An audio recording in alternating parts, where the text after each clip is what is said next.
Yes, hello everyone. Fáilte Ash, Goody Cúilín Media. Welcome back. Well, I suppose, Aaron, can I say welcome back? It's the first time we've ever done a live watch along on the channel. Obviously, myself and yourself have both done them on our own channels on Cúilín and Gaelic Fan TV, respectively, and we've been guests on each other's channels for live watch alongs as well. So have Matthew and Liam. But it's the first one live on the Cúilín Media YouTube channel. So pretty special day, man. And obviously, a lot on the line for us Dubs today. Either we get relegated or we stay up in Division 1. So a lot to look forward to. Yeah, absolutely. There is, there's so much to go through. Obviously, the Division 4 games just thrown in now. You've got Division 2 thrown in 15 minutes, Division 3 at 2, and then obviously later on Division 1 as well, which is the games will be most focused on as Dublin supporters and everything else. There'll be, 2 games really we'll be very, very closely watching there. But yeah, no, I think it's a great thing to be doing. Obviously, with the final round of games, I know, as you said, we've done kind of similar before on each other's channels and everything else, and yeah, especially on the final day, there's so much madness, there's so much happening, and yeah, it's going to be tricky keeping up with it all. So do bear with us a little bit, but we will absolutely try our best. Absolutely. Well, Ryan Gallagher, Dublin is great. And of course, Peter Griffin, big shout out to all of you already. Aidan Sands as well, getting involved in the live chat.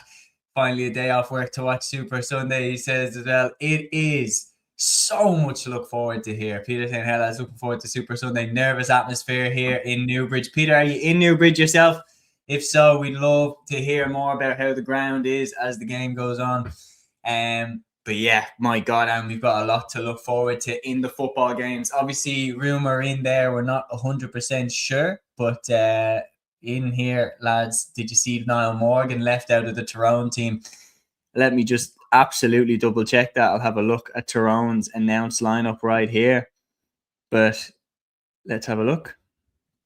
Yep, Niall Morgan is not on the line. He's not in the squad. He's not even on the bench. Very, very interesting. There's a lot of rumours, Aaron, about potential problems in the Tyrone camp, everything like that. Is that a symptom of it? It could be, yeah. I mean, we'll obviously have to wait and see what happens maybe in the post-match interview from Malachy O'Rourke, but yeah, because I think Rory Brennan left the panel as well. Someone was saying in one of my videos a couple of Brennan left. So yeah, but like even like it's mad, like even looking at their starting 15 here, like in front of me, like they still have like some quality players like Darren McCurry, Matthew Donnelly, Ethan Jordan. Like that's a quality full forward line. Then in the half forward line, like Shawnee O'Donnell, Kieran Daly. And then on the bench here, like you've got Michael McKernan, you've got Ben Cullen, Kieran McGeary, Owen McElhone, Dara Canavan. Like, I mean, I don't know where did this, like, what has happened. Malachy O'Rourke is a top class manager, has won an Ulster title with Monaghan, won an All Ireland with Watty Grange-Glen. I don't know what is happening, to be honest with you. It is very, very unusual. His pedigree is not really there to be questioned, to be honest, as far as I'm concerned. He's proven everything that a manager can prove, barring win the All Ireland, I suppose, at an inter-county level. But this is going to be savage stuff. We have, of course, an ad popping in, the GAA Bio. It's live on YouTube, guys. The games are live on YouTube right now. Cork and Tyrone have gone into the GAA Bio picture, man. This is one of the best things that's happened to the GAA TG Car doing this Super Sunday stuff. It's a real example of what can be done by broadcasters. Like, I mean, TG Car literally get it, like, pound for pound, they're just the best. I don't care, like, pound in terms of what they get funded versus competitors and what they get out of what they have. They're savage. Like, they're absolutely unbelievable. Dublin is great. I'm very happy this is on. A blind person, TG Car is just confusing. On RT Radio 1 starts at 2 o'clock, so at about halftime in the Division 2 games. Linda saying there's talk that David Clifford won't even travel to Armagh. That's bad news for us, Aaron, if that's true. He's in the starting 15. What? He's in the starting 15. I don't know. Yeah, that would be. But then again, how many times have we seen that? I mean, Dublin, like Jim Gavin and Desi Farrell were notorious for that as well. Where Con O'Callaghan would be named in the starting 15 and then just wouldn't be in the squad. So hopefully that's not the case. Obviously as a biased Dublin fan. And yeah, bit of an unusual one. We've got Dublin, supporting Dublin and Kerry today. So very conflicted emotions, but Hoping, hoping Kerry can get the job done. Yeah. I've never thought I'd say up to come on the kingdom in my life, but we have that day today. Also, before we begin, I think it's important, Darren, as well, to give a shout out to the hurling action which took place yesterday, because obviously we had the final round of normal action. But for anybody who was late to the party or didn't see the hurling games yesterday, this is how the action went down. Limerick beat Galway in a very entertaining clash with the Gaelic grounds by 227 to 31 points. Cork beat Offaly by 626 to 20 points in Páirc Uí Chaoimh. And Tipperary and Kilkenny drew 227 to 324, although there wasn't anything going on those games. But Aaron, now that means that Limerick and Cork are going to meet in the league final. Yeah, absolutely. And we got a bit of a taster as well, to be fair, in terms of the TG Cathar coverage from last night. I know I did see some people complaining, Colin Parkinson in particular, about like them showing dead rubbers and everything else. Like, I just don't like, we complain when the games aren't being shown, and then we complain when the games are being shown. It's like, we can't have it both ways, lads. You know what I mean? But I really enjoyed it. Even if Cork were absolutely steamrolling Offaly, I was happy to see the goals, and same with Tipperary, Kilkenny as well. But yeah, no, it was a very good win in the end for Limerick. To be fair to Galway, though, I think Galway can hang their heads high going into the Leinster Championship. I think they might be the front runners, to be honest with you. They played very, very well. Like, they started the game well. Like, they kind of had a middle part of the game where they struggled. Sort of at the end of the first half and the start of the second, they struggled a little bit. But yeah, like, they've, Darren Neary coming off the bench, Colin Malloy, Jason Rabbit, like, they've had a lot of great additions into their team. But in fairness to Limerick, they got the job done. And Limerick have had a fair few new lads as well, like Aidan O'Connor and a few others. Cathal O'Neill was brilliant. So yeah, big result for Limerick. And yeah, as he said, Limerick, I think it's Limerick, Cork and Clare, Dublin as a double header in the Gaelic grounds, I believe it is. I'll actually be in Spain that weekend, so unfortunately I won't be able to go, but I will absolutely try and watch it if I can. Certainly the Dublin game anyway. So yeah, it's going to be very interesting. It's going to be very hard, I think, to get tickets as well. I'm actually surprised. Like, could they have gone with Croke Park, do you think, for that? No, I don't think so. I think Thurles is the best place to have it, but I do agree. I think Cork and Limerick will sell the place out. Yeah, it's in Thurles. If there's ever a hurling league final that would have sold out Croke Park, I'd say it would be this game between Cork and Limerick. It's just a rivalry that they have sells itself, and then both sets of fans travel really, really well. I think, yeah, like, anybody that would deny that Cork travel well, I think, are people that don't like Cork getting confident to getting cocky. But you cannot deny how well their fans travel, and Limerick the same. Limerick always travel really, really well. So you put them two together, it's going to be savage stuff. Porter here saying no to Croke Park, people won't travel, says the club. Porter giving Galway a round of applause. Dublin is great, saying I think Dublin and Clare should be a standalone Saturday night game in Portlaoise. Interesting. And the club was saying joke, it's a double header, it should be standalone. As a Dublin fan, I'm actually okay with it being a double header, because if we do get tickets, Aaron, then we get to watch Limerick and Cork as well as watching hopefully Dublin win the Division 1B title. So yeah, I don't really have too much of an issue with it being a double header personally, but I can understand the viewpoint that a lot of people have. But yeah, we are heading towards the throw-in time for the Division 2 games, which is going to be the main feature of this section of the show. But we will keep you fully up to date with the Division 3 and Division 4 action just as the intro plays here. So we're going to round up as well on the other games. Dublin obviously completed promotion, beating Carlow by 34 points to 214. And Wexford beat Kildare by 329 to 114, but it wasn't enough. And Down made just to put themselves as the best team in Ulster as they beat Antrim by 322 to 320. And just to confirm now, all of the Hurling League finals, these are the Hurling League finals for 2026. Division 1A is going to be Limerick against Cork. Division 1B is going to be Clare against Dublin. Division 2 is going to be Laois against Kerry. Division 3 is going to be Donegal versus Wicklow. And Division 4 is going to be Sligo versus Longford. Aaron, before we switch entirely to the football action, was there any action from the hurling or the camogie or the LGFA especially that you want to touch on before we dive in? Well, yeah, look, obviously as Dublin fans, happy to get promoted, get the job done. I listened to the game on the radio, KCLR radio, and that was an interesting experience because obviously the lads were we're certainly very, very biased for Carlow, but I'm all for it. I completely understand it, to be fair. And yeah, look, to be fair to Carlow, like they got 2 goals before half time to kind of make the game. You know, like we didn't put them away in the first half. It was more so in the second half we really, really pulled away. But I think, yeah, the most impressive thing from a Dublin perspective is the professionalism of getting the job done. Big win for Wexford as well. Like obviously, you know, a few of the lads tipped, I think MacHale tipped Kildare to win that game, and Wexford put up a big scoreline. So you have to give them credit, to be fair, for putting up a big win there. Big wins for Down as well. Even though they're relegated, you know, they can take a bit of confidence. I can't remember if they're in the Christie Ring or John McDonough, but either or, they'll take a bit of confidence going into it. And then, yeah, I think Kerry are promoted as well from Division 2, so that's great. Like Kerry hurling will get games against the likes of Waterford and Wexford next year.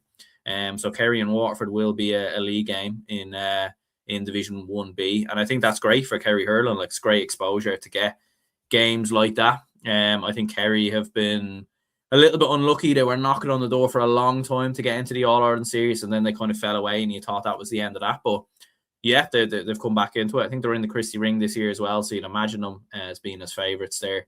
So yeah, it's been a very solid season, I think, for Kerry.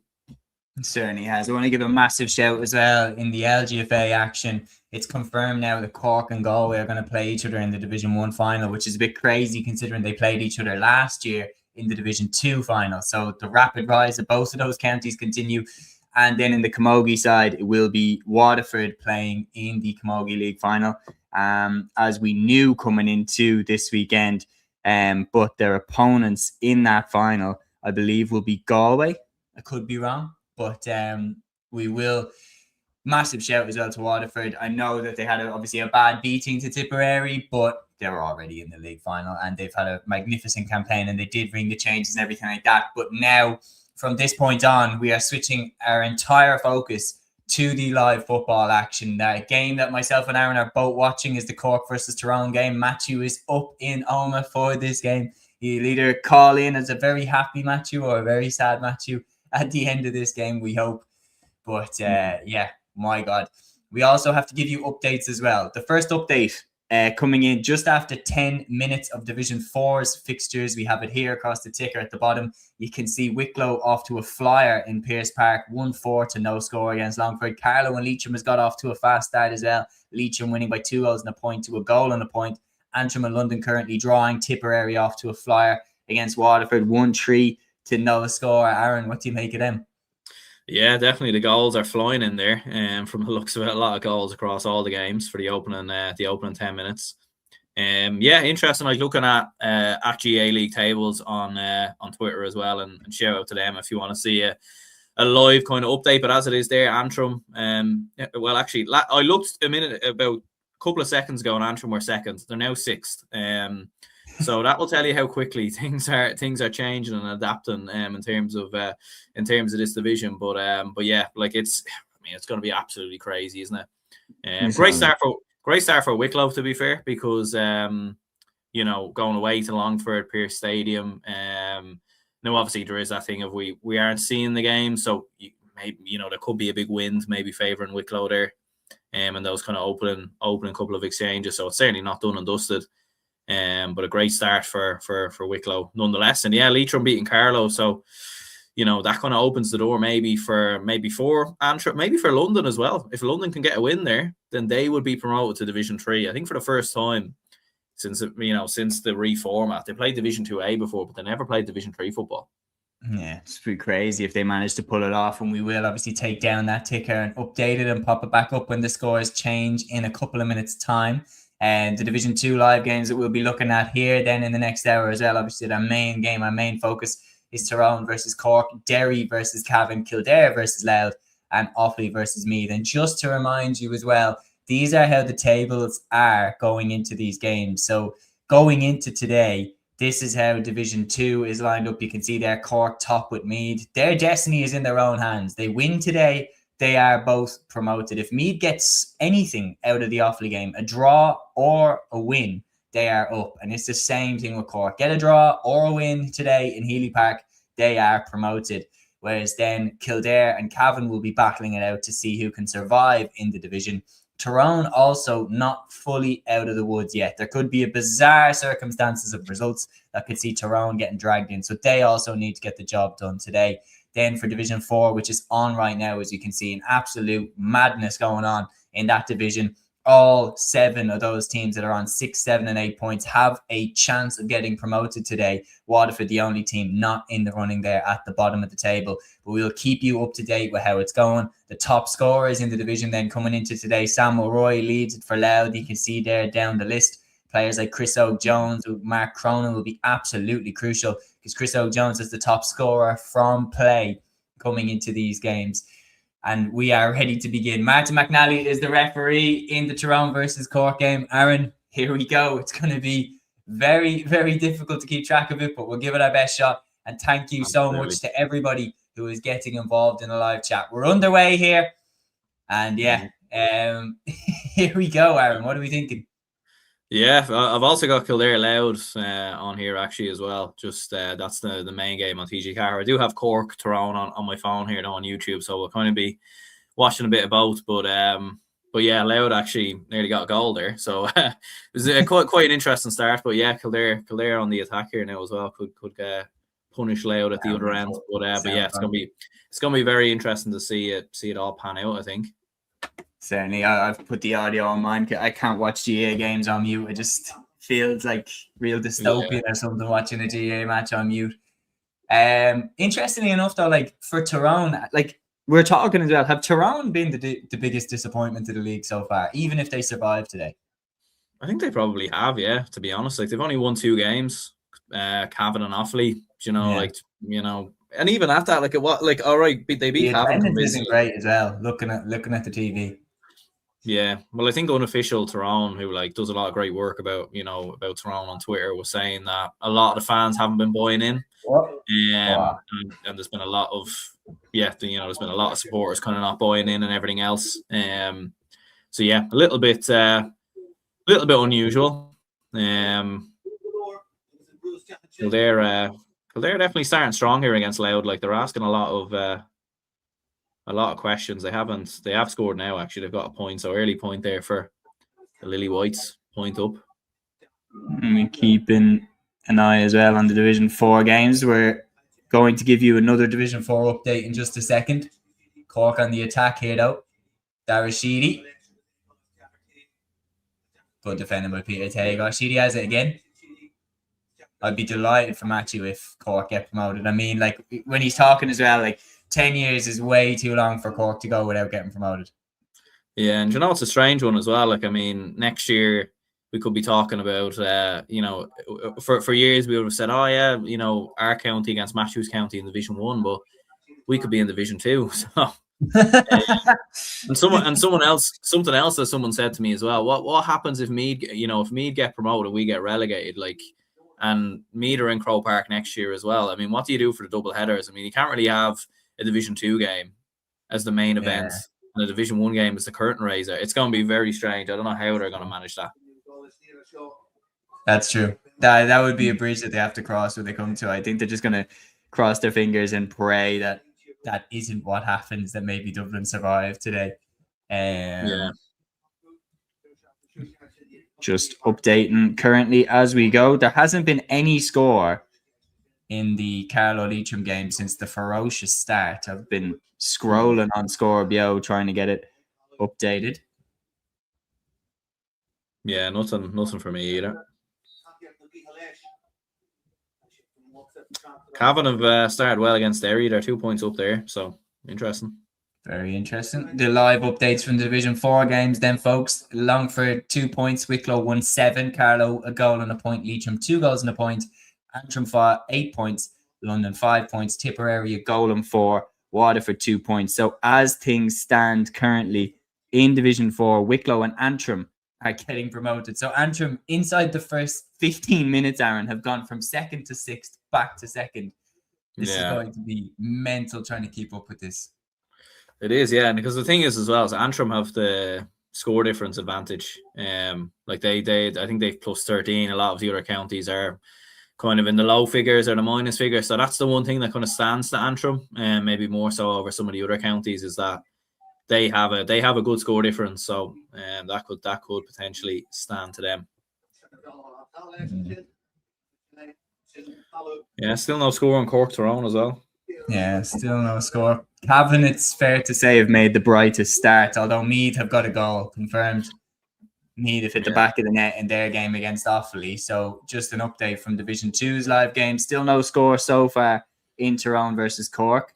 It's Brian Menton who's hit the back of the net for Meath in their game against Offaly. Bear in mind now that Meath just have to get something out of that game, a draw or a win, and they're promoted. So they're off to a flyer there, Aaron. Yeah, absolutely. Good start. I mean, you would expect them to be Offaly. And actually just seeing the goal now, I think, pop up on TG Carr here now, so be able to get a bit of a look at it. But yeah, I mean, look, to be fair, Offaly have got 2 points on the board, and like obviously there is a bit of a rivalry between Meath and Offaly. Just looking at the goal here, good ball inside, goes around the goalkeeper. Oh, that's a brilliant goal, actually, to be fair. Not actually sure who's got it as of yet, but just basically goes around the goalkeeper. Bit of a tough angle, to be fair, because he could have went for the point. Didn't need to go for the goal necessarily, but slots it in very good.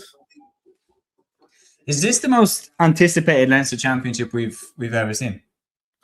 I think it is, to be honest. Just looking at it on Scorpio as well. Brian Menton got the goal, I think.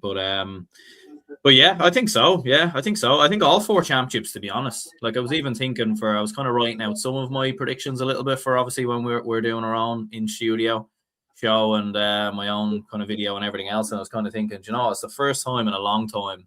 Like even Munster as well, albeit I think you'd say Kerry, Cork get to the final pretty comfortably. And Kerry will be the favourites. But it's not, do you know what I mean? Like if Matthew's probably going to give an argument for Cork, and I can completely understand it, to be fair. And then Leinster as well, as you said, yeah, between Kildare or between Louth, Cork, between Louth, Dublin, and Meath, it's very even. But it is interesting. Like if Kildare can continue as they're playing here against Louth, like it is a point apiece. But if they could put something on Louth here, then that would give them a bit of confidence for a potential Leinster semi-final, Absolutely. With Cork on the attack here, looking to open the scoring in this game. Ian Maguire out to Colm O'Callaghan, and that's the first point. First score in Healy Park is from Cork. Colm O'Callaghan fisting it up and over the bar. And we'll run through the comments here now. Brendan Kennelly saying, as a Kerry man and Munster man, I would be happy to have Cork back in Division 1. And Shane also echoing the same thing. I hope Cork win today and get promoted. We need them in Division 1, and we need them to keep improving to get back competing properly. That's what we used to say about Meath. Be careful what you wish for. What you wish for. But yeah, Mikey saying crazy. Oh my God. Throne have given away some super free here. I think as he called it back for a free entirely, because the score hasn't updated. He hasn't get what the fuck? Yeah, why is he brought it back for? But Mikey's saying here crazy how Carlo look nailed 4 wins from 4. Well, Sherlock is going to slot this over. They might as well change the score now. Yeah. And Dublin is great team. What's the score in the Kildare Louth game? Just updating Scorpio here. The score is Kildare 3 points. Louth 1 point. So I'll take the ticker down here and do another full update. But as well, Derry goal in their game, says Gavin. Brendan asking, how are the nerves in Dublin ahead of the game today? Pretty nervous. I don't want to see us go down. I saw us go down only a couple of years ago. Yeah. Derry have just got a goal against Cavan as well, by the looks of it here. Just looking at the TG Carr coverage, is actually their first score of the game. Oh, what a finish. On the ground. Shane McGuigan slots the ball like you'd see Harry Kane put the ball in the back of the net. That's a brilliant finish. Tyrone have opened their account now in this game. 8.5 minutes gone, 3 points to 1. Yeah. There's a lot going on here. Like,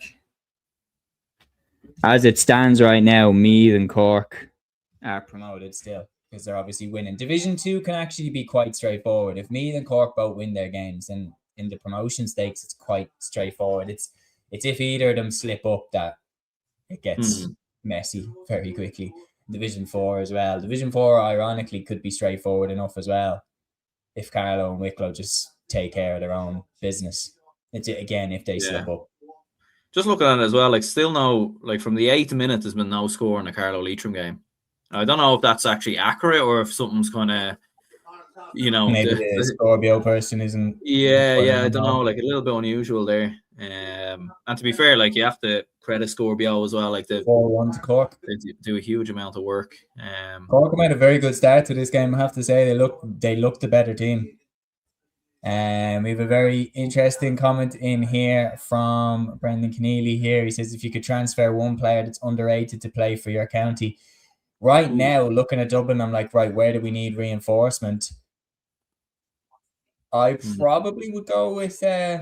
I wouldn't be against getting someone like a Mark Jackson from Wicklow.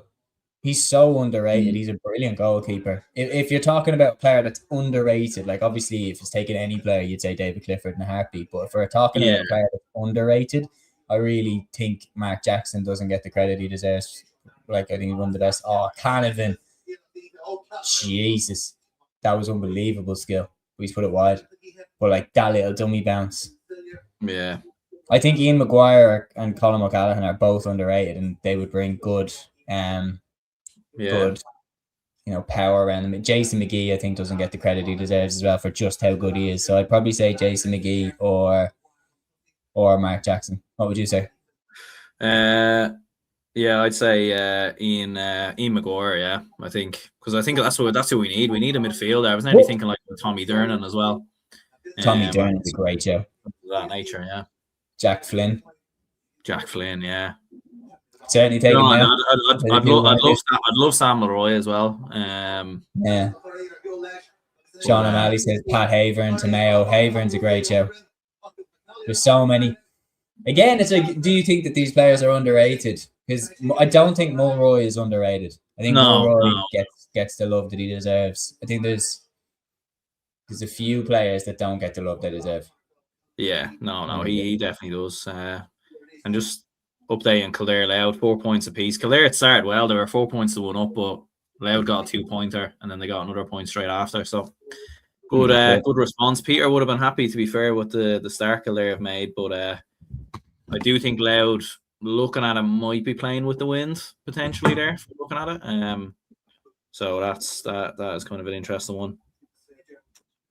Yeah, I'm gonna check Twitter here just to see what is going on with Carlow Leitrim. It could just be, I don't know. Could be fingers crossed. Hopefully not, though. It could be 5-1 to Carlow. 5-1 to Cork. Sorry. 5-1. Yeah, it's been a good start. Yeah, very good start. Worrying for Tyrone though. It's 2-2 to 1-6. So whoever is falling asleep maybe or something. Yeah. Whoever is doing the Scorpio is asleep at the wheel.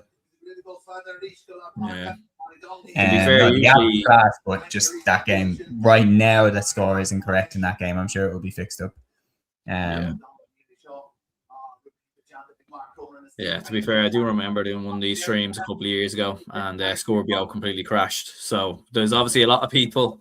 There's a lot going on. There's a lot going on. I wouldn't be surprised if something like that did happen, to be fair. But they need proper funding. Like it needs to be backed. Yeah, 100%. With like money and. Yeah, because I remember the GAA tried to do their own app, and it just. I don't understand why the GAA wouldn't look at someone like him and go, "You've created a class app. Yeah, that we're gonna back you." Like, and that's just Currently, as a Scorpio on 28 minutes, these are the scores from Division 2. Tyrone 1, Cork 5, Derry 1 goal, Cavan 3 points, Kildare 4, Louth 4, Offaly 4 points, Meath a goal and 3. Obviously, that goal from Brian Menton. And currently, as the table stands, Meath and Cork are promoted, Kildare and Offaly relegated. So, yeah. Interesting enough that the two teams promoted straight back down to Division 3. And that, do you know what? We talk a lot about, how Division 2 is a shark tank and everything like that. But I feel like over the last 2 years, teams that have come up have found it increasingly hard to stay up in Division 2. Yeah, absolutely. And Kildare nearly actually got a goal there. It was a good save by the was Brian McLaughlin, I think, running through. But yeah, it is very, very hard for teams and everything else, and it will be interesting to see how Down get on in Division 2 next year. One of Wexford, Westmeath, obviously the Division 3 games start at 2 p.m. Oh, great save.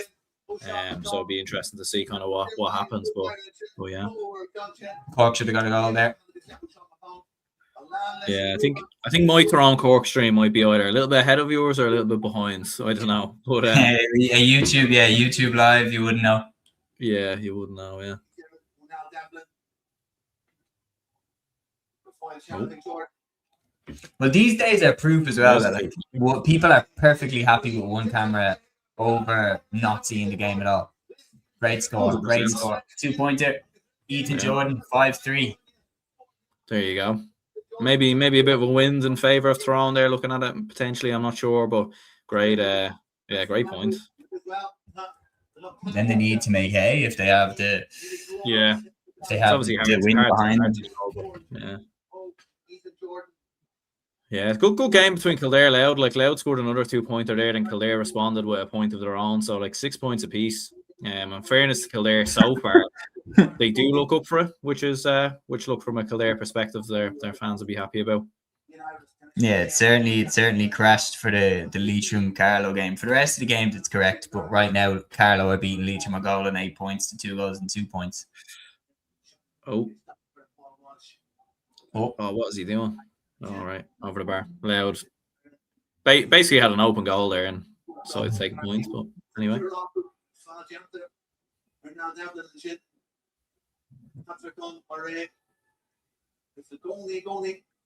Yeah, I'd say Matthew was probably very nervous watching this.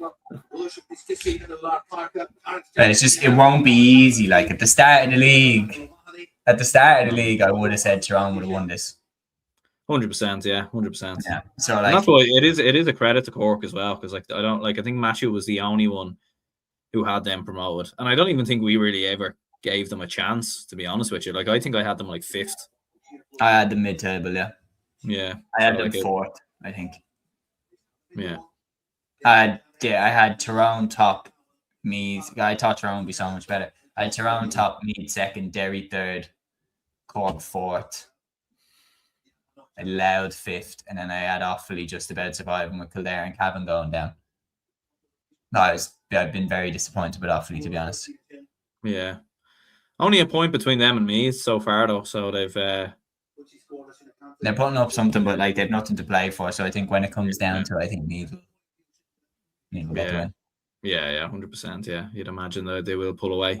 Same kind of with Cavan, Derry.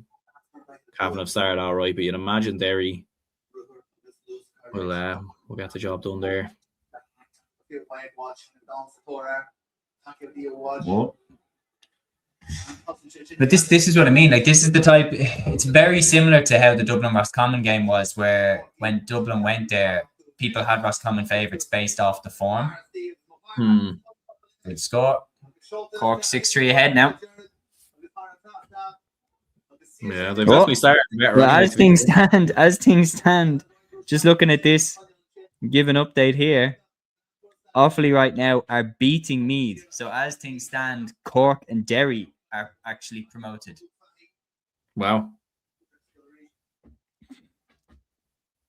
Yeah, because I suppose all three will be on 10 points. Yeah. Derry's score difference. Yeah.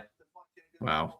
I mean, if Meath lost Offaly and didn't get promoted, I mean that would be an absolute bottle job.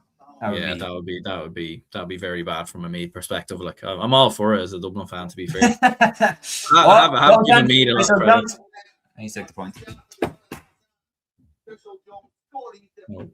Yeah, I didn't agree as well with Parkinson being annoyed about TG Carr cutting to the different games. They're pulling off an absolutely incredible feat here on bouncing between the grounds and keeping you updated and doing that Super Saturday, Super Sunday type thing. I mean, yeah, and they actually weren't people complain when the games aren't shown, and then when we manage to get something incredible like this engineered, then why complain that they're keeping you updated about the game? Exactly. Again, Yeah. round And and round. they weren't, and like as Matthew said, like they actually weren't all dead rubbers. There actually was a slight chance Tipperary could get to a league final. Exactly. And look, Cork, yeah, fair enough. We all imagined Cork would win comfortably, and they did, but it wasn't a dead rubber. Like Cork still needed to win. So Cork 8-3 up. They they're look going the well. They're better going team. well, yeah. You can't. Would be worrying for Tyrone though, like to lose this game and not even put in a fight. Like they've got Armagh. Like coming they're up. probably safe because Louth will beat Kildare, and it's unlikely that Yeah. Cavan will beat Derry. But like they're not safe off their own volition. Like Yeah, well, even looking at the table there, like Kildare are on -21. If they win, say if they win by 5, they'll go to what, -15. Tyrone, even at the moment, they're still +3. So they'll be okay. They'll be okay, but still. It's still nothing to write home about anyway. Yeah. Kildare have had a couple of bad wides there back to back. They probably should be in front, to be honest. But Louth's still leading 7-6.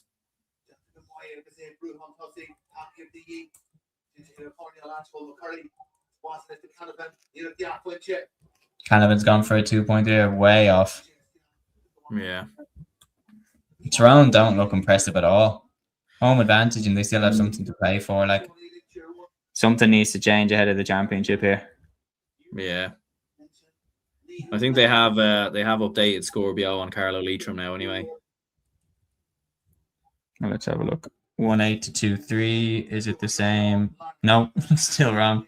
Oh, it's still 1-11 to 2-2 is the score according to Carlo's Twitter updates. Right, yeah.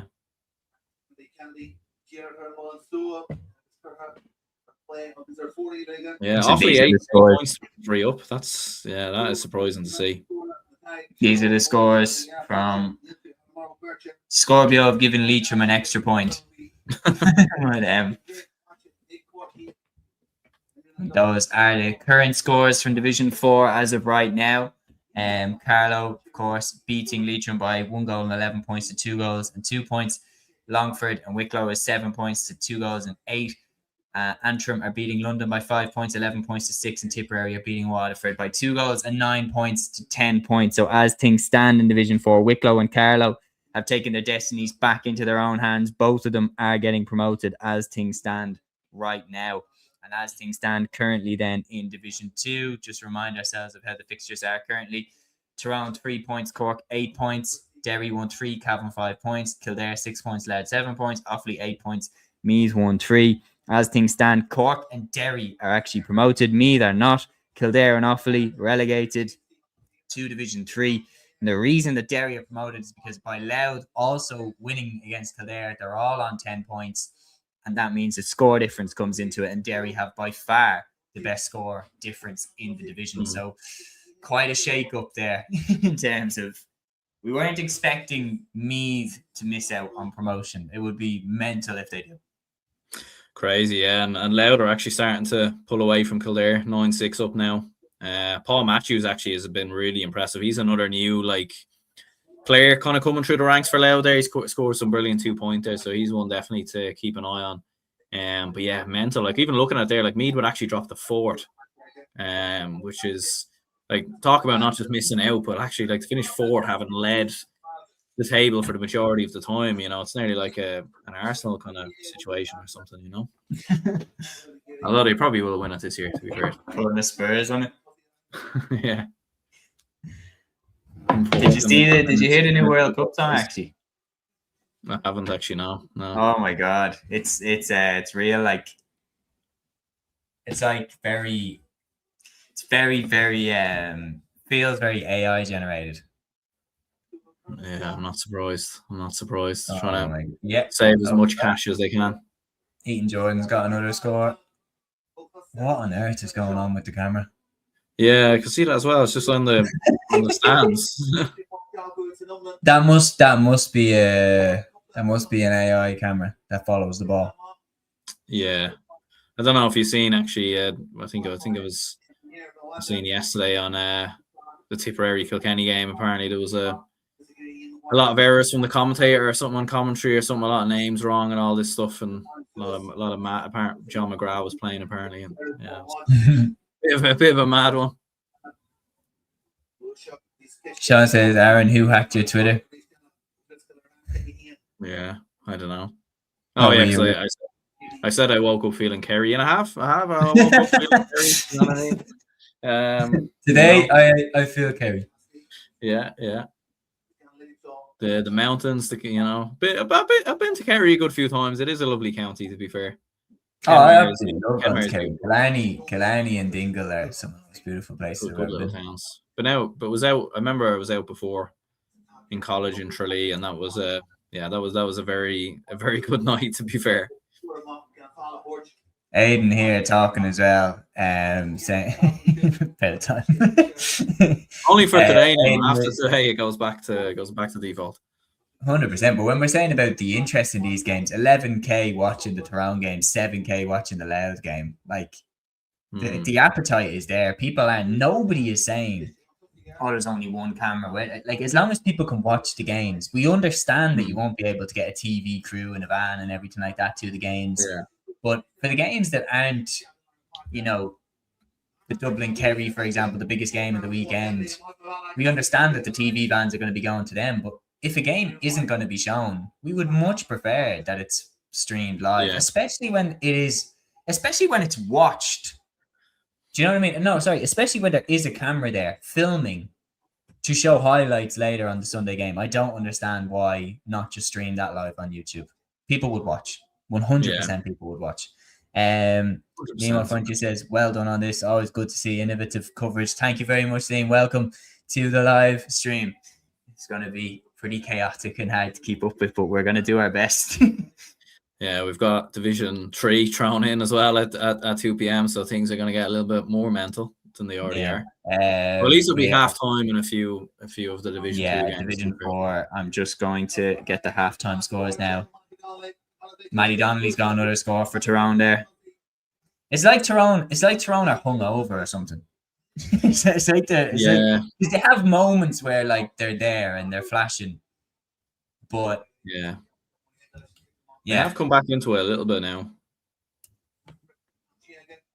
I don't know if that actually was appointed. They haven't updated the.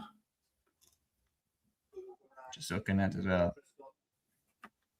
Okay, so Scorpio has updated now for the halftime score. It is correct on Scorpio again.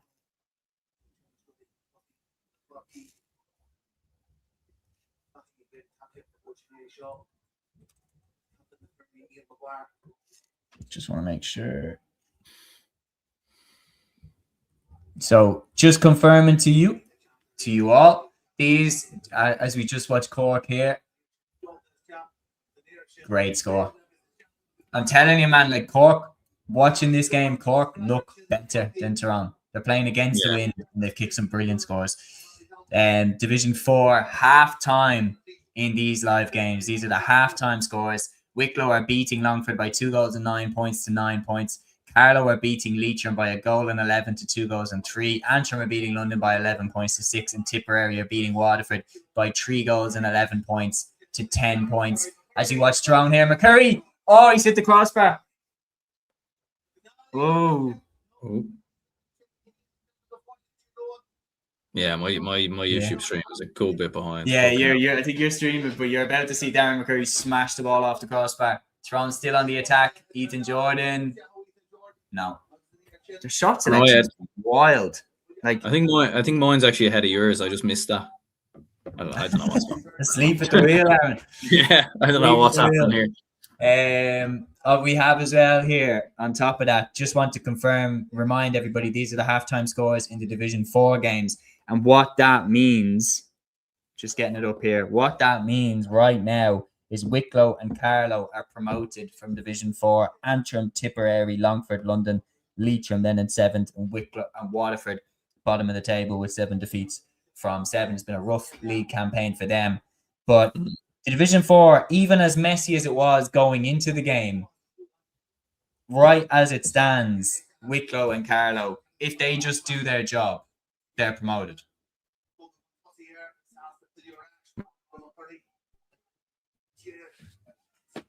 Then Tyrone on the attack here. Well, wouldn't be a live stream, Aaron, without one of our internets glitching. But Tyrone here on the attack now. Just going to give it a little bit of improvised commentary. Maddie Donnelly. Aaron, you're back with me, thank God. Yeah. It will be a bit of a tricky one for the internet, the old internet today, to be honest. But yeah, I think you were saying with Wicklow Carlow, yeah, like I think at the end of the day, they just need to do their business and then they're promoted. Then it's done and dusted. Job is done, and to be fair, they are doing their business. So yeah. Stephen Clancy here is in Markovich Park. He says getting ready for Sligo. Clare hoping for a home win and safety from relegation. Stephen, we wish you all the best. I do like the Sligo setup. I grew up loving players like Eamon O'Hara and stuff, so I've always had a soft spot for Sligo. I do hope they stay up. It would be great to see them added back in. I remember 2010, I think one of the first championships. I was 9 years old in 2010, but it was one of the first championships that I was really invested, and I had all the programs and I knew and everything like that. And Sligo, I remember them beating Mayo and Galway and Conleth and somehow losing to Roscommon. And I was almost devastated. I admired Tony Shine, but I was still desperately sad that they lost Connacht. I remember. Great score. Ethan Jordan's got another point for Tyrone. He's carrying them in this game. Now, interestingly as well, you have to say that goal in 20, that was class. That was unbelievable. That goal from Eamon O'Hara, that was one of the main bits of his Laker Gale as well. Mikey saying that's in Division 3 throws and you will have your work cut out. Good luck. Oh man, it's going to be heavy whack, and then by the time Division 1 comes around, we'll be bet. Porter here saying as well, I think it's all over between Tip and Waterford. Well, it is now up Tip. And I'll just as well for anybody confused at all, let me just get the live. While you're doing that there, St. Meath have got another goal, so it's 2-6 to 8 points now. They got a penalty there. So Meath are back in control in terms of the L promotion battle. Not yet. I'm just going to add in here, taking a screenshot of the GA League tables halftime board. See a massive shout to that Twitter page.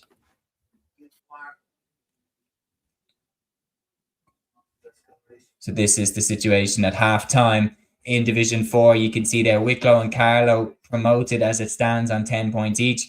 Leitrim in 7th, London in 6th, Longford 5th, Tipperary 4th, Antrim 3rd, Carlow and Wicklow promoted obviously with their full destiny in their own hands. Waterford down the bottom of the table. So massive shout to that page. If you don't follow at GA League Tables, go give them a follow because they're doing God's work today. It's Tyrone. Drive forward. Canavan fires it up and over the bar. Another score for Tyrone. 5 minutes left until halftime in that one. Yeah, well, 2-point game now. Division 3 throws in at 2 o'clock, doesn't it? 2 o'clock, yeah. Well, 2-point game between Tyrone and Cork, to be fair. So, this is what I mean. Cork have been the better side, and Tyrone have the best. Just stayed in it. Yeah, Louth are 5 up as well against Kildare now as well. So you'd imagine they're on the attack here. They might just be able to extend that lead even more now. They might even be able to get a goal. Point.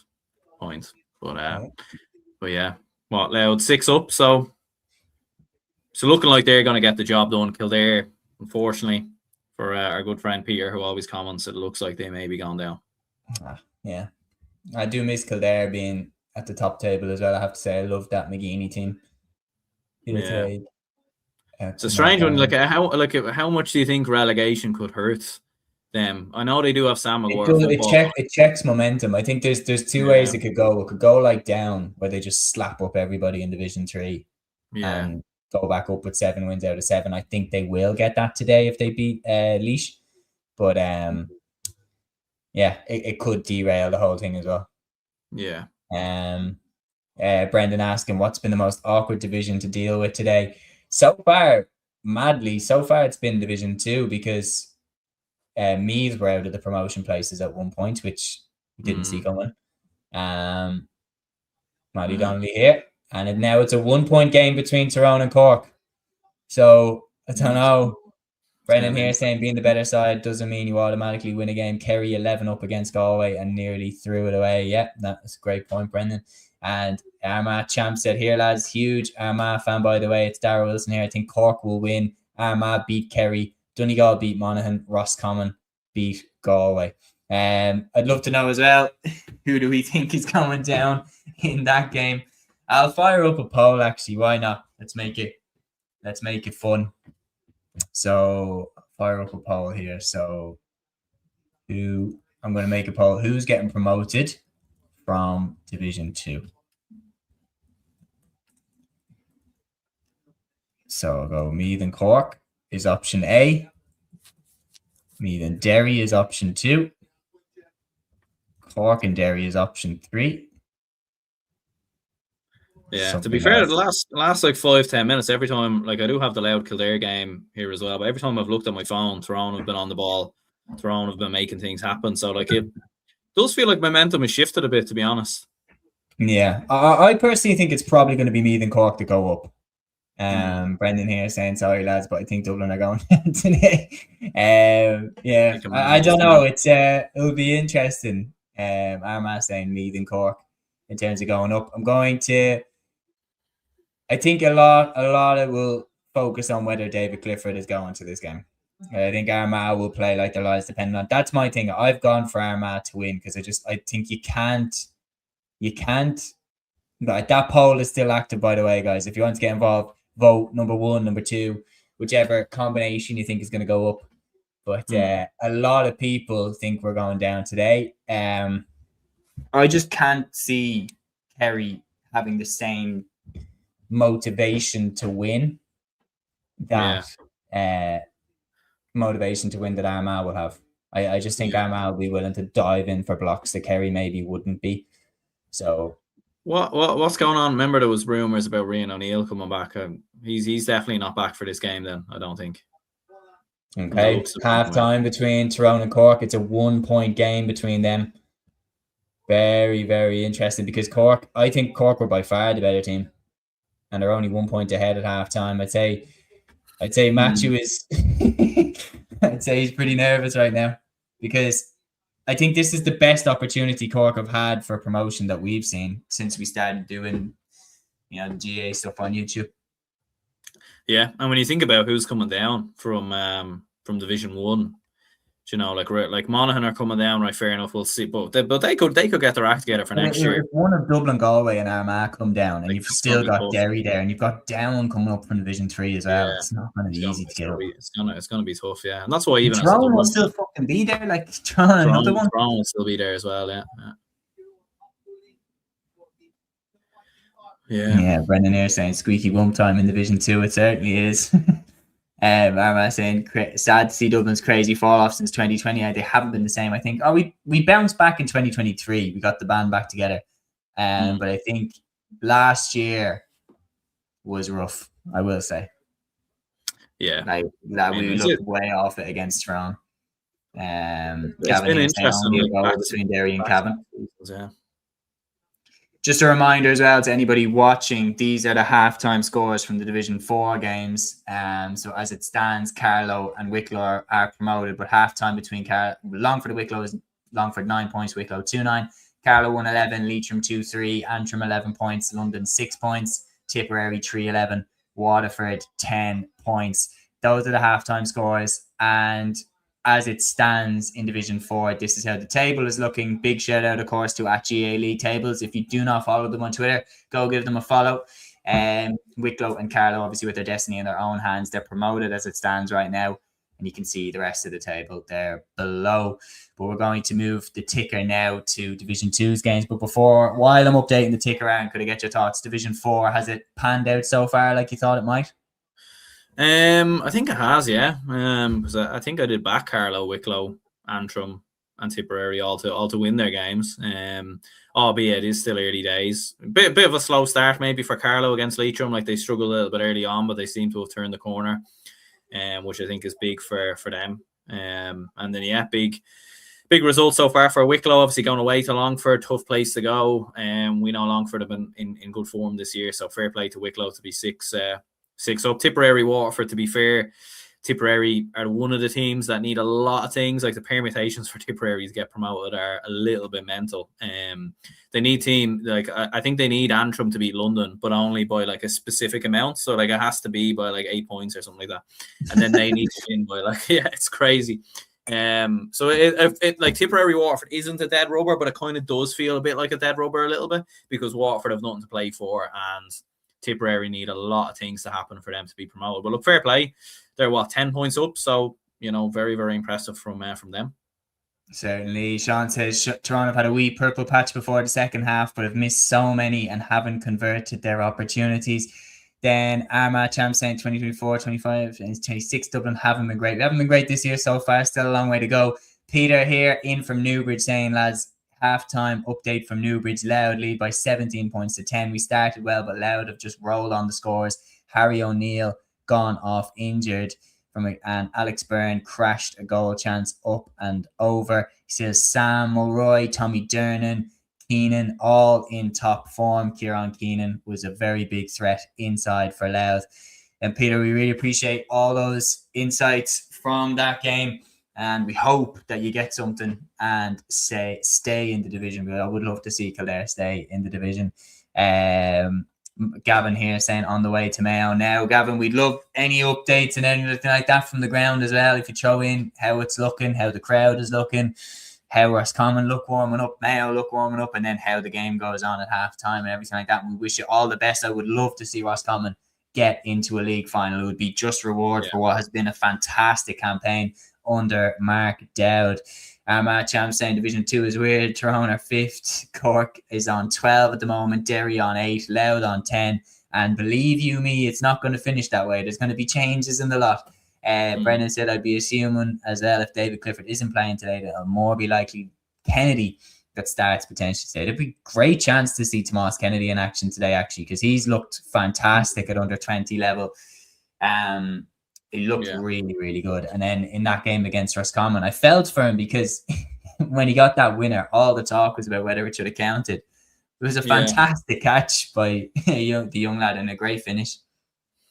It was, yeah. And he had a very good game as well. I think he scored like 1-5 or something like that. Like he had a very, very impressive performance. And yeah, like I think that's been one of the most impressive things about Kerry is that we know how good David Clifford is, how good Sean O'Shea is, but it's just been the younger lads like Keith Evans and Killian Trant, Tomas Kennedy, like it maybe is a bit concerning for the rest of the country that Kerry are just kind of quietly introducing these younger players that are all having a big impact, because all of a sudden what was already probably the best team in the country now looks even better and even stronger and even has more depth than without they already Mark O'Connor, without Killian Burke, without these players. Monaghan. It's ridiculous the factory line they have. It is, yeah. Oh, they've some system there, to be fair. Something in the water. Absolutely, there is. I don't know. I'd love to know. Maybe sensible lads up there. And just asking for a mate. We're going to Des here saying a lot of games on the TGK YouTube channel today. They certainly are, and the coverage is very, very good.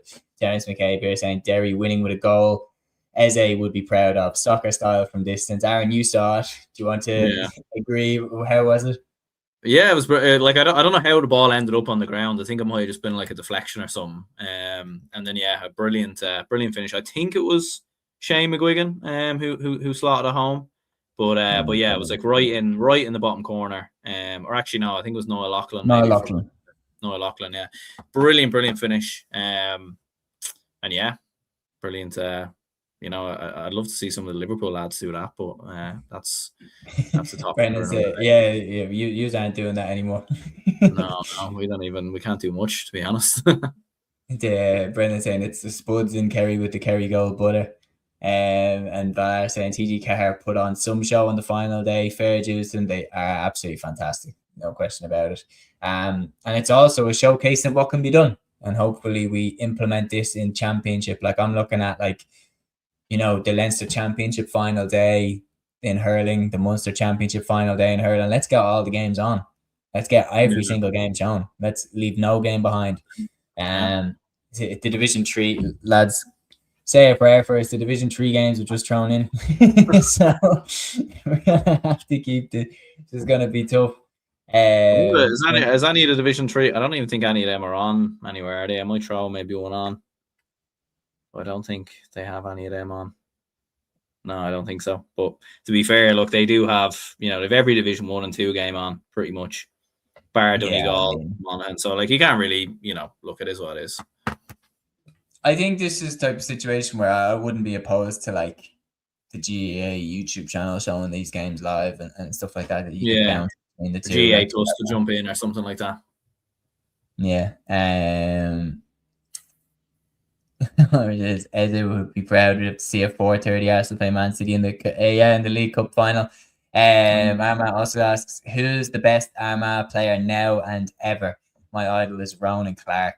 Ronan Clark was an amazing player. Ronan Clark, you have to get your head around. He was 18 years old in that 2002 final. He was ridiculously good. And just injuries absolutely wrecked his career. I watched his Laker Gale, and actually I was with TG Carr for that year that the Laker Gales were made.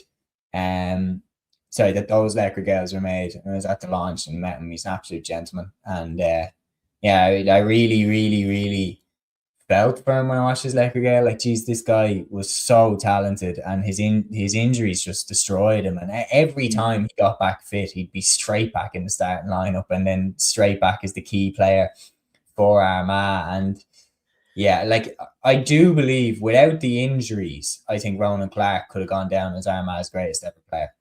I really believe that, and I think the injuries just absolutely destroyed him. I think if you're looking at greatest ever Armagh player, for me, it's very hard to pick. I think you have to look at Kieran McGeeney. Or McGeeney, McConville, great shout. But McGeeney, All-Ireland winning captain. I think if you're going back farther, you can look at Joe Kernan and the impact that he had in the 70s. Was it Dermot Marsden as well? He was very brilliant. Stevie McDonald actually was fantastic. McDonald was brilliant. Even with the current crop as well, to be fair, considering they have won the All-Ireland, I think Rian O'Neill definitely has to be in the mix as well. He has to be in the mix now. I would look even as well at someone like Aidan Forker, All-Ireland winning captain. I wouldn't say Aidan Forker the greatest Armagh player of all time, but his impact is unquestionable. I'd say McGee, for me, the Mount Rushmore Armagh men's football players, Mount Rushmore, I'd be looking at Joe Kernan for his impact in the 70s, Kieran McGeeney, All-Ireland winning captain, probably Stevie McDonald. I want Oisin McConville in there. I really want Oisin McConville in there.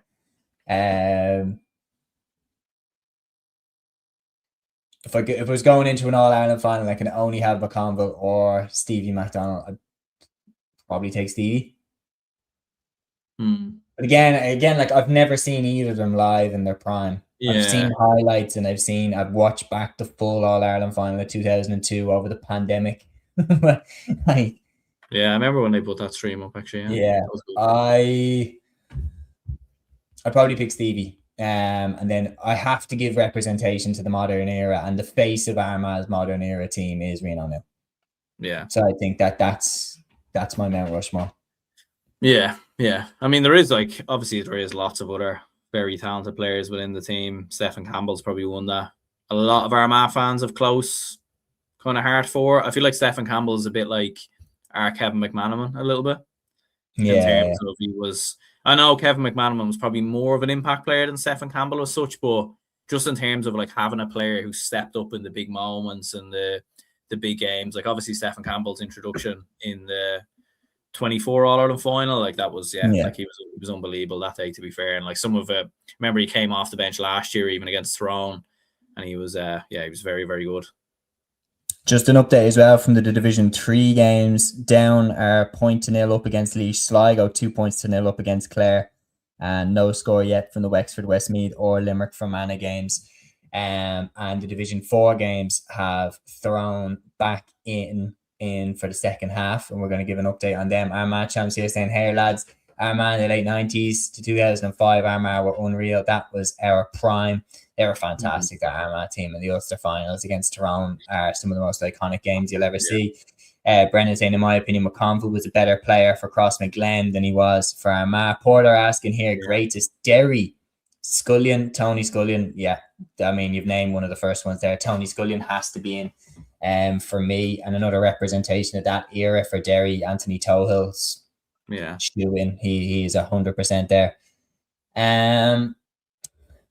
Like, you try not to have too much recency bias, but like, I think you have to have one of McCaig, Conor Glass, or Shane McGuigan. One of them three has to be there, or Brendan Rodgers.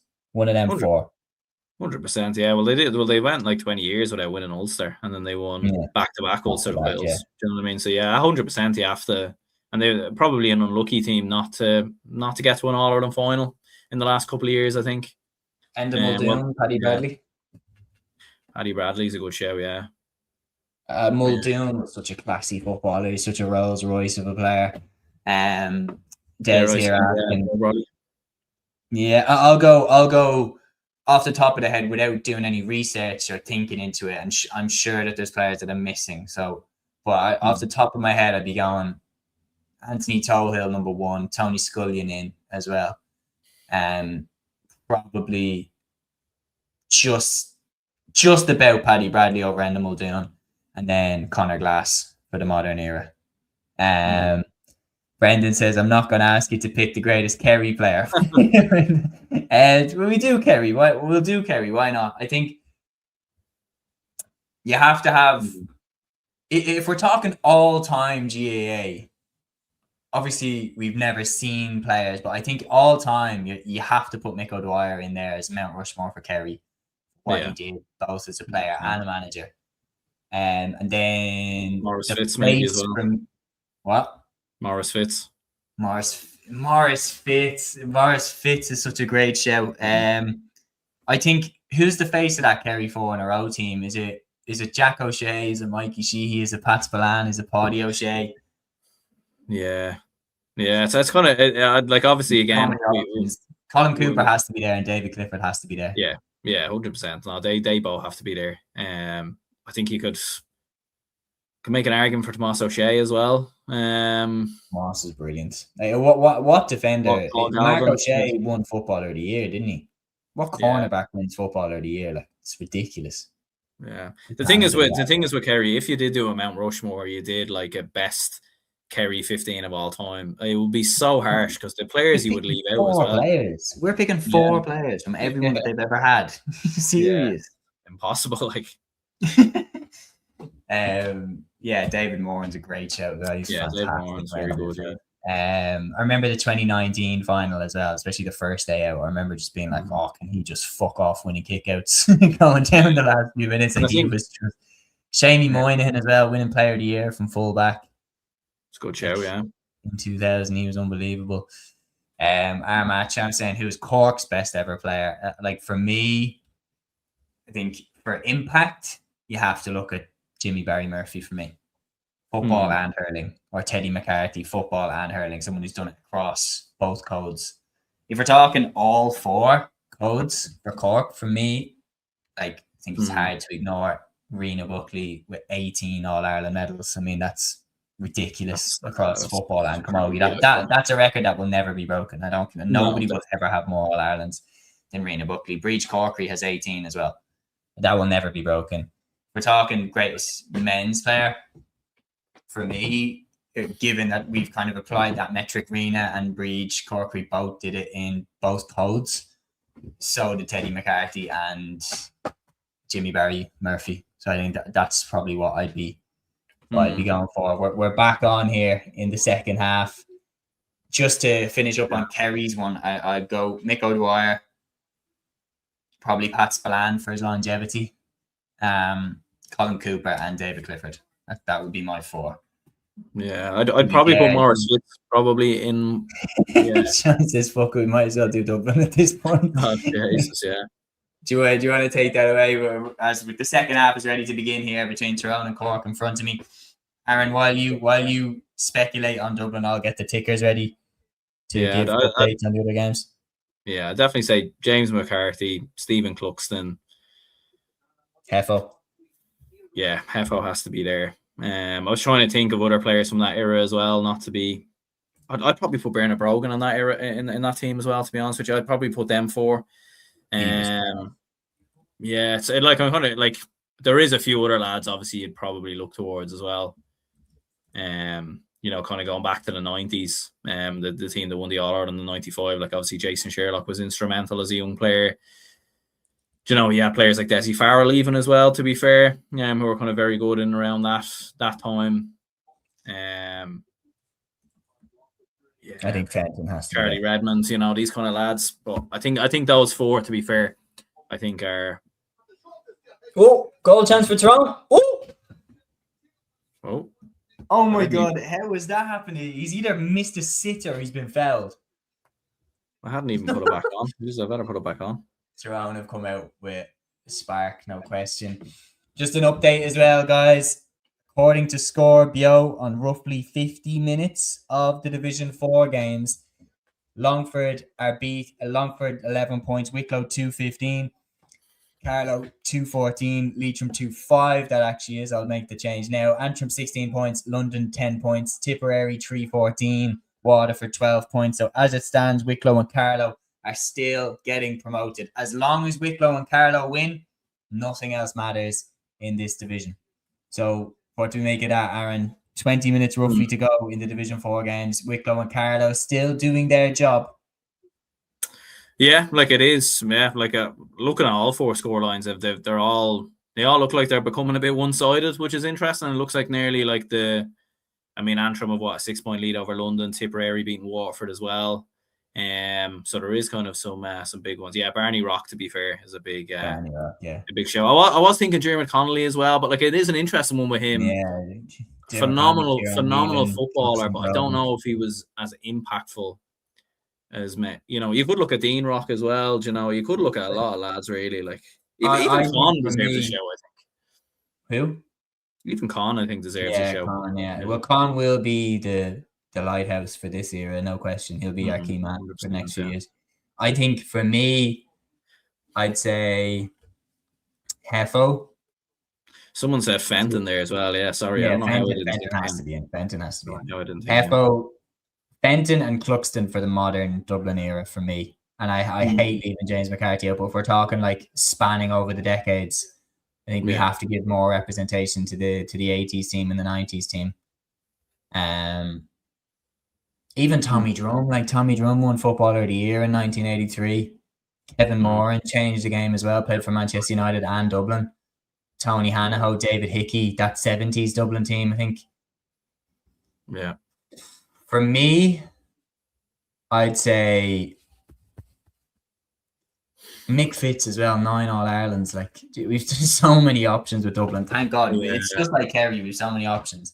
I'd say Hefo, Tony Hanaho for me, player manager for those All-Irelands in the 70s when Hefo left in 77. And then Fenton and Cluxton. That would be mine. And you can only pick 4. Like, it's ridiculously hard. Matty Donnelly's just put Tyrone in front. So as things stand, Cork are not getting promoted. So Derry nipping in there, maybe. Derry nipping in now. Michael Murphy could stand on the Mount Rushmore by himself for Donegal. Yeah, like, I think he'd be. Mr. Donegal. Sherlock, Brendan said you could create multiple Mount Rushmores for Kerry and Dublin. You absolutely could. Remember McCarthy's goal against Wexford in 2011? Yeah. Yeah. Big goal as well. We were under pressure in that game. Real quick for Donegal, for me, starts with Anthony Malloy, then you've got McGuinness, Michael Murphy, and for me, Carl Lacey. Yeah. McHugh as well. McHugh, great. Yeah, McBurty, yeah. Oh, Michael Langan, I think, will be there in a few years. Yeah. Christopher Jones has just responded for Cork. Cork are level with Tyrone now. I think Matthew's going to be having heart palpitations. Yeah, it's gonna be nervy. Yeah, it's gonna be nervy. Very nervy.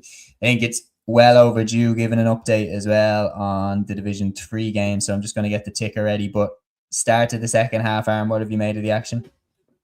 Yeah, I mean, so far, like, it's been back and forth between Tyrone and Cork. Tyrone have responded well. It's been interesting, like, because, as we said, Cork probably doing a lot of the early groundwork, but Tyrone have kept themselves in it. And Tyrone, just from looking at it here now as well, like, looks like they have a bit of momentum, like they have kind of the bit between their teeth. Louth Kildare 17 points to 12. Kildare have started the second half quite well, but Louth are in control. It's kind of a weird one for Louth, really, because their chances of promotion are probably least likely out of everyone else, because they also will have to make up even though they have the head-to-head with Derry, they don't have the head-to-head with Meath and also Cork. So that's kind of the problem there. So they would need to actually make up the score difference with Derry and some of the other teams. So that's the problem probably that Louth have. But in saying that, though, look, if Louth finish the season with 10 points on the board, even if they're not promoted, I don't think you can discount them going back-to-back in Leinster. I think they'll absolutely be in the conversation. Absolutely. As things stand, Brendan asked there, would a draw be enough for Cork? Yes, a draw would be enough for Cork. The destiny's in their own hands. If they get a draw, they're on 11 points, and that puts them above the chasing pack, namely Derry and Louth, who would be on 10 points if they keep winning their games. But Toronto coming through here. Great block down. Fantastic block down. So Stephen Sherlock back there. What on earth is he doing back there? I recognise him by the socks pulled up. Armagh wants us to name even more Dublin players here. But I think I named a good few there now. He named about 15 Dublin players. My brain sometimes gets a little foggy, I won't lie. So there probably is sometimes, like, even not mentioning Fenton there. I don't know how it is. Yeah, Donald Landy says James McCarthy is the best ever from a Meath man. He was brilliant. 9 All-Ireland medals. We really how we would love to have him back playing for Dublin again. Great defending by Cork there. 100%. They're defending really well, Cork, I have to say, because Tyrone have brought the fire in the second half. But what the fuck is Stephen Sherlock doing in the full back line? You've got one of the best 2-pointers in the game chilling in the full back line. Des saying, is Canavan playing? Yes, he is. Canavan is playing. Yeah, a bit of a mad one with him. He's supposed to be going. He made an amazing block though, so I don't know, maybe he's a good defender. Sean saying, what happens if Cork Tyrone is a draw? If Cork Tyrone's a draw, Cork are promoted. And if Meath get anything from that Offaly game, they'll be going up with them. And as things stand, they are going up with them because they're winning that game by 2 goals. Oh.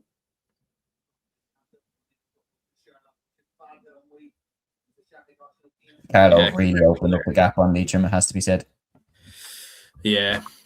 3-17 to 2-5 we have it here. Wow. And I'm happy for Carlo, get promoted. They're playing Wicklow in the opening round, and winner of that plays Dublin. Nothing I quite like Wicklow. A lot of people I know from Wicklow, been to Wicklow numerous times, but I would like to see Carlo win that game just because of the fact that I think it's a better away day. As a Dublin fan, Carlow Town it's a great town. I've been out there before, and 100%. Unfortunately, Ockram is just in the middle of nowhere, so you have to drive there. Do you know what I mean? I would like to see Carlo do it. It is an interesting one. It's definitely like a debate. Like, should all GA stadiums be on a train stop? Like, yeah, I did like. It's a hard one, really. Nice score, Cork back in the lead. I'm up for Cork. I don't know, just because of how close we are with Matthew after doing the pod. Yeah, I'd like to see Cork. I'd be delighted for him if Cork go up. 100%. Kildare just got a 2-pointer there, so only 3 points in the gap. So Kildare, they could still they have the win in the second half, so they could still actually do it. Derry Cavan's still quite close as well, to be fair, only 3 points in the gap, so Kildare still could do it potentially here. Armagh Champs asking who's the best ever Galway player. We're doing Galway as well. Galway men's footballers. I think if you're talking again, my criteria for this is we have to represent the different eras. Yeah. Galway players. I think if you're looking at the Galway 3 in a row in the 60s, and you're looking at players like Matty McDonough and the Cúilín, who was in the team in the Millennium. I'd probably say Enda Cúilín has to be in because you're in the team in the Millennium. So go him just slightly over Matty McDonough, and then I'd probably go Pádraig Joyce has to be in. There's a great shout for Declan Meehan. Goal chance thrown here. Matty Donnelly. Whoop. Back to Cavan. Up and over. Thrown level again. But yeah, I'd probably go Cúilín, Pádraig Joyce. Is Shane Walsh in? Yeah, I think you might need. Probably need an All Ireland inter-county. I think. Like Michael Meehan, to be fair, as well as another. Definitely Meehan as well. Yeah, so like there's a few there is a few ones there. If you're talking Walsh, you're probably talking. Dreams after going for Tyrone Cork. Oh yeah. I thought that was just my internet, but no, it's actually it's gone. Jeez, that's a weird way to freeze, isn't it? Oh my god, they're like completely. They're all boogieing. To be fair, it's done well to this point for nothing to go wrong. Yeah, it's been doing well. I'm switching over now to. I'll switch over to Offaly Meath. Meath 215, Offaly 12 points currently. Yeah, you can imagine Meath. Jack O'Connor going through. Oh, wide ball. Nearly got a third goal. Des here saying, "Can you ever see Offaly, Cavan, or Cork winning an All Ireland again?" I think the closest to winning, is Cork right now. I think it's one of them as well. With like obviously Cork do have, I know they are probably more so a hurling county than a football county, but they do have a big population there. They've good resources, a great stadium, great facilities, probably more so than Cavan and Offaly. So I think long term you probably would say it's more likely for Cork. But look, who knows? Because you just never know. Like sometimes you can get a golden team. Like if you look at Louth at the moment, like their kind of golden team they've produced at the moment have kind of, they've kind of come out of nowhere a little bit in the last couple of years. Obviously they've had underage and everything else, but pre-Mickey Hart, you could never have imagined Louth be a side competing to get into Division 1 and win a Leinster titles and everything else. You know what I mean? Like I remember going to Dublin, Louth, I think it was in 2019, and we beat them by like 25 points, and we didn't even have our best team out. Do you know what I mean? So it kind of is mad how quickly it can change. So that's why I wouldn't, for the likes of Offaly, Cavan, and even a lot of other counties, it can change very quickly. Goal chance there for me, but didn't go well. Louth getting a bull of bus from Porter.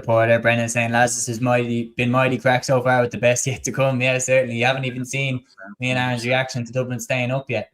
Goody saying, how are the lads? Just tuned in. Great to do this. Thanks for being with us, man.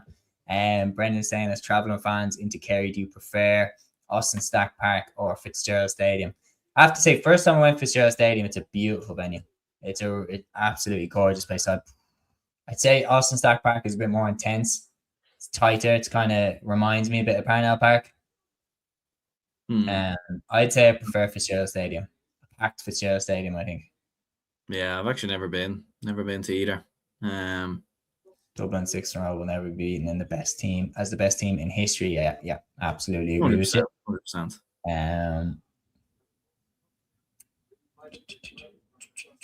Do you know what was mad stat about the final All Ireland win in that 6 in a row? And this will blow your minds, anybody who's watching that doesn't know this stat. Dublin won that All Ireland in 2020 without playing a single team that would play in Division 1 the next year. Yeah. Everybody in Leinster was in Division 1. Everyone in Leinster was in Division 1. Cavan weren't in Division 1. And then Mayo in the final had just been relegated from Division 1. So they played next year in Division 2. So I don't think that will ever be done again. No. Yeah, I mean, that was such a strange All Ireland. So many great teams had shocking defeats, like Kerry to Cork, Donegal to Cavan. Yeah, bit of a mad one. I think Tyrone Cork is back up and running. Tyrone are winning 13-12. Brandon there saying, "Geez, the Dubs know about Parnell Park." Yeah, you'd be surprised. You'd be surprised. We've The been hurlers to play that there. The stadium, hurlers yeah. play there from time to time. I wish the Um, footballers would as well. That's another do debate. you know? I actually think if we do get relegated, I do think there will be a few games in Parnell Park next year. I Toronto take don't. the lead against Cork. Live feed to Matthew, please. We're hoping he might call in after the game, but if Cork lose, I think it's fair to give him a pass. Yeah, the stream has just glitched again. It was back. Coming into the final few minutes of Division 2, just to give Division 4, sorry, coming into the final few minutes, we're on 63 minutes roughly of those games. Carlow are hammering Leitrim now 4-17 to 2-5. Wicklow are beating Longford 2-17 to 1-15. Tipperary are beating Waterford 4-17 to 16 points. And Antrim are beating London 18 points to 112. So much closer there between them. But as it stands right now, Wicklow and Carlow have made light work out of Longford and Leitrim respectively. So they've taken care of business. It looks like Carlow and Wicklow are going to get promoted from Division 4 with 10 minutes left to go in the division. Porter saying, fun fact about Fitzgerald Stadium, Tipperary unbeaten whenever they've played there in Championship hurling. Very interesting. Mikey saying Wexford 5, Westmeath 6 points. Very tight game. That one obviously a straight promotion final between the two of them. One of the most important games of the weekend. Des saying, what's your take on the Tailteann Cup? I think it's brilliant. I think it's been long. It was long overdue when it finally came around. You think about players that have come and gone that would have played in the Tailteann Cup and we would have seen more of them. Like the players the streets won't forget, like the types of Leighton Glynn and Matty Ford, like these players would have been balling in the Tailteann Cup if the championship had gone on instead of them, because around that time Wexford were really strong at competing in Leinster Championship, but they were kind of around Division 3 and they wouldn't have won Leinster at the time. They didn't win Leinster at the time, sorry, but then they would have gone into a Tailteann Cup, and you're looking at it's unbelievable that it's an unbelievable competition. I'm delighted it's been added in. Even other players like that would have got to play in the Tailteann Cup, like Paul Barden, Emlyn Mulligan, these players, like they would have balled out with it.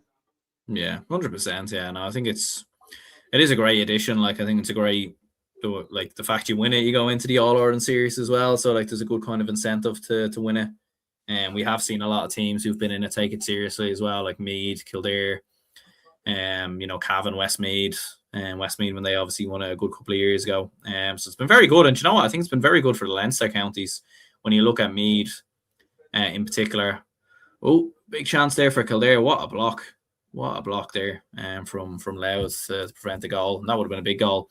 But yeah, it's a great competition. And I do think as well, I think for some counties like playing in the Tailteann Cup, isn't it? Like I kind of mentioned before for Wexford, playing in the Tailteann Cup, I think might actually be better in the shorter term for now, and then obviously longer term go up to be an All-Ireland series team.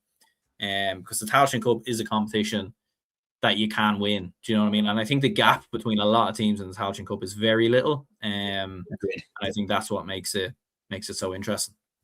No, it's a very, very good competition, I have to say.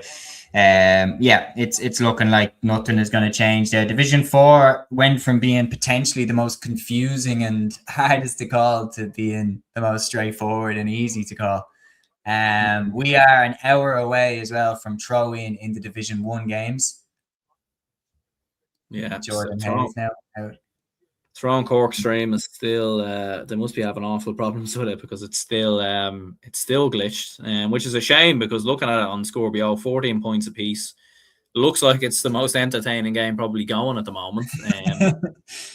That was it. Meath 218 to 12 up. So I think Kildare Louth game not on TG Cahir. I can't see it. It's working for me. I have it on here. Aidan, are you? I used to. I think it's something with the player. It should be available on the player, Aidan. There's some setting, but if you go onto TG Car's Twitter, they have it up as to how it can be fixed if it's not working.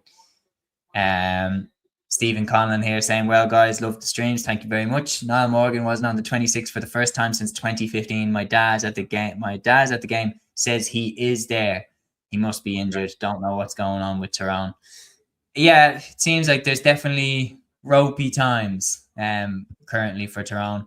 Tyrone Stream still smoother than their performances this year. That's the best comment for the stream so far. It's actually back. It's actually back now, but it's just the stream is just on the scoreboard. So it's just on the stands. Oh so, wow! Yeah. So we're literally just looking at the stands. We're just looking at the fans walk around. Okay. Oh wait, now it's back. I think we are back now officially. We are just about finished. Longford have made a surge and comeback actually against Wicklow. Keep an eye on this one. 218 to 217.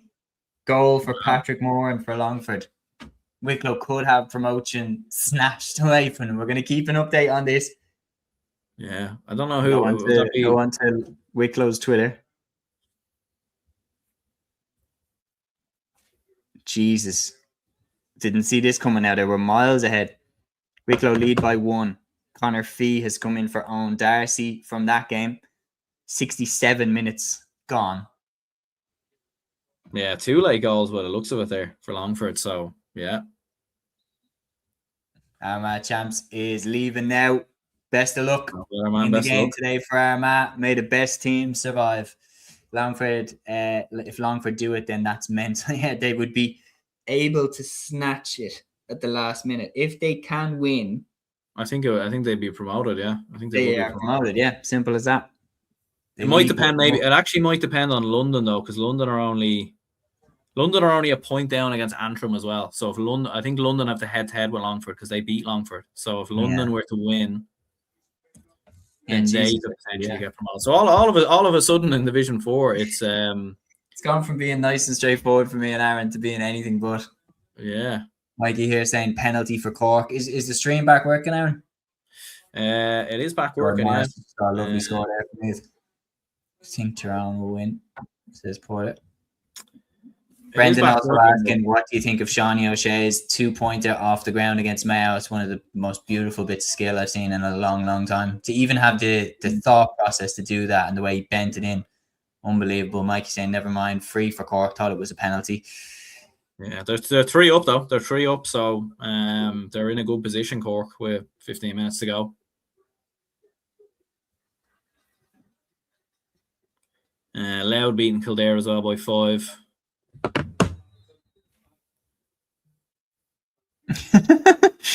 Liam says into the group chat he woke up hungover at 9 a.m, but he should have stayed asleep. Cork 17 to around 14 points. Cork still have their destiny in their own hands in that game. And they're saying up the kingdom. We're rooting for you today. No question about it. We're rooting for you today. I just hope we do our job as well, because like if Kerry win and then we just be really annoying. But then if we win, Galway are down, no? I think if it's by 4 points, but then I think Armagh need to win as well, obviously. Do you know what I mean? Because it's 3 teams on 6 points. Yeah, let's have a look. This is the Division 1 table. The poll here as well that we put up earlier, 67% of respondents said that Meath and Derry will go up. Oh yeah, goal for Louth as well. Goal for Louth? Goal for Louth, yeah. So they're 8 points up now. So you'd imagine that's... Wicklow 219. Mark Jackson has just slotted over a free after Keane Brady equalised. Mark Jackson slotted over 45 to put Wicklow back in front, 219 to 218. It's close, yeah. It's close.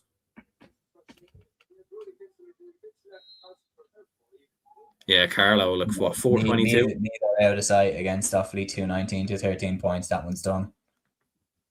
Looking now at... Fuck off. Ads. Trying to switch streams and I'm getting an unskippable ad. That's why you need that. You need that YouTube Premium, man. YouTube. You have the YouTube Premium, do you? I do, yeah. Oh, right, yeah. I went with the Spotify Premium. Maybe I should switch it. Derry beating Cavan by 113 to 10 points. Looks fairly straightforward. Oh, Sunderland beat Newcastle in the derby. In Newcastle, 2-1. No way. That's actually... Broby.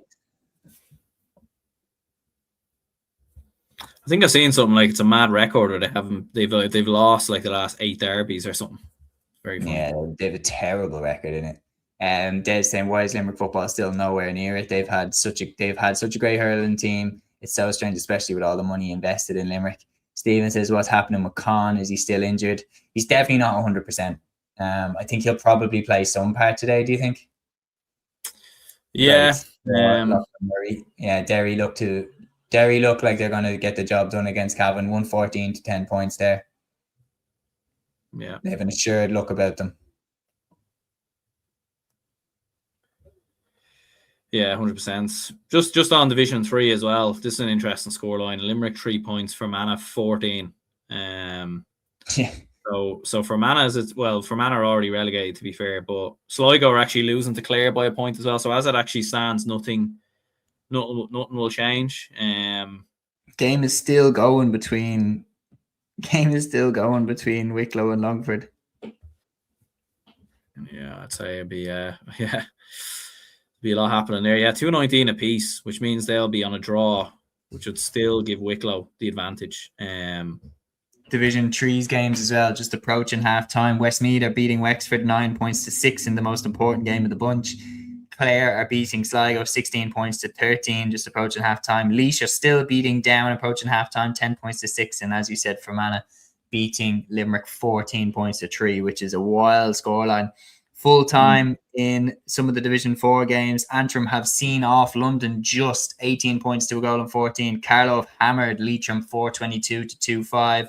And Tipperary have beaten Waterford 419 to 18 points. Just awaiting confirmation from the Twitter account. 73 minutes. Wicklow lead by 1. Jonathan Carlin with the score for Wicklow. They lead by 1, 220 to 219. Wow, yeah. It's going down to the wire between Wicklow and Longford. That's a straight promotion battle between the two of them. Yeah. And I think if Wicklow lose, I think Longford will get promoted. So I think Antrim are over. It is literally just between Wicklow and Longford now. Imagine if Wicklow throw this away. They were hammering Longford at that stage. Yeah, and just to put it Joseph Hagan has equalised. And just to put it into perspective as well, like looking at a draw is still okay for Wicklow. Draw is still okay for Wicklow. Yeah. But on at GA League tables, Longford are 5th in the table as it stands. But if they go in front, they go 2nd. So that just shows you how mad it is. You know what I mean? Yeah, 2 points between Cork and Tyrone now, so like it's still there. Louth 6 up versus Kildare. They've just brought it back down to 5.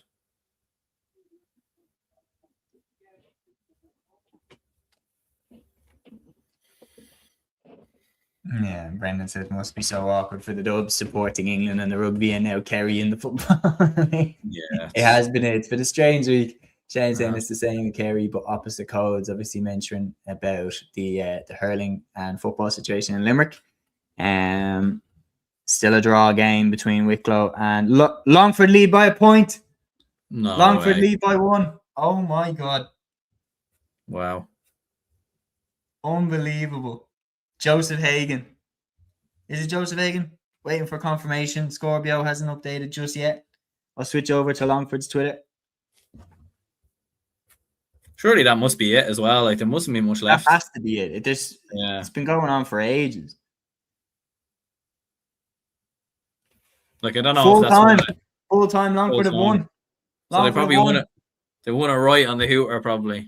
Oh my God. That's insane. Daniel Reynolds with the winner. Unbelievable. Wow. Right at the death. Oh my God. Point from play by Daniel Reynolds. Full time. Literally by the looks of things, with the last kick of the game, Longford have snatched promotion away from Wicklow. Carlow got their job done against Leitrim. Carlow and Longford are up to Division 3. That is absolutely insane. Because at one point in the game, I want to find out exactly what. 24 minutes into the second half, Wicklow were winning 217 to 15 points.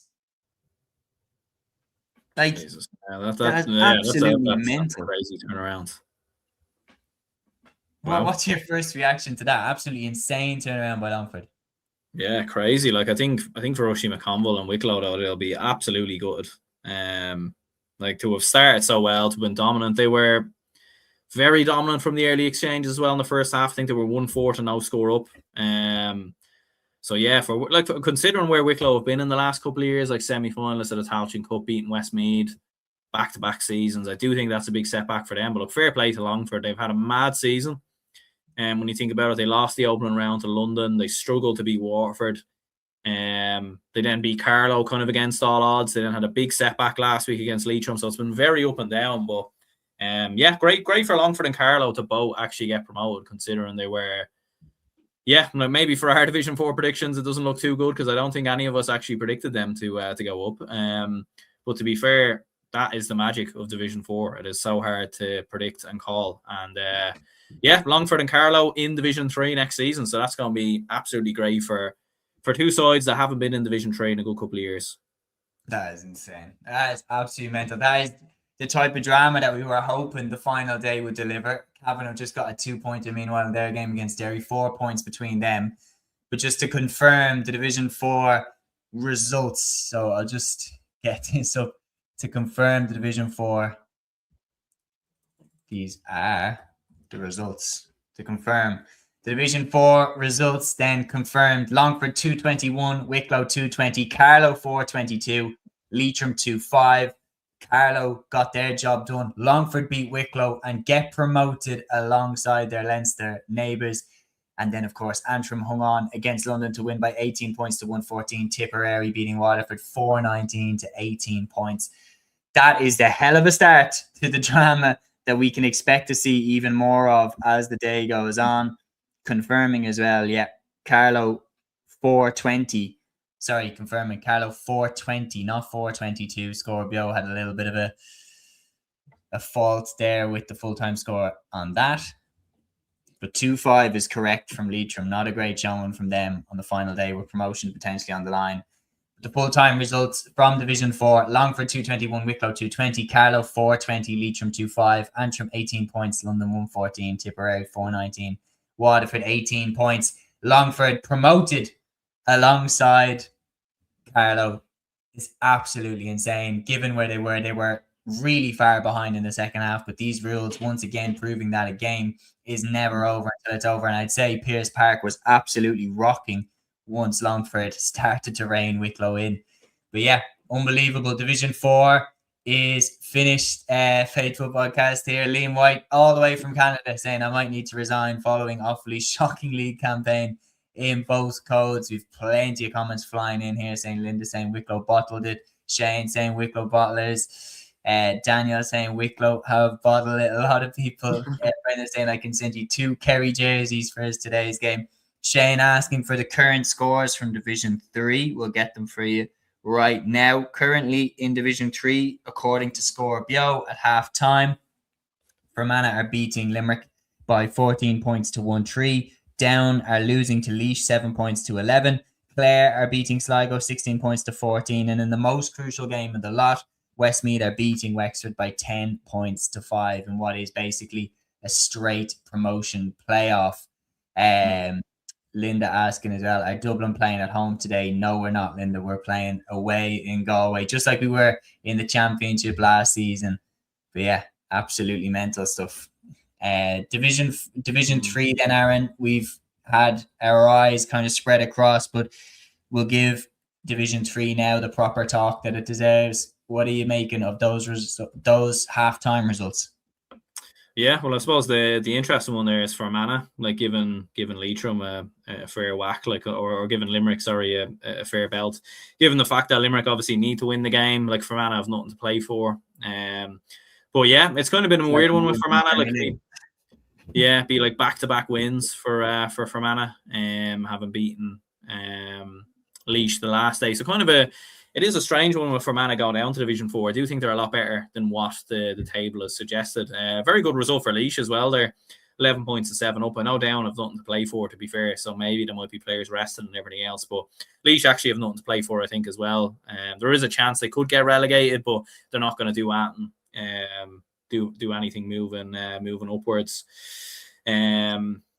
But yeah, some interesting ones. Clare beating Sligo as well. So a lot of the teams that need to win at the moment are not winning. So that's kind of interesting. And then looking at Tyrone Cork, 3 points between them with about 5 minutes to go. Cork just kind of hanging on to the ball, slowing it down. So Cork are in a good position to get promoted as it stands. Certainly.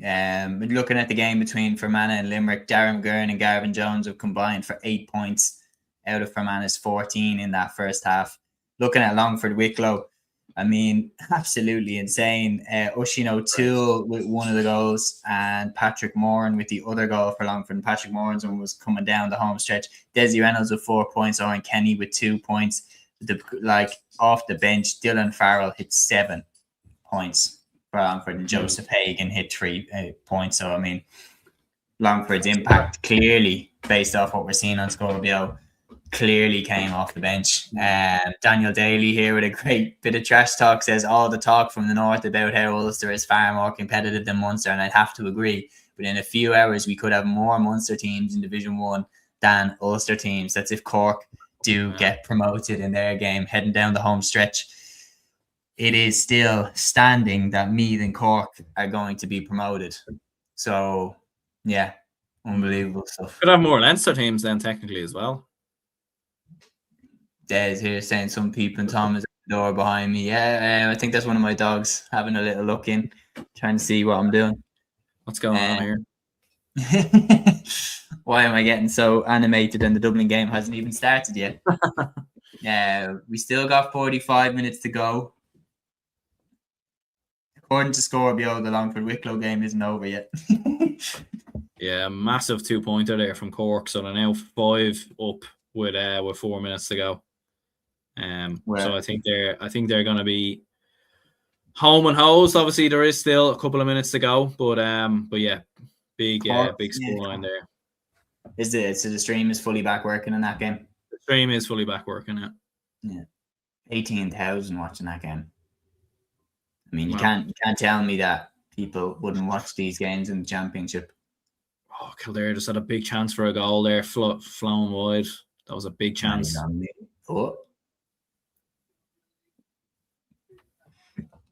Daly's got a point back for Tyrone.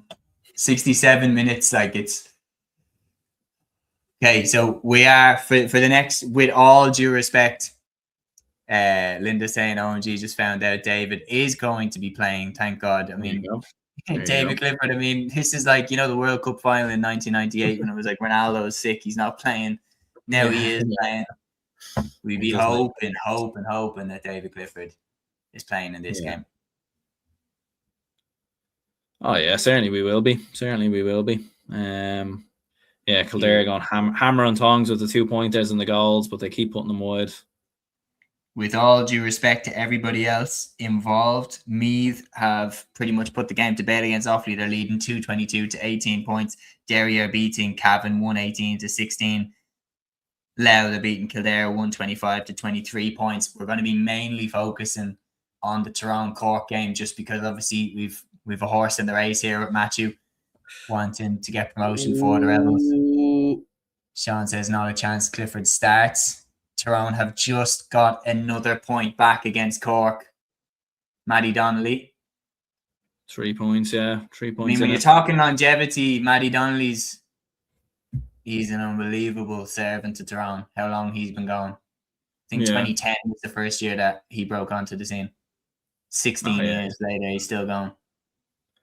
Oh, he's an incredible player, yeah. Good boy, Martin. Tyrone are winning the breaking ball. This is nervy, isn't it? I mean, to be fair, a draw is still good for them. Get to the hooter. But if Tyrone get 2-pointers, they're ahead, which is mental. What? It's nervy stuff, isn't it? Don't foul him there. And they're trying to work this. I should have given the ball Frank Burns. He should have given the ball. Donnelly came off his shoulder. They're trying to work. They're trying to work the 2-pointer. Oh shit! Oh, why did he step inside? It's a lovely score. But it's over. Yeah, 2 points. 2 points. 1 minute to go. Des says, Seamus, you could wear a Donegal number 15 shirt and everyone would mistaken you for Oisin Gallen. I'll take that as a compliment, Oisin Gallen. I wonder, does that have something to do with how I actually look like Oisin Gallen, or are we both just ginger? I've never really thought about that one actually. Yeah, maybe there is. A I slight mean, similarity. most of the people that I get compared to how I look is they're literally just ginger, and that's it. And there's absolutely no similarity in the face. Yeah, have a mate, to be fair, who's the spit image of Ultan Kelm for Fermanagh, and it is quite funny sometimes when I show people. I'm like, yeah, there he is, look, the Fermanagh man himself. Cork have won the ball back, and they have. I mean, they just need to hang on to it now for 30 seconds. Just hang on. Don't go for it. Right, they are going to go for it. Fist it over. Hurley over goes. That's it. Yeah, they need is a draw, so they're done. They're done. Peter in here from Newbridge, he says all over in Newbridge, Louth at home by 3. We got some good scores, but couldn't buy a goal and open the trapdoor. Yeah, so with that defeat, Kildare are relegated, along with Offaly. That's confirmed. Thrown down the other end. Surely the hooter goes and it's over. Full time. Cork promoted. Fair play. On there buzzing. Fair play. Fair play to them. Where's Matthew Hurley storming onto the pitch? I wonder will we see him on the stream. To be fair, he is working at it, so yeah, we probably won't. He'll be keeping it professional, but I'm sure he'll be absolutely buzzing. And fair play. To be fair, he called it. He did call it. You know, he did call it from the very beginning that Cork were going to get promoted. So you have to give him the props for that. Yeah.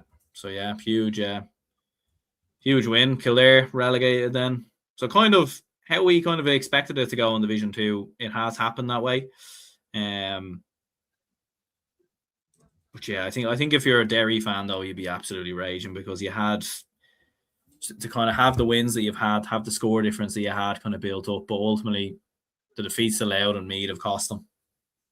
It was their slow start to the league, which has ultimately been their undoing. Yeah. Meath fans on the pitch as well at Offaly, I think, by the looks of it, they're all celebrating.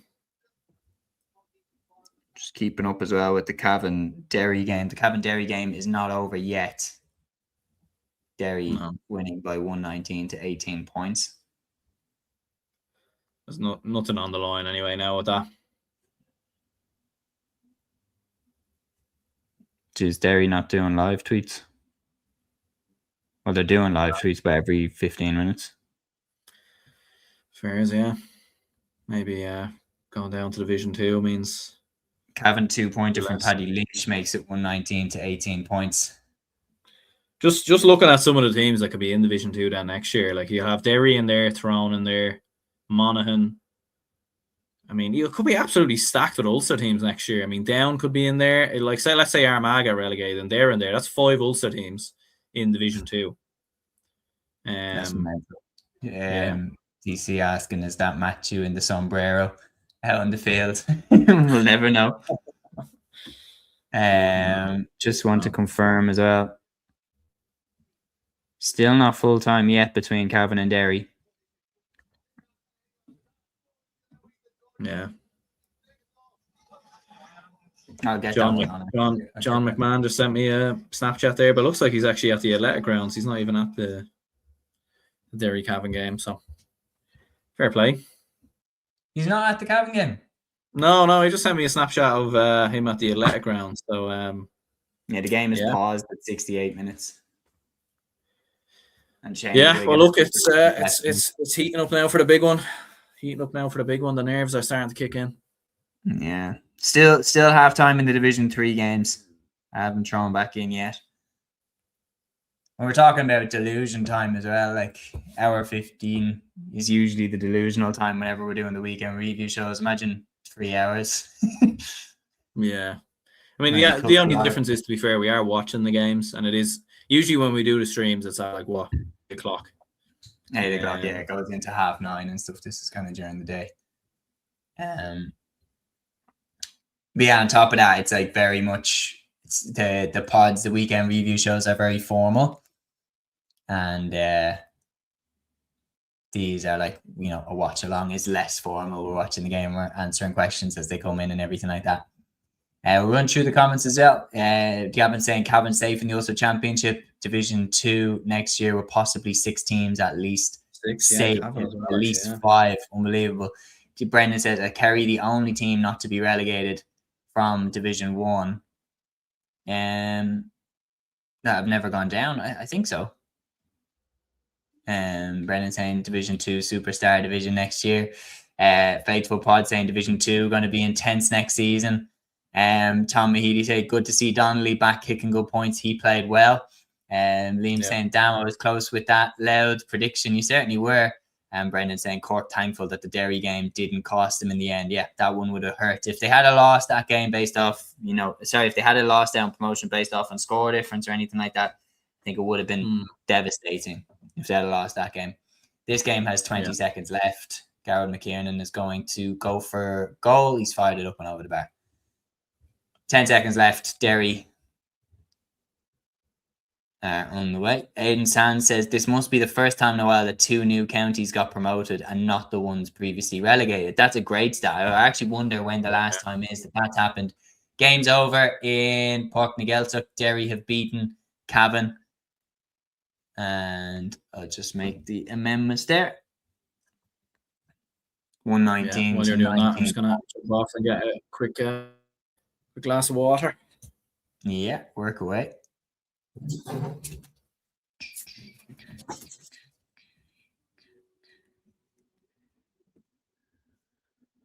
Okay, folks, just uploading the timeline here, keeping the ticker going for Division 2.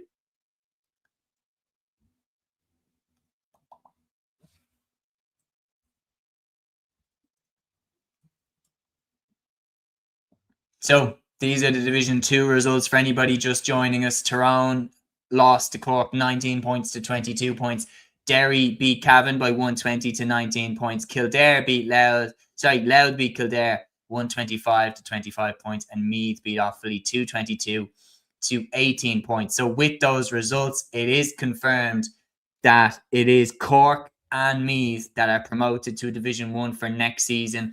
As Aidan pointed out in the live comments there, must be the first time in a long time that the 2 teams that got relegated from Division 1, none of them went straight back up to Division 1. Peter asking, Cavan also through the trapdoor, lads? No, unfortunately not for Kildare, Peter. Kildare relegated alongside Offaly due to Kildare losing the game to Louth. If Kildare had won the game against Louth, they actually would have jumped over Cavan and survived. But Cavan have survived based off previous results and previous wins. Brennan saying 2 divisions down, 2 divisions to go. We're into the second half, or we're just about to start the second half of the Division 3 games. And then we will jump in to the Division 1 clashes. Those ones throw in at 3:30, only a half hour away. DC saying, what do you make of Sligo so far? That's very disappointing so far this season. I'm a little bit disappointed in that how so far anyway, maybe it will take a little bit longer, but so far they've failed to really progress since those under-20 sides broke through, and all the signs were pointing, whether it was the success at schools and colleges level, whether it was the success with Coolera Strandhill winning the Connacht Championship, whether it was the success of their under-20 sides. Everything seemed to be pointing to Sligo moving in the right direction. The performance in the Tailteann Cup semi-final against Down was fantastic, but they haven't been able to get out of Division 3, and we've backed them quite a bit to get out. But this year, it never looked likely, unfortunately. But I still think they're moving in the right direction. Just it's taking a little bit more time than I thought. Peter saying Cork and Meath will be a cracking final. It certainly will. Both teams play open, expansive football. Both teams have some unbelievable 2-point kickers. Just saying there, Aaron, about Peter's comments, Cork and Meath, that would be a brilliant final. Absolutely, yeah. Cork the only team to beat Meath so far this year as well in the league. So I'm sure Meath will absolutely want to run that back and get revenge and everything else. But yeah, like when you think about like Meath and Cork, like 2 very big traditional football, and well, obviously Cork maybe more so hurling county, but you know, like a lot of history, like big kind of players you think of in the past with Meath and Cork and everything else. So great to see them back in in Division 1. And I think the league final will be very, very interesting. And, depending on who the league final is in Division 1, it's going to be it's going to be very interesting, to be fair. And your live reaction as well, Aaron, to these Division 2 results. Tyrone 19 points, Cork 22, Derry 120, Cavan 19, Louth 125, Kildare 25 points, and Meath 222, Offaly 18 points. With those results, it is confirmed that Meath and Offaly are both promoted to Division 1 for next season. Meath and Cork, you mean? I think maybe the delusion is... Apologies. Yeah. Well, I'll have another go with that. If I could just get your take on this, Aaron, your immediate reaction to the Division 2 results, as we can see here. Tyrone 19 points, Cork 22 points, Derry 120, Cavan 19 points, Kildare 25 points, Louth 125, Offaly 18 points, Meath 222. With these results, it is confirmed Meath and Cork both are promoted to Division 1 next season. It must be the first time in quite a while that neither relegated team from Division 1 has gone straight back up to the Premier Division. But Meath and Cork are going to be some final, and they're going to be interesting additions to Division 1 next year. 100%, yeah. Like it's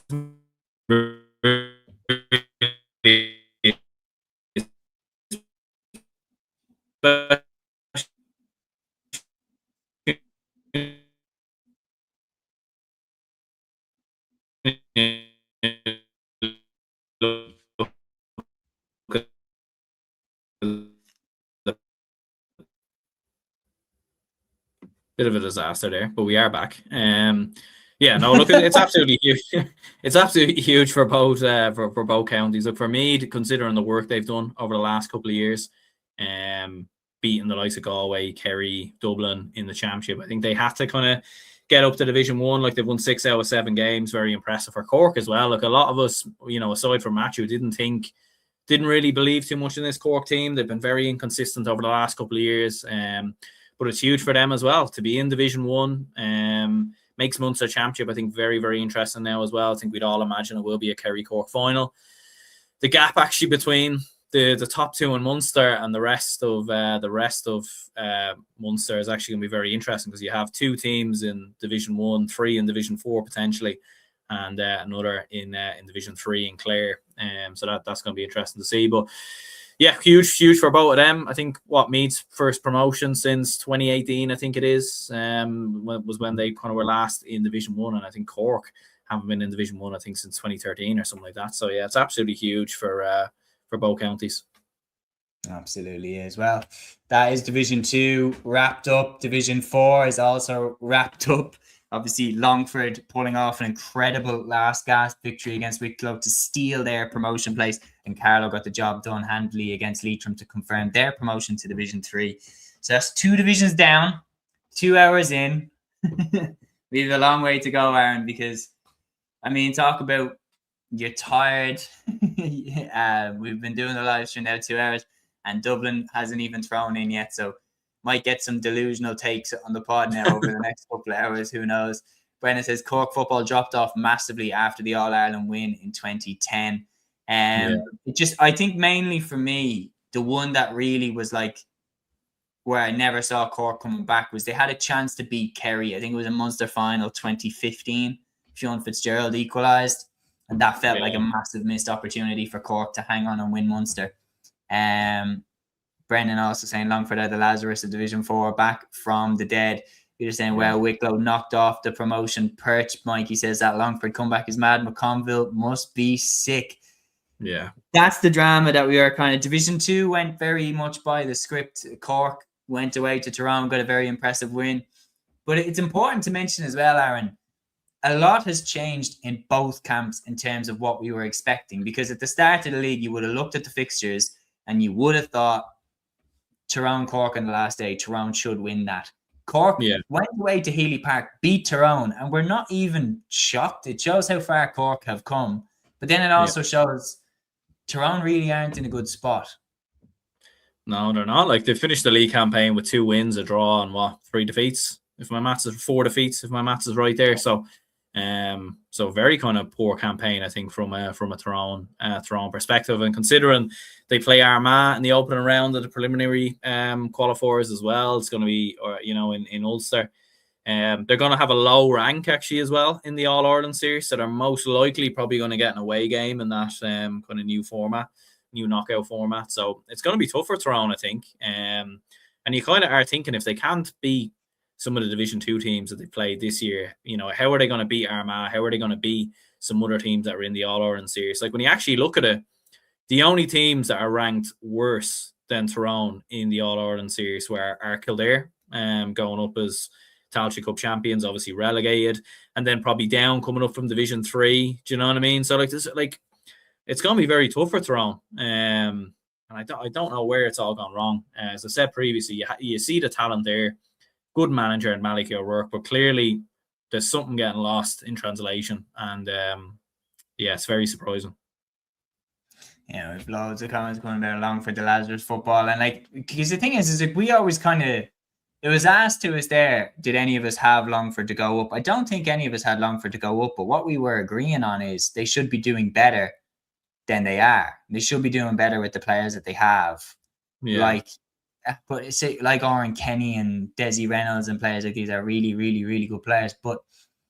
And we would have thought they would have bounced out of Division 4 by now, and that was kind of the joke when, they'd win the O'Byrne Cup, they'd look great, and then they'd fail to really make any advances. And DC saying, is there any chances Malachy goes before the championship? No, absolutely. No. I would be stunned if Malachy goes before the championship. I know that maybe it isn't happy in the camp, but we very, very rarely see that. Very, very good name. I nearly said it, Barry, but I'm not going to. It says, be good to see the Rebels back at the top table. Hopefully this might stop the talent drain to the hurlers and the fans. Get out and back them. Brendan also saying allegedly there's been behind closed doors arguments in the Tyrone camp and O'Rourke is losing the camp. A lot of people are saying that. I haven't heard anything concrete, so I'm not going to say that that's it. But these things rumors always start about this anytime the team is not doing particularly well. Peter said Woolley had word that Tyrone that Morgan walked out the last day and went to a wedding without permission, and also senior players were questioning management and tactics. Again, until I hear it where it's undeniable proof, I'm not saying that it absolutely happened, but clearly looking at the performances on the pitch, they're not all singing from the same hymn sheet. There is slight bump around there. At the same time, though, from a player's perspective, it would be a bit you got to an All-Ireland semi-final last year. You were unlucky against Armagh, felt in that Ulster semi-final. I think it was an Ulster semi-final, very, very close game. Could have very well went another way, in all honesty. And Malachy O'Rourke's a manager who's won won Club All-Irelands with what he could Grange. He's won Ulster titles with Monaghan. He's a top quality coach, top quality manager.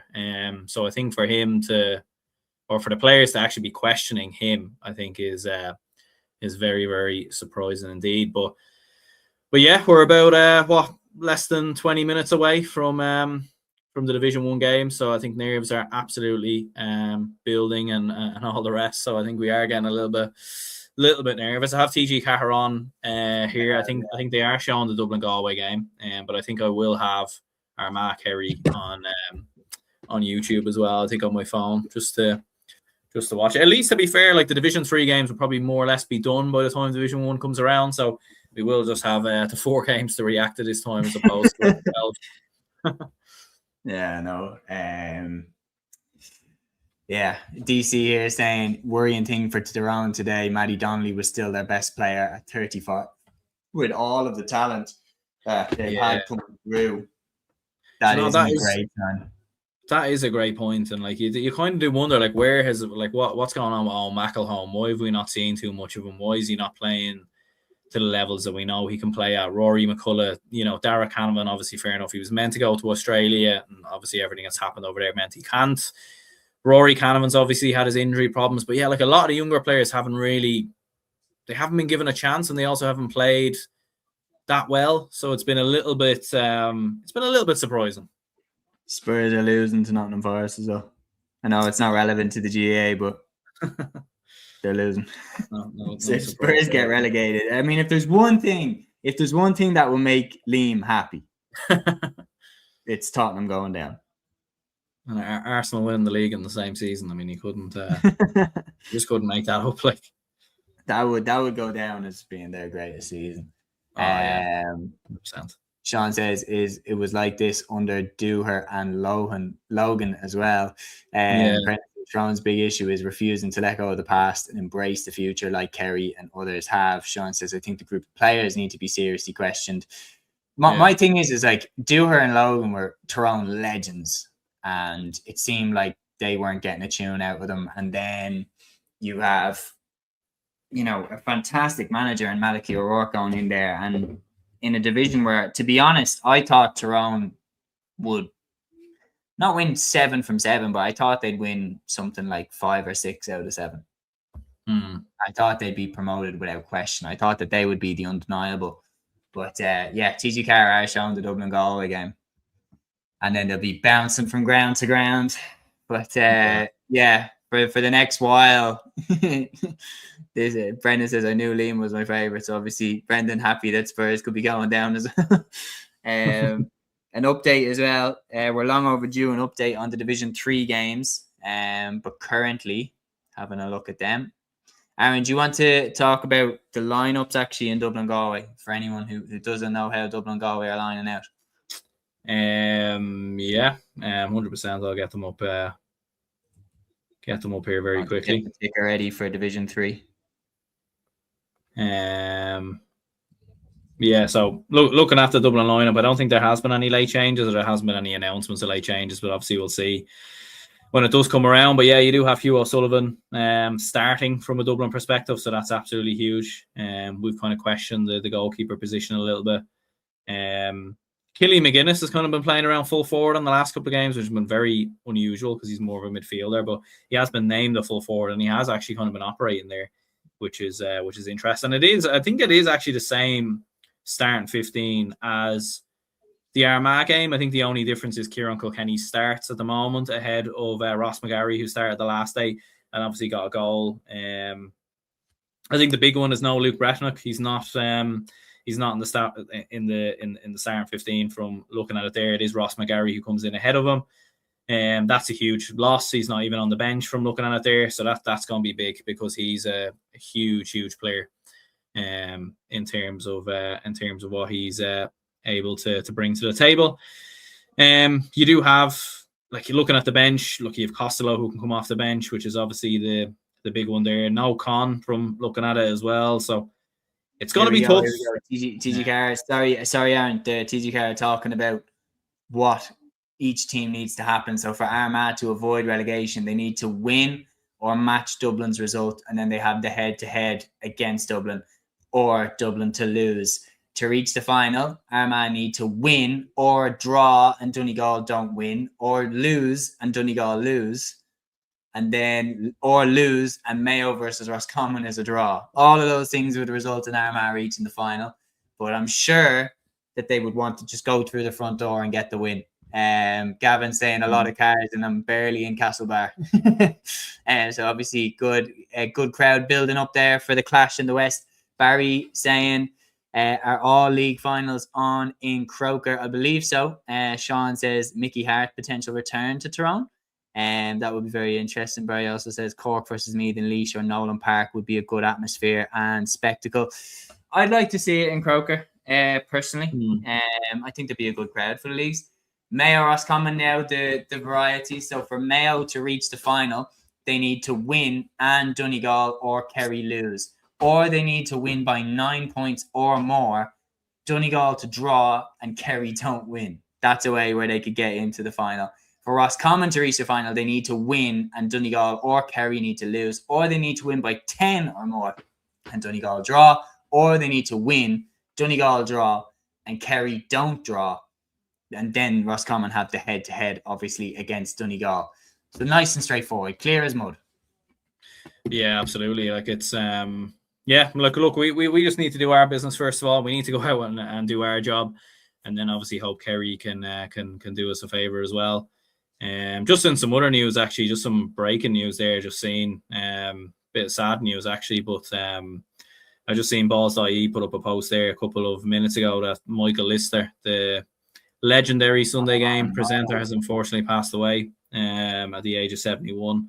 So thoughts and prayers obviously go out to his family and friends and everything else. Obviously a legendary presenter, part of the, when the Sunday Game was at its peak and at its best. So just seeing that there pop up. So yeah, obviously quite sad. God, that's actually that's really sad. Yeah. Honest to God, that's what a legend. Yeah. Really, really, really made that position. Like he was like our Gary Lineker, like, do you know what I mean? Just awesome presenter, like, and just he made that role, like, do you know what I mean? Like I grew up, and one of the things that I wanted to do was be a presenter, like be a TV presenter and stuff like that for sport. And like people like Michael Lester is why you fall in love with that role, because of how cool they did the job and everything. And absolutely. It just, we'll obviously wait to see more confirmation, but obviously they wouldn't have ran with that. I'm just going to look it up here. Yeah, no, I've seen Balls.ie, Irish Examiner. Like there is a few that have kind of posted it, but like obviously it only has been posted a couple of minutes now. So it's easy. He's literally just passed away. Yeah. Well, yeah. Rest in peace to an absolute legend. That's yesterday grabbing on in Dealish.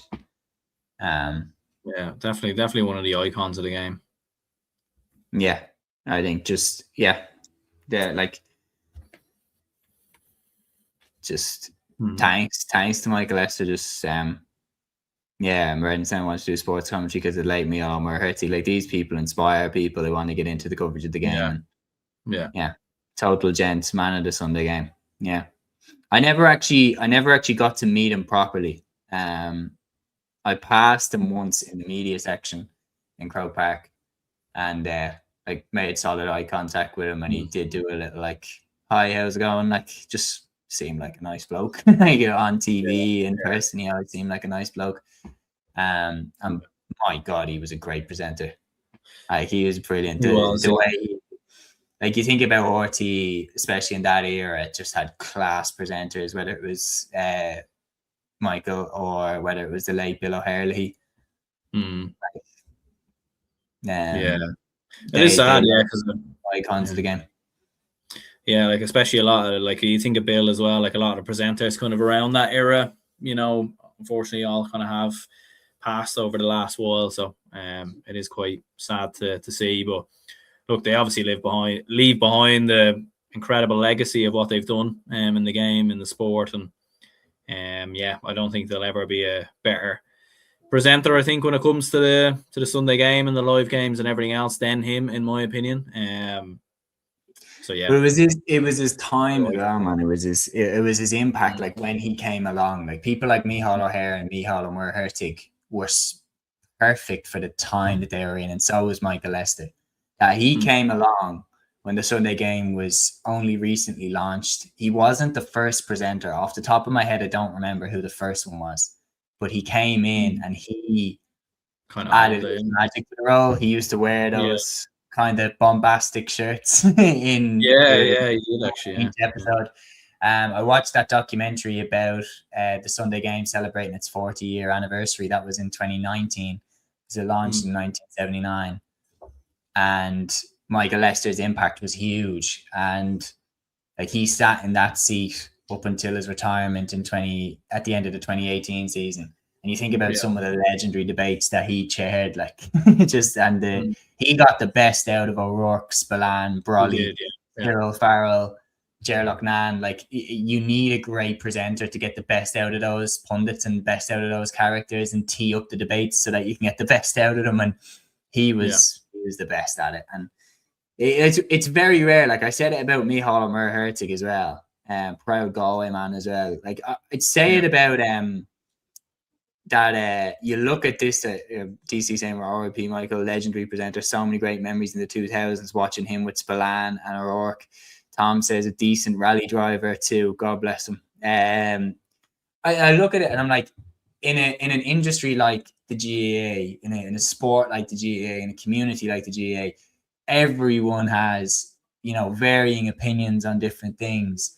But it's like with Michael Lester and MacHale O'Meara and these guys, nobody wavers from their class at their job. Like nobody wavers from it. And that's, everybody has different opinions on who's the best team, who are the best players. Nobody wavers from MacHale O'Meara. He was a great commentator. MacHale O'Hare was a great commentator. Michael Lester was a great presenter. And that speaks in itself. Brennan says the voices of the game are just as important as the players that play the game. O'Hare, O'Meara, Wishy, Fogarty paint the picture for the folks on the radio. Peter saying, as Cyril Farrell said in his Lecker Gale, Michael was the conductor of the orchestra.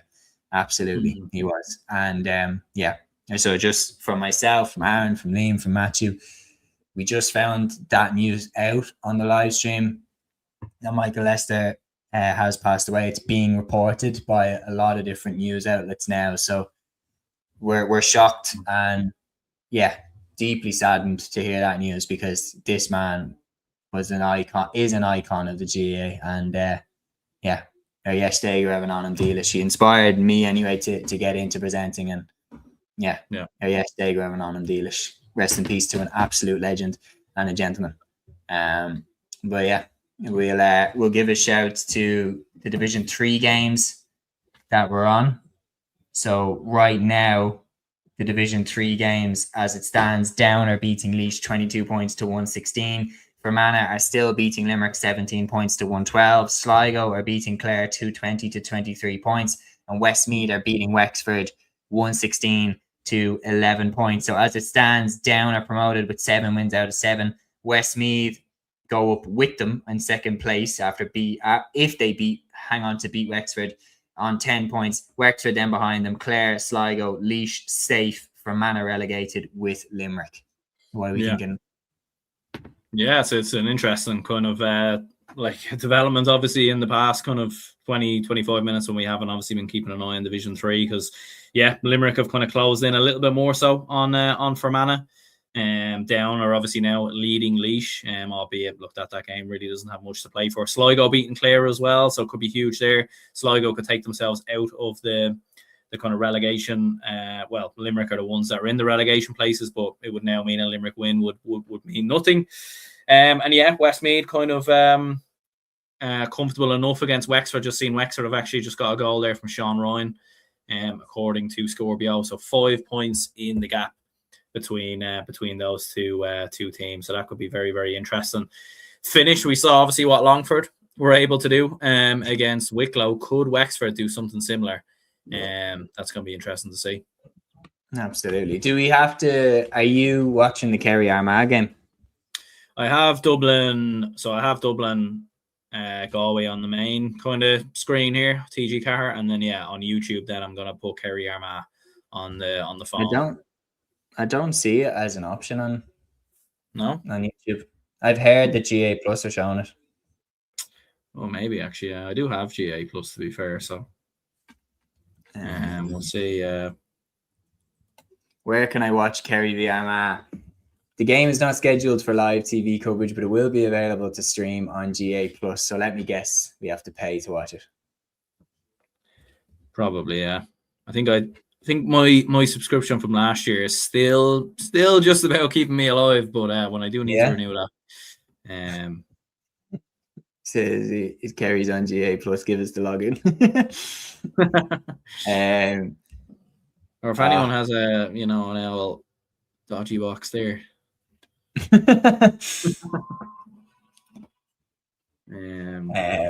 That's kind of annoying, to be honest. Yeah, it is a little. To be fair, I was expecting there would be one game at least on GA Plus, because there always kind of is, because it's on BBC Northern Ireland and then GA Plus. Didn't think it would be this one. I thought maybe it might have been a different one. The Division 1 last year, the Division 1 Watchalong had all the games shown on TV. Yeah. All of them. Yeah. So yeah, Well, look, we just I swoop in. will have it Actually, here gotta anyway. pay to watch this one. I will try and update people as we go along. Yeah, slightly Um, disappointing, but yeah, no, it is, to be fair. is what it is. Hopefully, TG Carr are still able to go to the game. I'd say they will. Yeah, they have to. Surely. We'll be quite. I don't think so, man. I'd be surprised. I think it's Yeah. GA Plus's footage. Maybe actually, yeah, maybe. Yeah, well, looking at it on Armagh, like Paddy Burns is a late change there anyway. Chair Brennan just tried to put in a challenge on Paddy Small to take a point there. Wow. Okay, here are the teams. So for Galway, Dylan McHugh is at centre back, Sean Kelly, Liam Silk either side, Keane Hernan at full back, Jack Glynn, Johnny McGrath, and Connor Flaherty is in goal. John Marr, Matthew Tierney midfield. It's a very strong midfield. Full foot, half forward line, Kieran Malloy at centre forward, Keane Darcy and Shawnee McGrath either side, Rob Finnerty, Oisin McDonagh, and Roach in the corner. No Shane Walsh, no Damien Comer. And for Dublin, Hugh O'Sullivan in goal, Nathan Doran, Brian Howard, the spine of the defence, Owen Merchant, David Byrne, Owen Kennedy and Alex Gavin. On the wings, Peadar O'Cofaigh-Byrne and Charlie McMorrow midfield. Find it interesting, McMorrow's midfield when he played centre back for Cúilín. And then half forwards, Rossman Gary, Sean Bugler, Niall Scully. Full forwards, Paddy Small, Killian McGuinness, Kieran Kilkenny. So no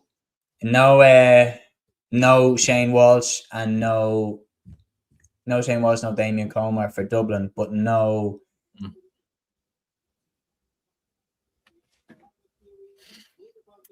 Okay, apparently it is. Oh, it is on YouTube, isn't it? Oh, there you go. Or is that maybe a different Division 1 game? Could that be? No, that's Armagh Kerry. Why are Armagh playing? Are Armagh in the black They're probably jersey? probably in black, yeah, I'd say. Why? They're the home team. Yeah. It is a cool jersey, but are they just trying to wear it? I feel like they always kind of wear the black when they play Kerry, don't they? I don't know what Kerry's away jersey is, but maybe there might still be a changes for Kerry, clash. Mike Green and Mark O'Shea in for Tig Morley and Trent. Yeah, I've seen Mark O'Shea's in there, but yeah, looking at Any word on Clifford? Yeah, no, he's there. He starts. Sean O'Shea starts as well. Yeah, he starts. Okay. Yeah. So yeah.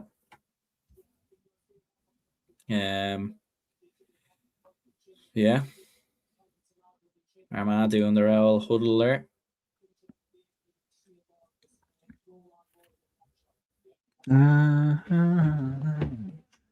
Okay. Yeah, says be interesting. Kerry playing a white jersey is the away kit. It's a big game. I agree. They're highlighting Paddy Small here. It's a huge game for him. Looking at that forward line, Kieran Kilkenny and himself are the most experienced men in that inside forward line. Yeah. Anyone who maybe, I don't know if anyone's watching this who's actually at the Dublin Galway game, but maybe if you give us a heads up on the wind as well. Looks like there is a wind, and who could it favour? It's in Galway, man. Yeah. Galway's kind of like its own world, isn't it? Keane Darcy, obviously warming up there, playing against some of his club mates. Yeah, some of his Ballybowden club mates. There seems to be a really strong tradition of Galway players moving to Dublin clubs. Like Shane Walsh, Keane Darcy, Alva Davern as well on the women's side moved to Crokes. Yeah, it's an interesting one as well. I know obviously as well, the Crokes goalkeeper in the women's is from Galway as well. Yeah. It is an interesting one. Obviously, it does depend on everyone's work situation and everything. Yeah, Sean here saying Jack O'Connor's superstition got the better of him. Never won an All-Ireland without winning the league. So all guns blazing. Clifford starts. We were debating would Jack be superstitious about trying to win this game. That's great news for us that Kerry are going all in on this. That's great news for us. I'll put the poll in as well as we go. So a new poll, everyone, a new poll. And the poll is who will be relegated from Division 1. And your options, option A is Dublin, option 2 is Galway, and option 3 is Armagh. So simply put, to vote on this poll, what you do is you just simply type 1 into the live chat for Dublin, 2 into the live chat for Galway, or 3 into the live chat for Armagh. And that's your vote cast. And I'm going to keep this poll active until the very end of these Division 1 games. And it'll be interesting to see a lot of people changing the votes as things go on. But we'll see. Hopefully Dublin can stay up. How damaging would it be, Aaron, if we got relegated? Would it be damaging at all, or do you think it wouldn't matter? It's a weird one. Like, I know people are saying, "Oh, well, you go down to Division 2, you can rest players a little bit, try younger players out, you could experiment a bit more." But I think that's changing, to be honest with you. I think when you look at the quality of teams that are in Division 2, in Tyrone, in Derry, look, whatever's going on with Tyrone right now, you'd imagine by next year, whether it is a new manager or whatever the hell is going on there, they will, they have the talent and the players are there. Derry are still going to be there. They're going to be a tough force. Down are coming up. That's going to be a tough game. Look, Monaghan will probably get their act together as well. So it's going to be very, very difficult, to be honest with you. It's not going to be a given as it was last season in terms of promotion, or not last season, sorry, the last time we were in Division 2. Last time we were in Division 2, there were a lot of games where Dublin didn't even play particularly well, but still won. I remember the Clare game as an example. I remember Kildare, even on the opening day, we were quite poor on that particular occasion. I think that might have been the season Kildare were relegated. So there was a lot of times we struggled in Division 2 against far weaker teams, and didn't get, managed to get away with it. So I think it will be tough for us, to be honest with you. I think it'll be difficult, especially as well. Could that lead to more players stepping away? How much longer has Paddy Small got, as an example? Do you know what I mean? These kind of lads, how much longer have these players got? So that is the concern and the worry. But look, hopefully we can do it. But Armagh Kerry has thrown in from looking at it, so that is now up and running. I do have it up on my phone, and straight away, GA plus. Straight away, David Clifford puts the ball over the bar instantly. Let's go, Kerry. Let's go. And just for the record, everyone who is voting, I will keep the poll open. So type in number 1 into the live chat, or number 2 or number 3 if you want Dublin, Galway, or Armagh to be your vote respectively. I will stop the poll then and give the results at the end of the stream. So the poll is still active, even though it is hidden. But interestingly as well, Aaron, some madness going on in Division 3's live games. Just looking at it here, we have, just want to get it up here, correct?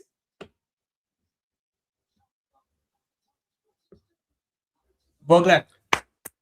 Great start. 2-pointer. That's exactly what we needed to begin the game. Happy days. I think might be. Looking at Division 3's game, some madness has gone on. Laois are beating Down 221 to 22 points. Down's 100% record looks to be coming to an end. Limerick are drawing with Fermanagh 213 to 19 points. Sligo are drawing with Clare 222 to 28 points. Westmeath still beating Wexford 117 to 115. If Limerick can beat Fermanagh, and if Sligo lose to Clare, they will be level on points. And I'm not off the top of my head, I can't remember the head-to-head. Can maybe somebody in the live chat, who won that game between Limerick and Sligo? Yeah, that's a great start though, Aaron. 2-pointer straight off the bat.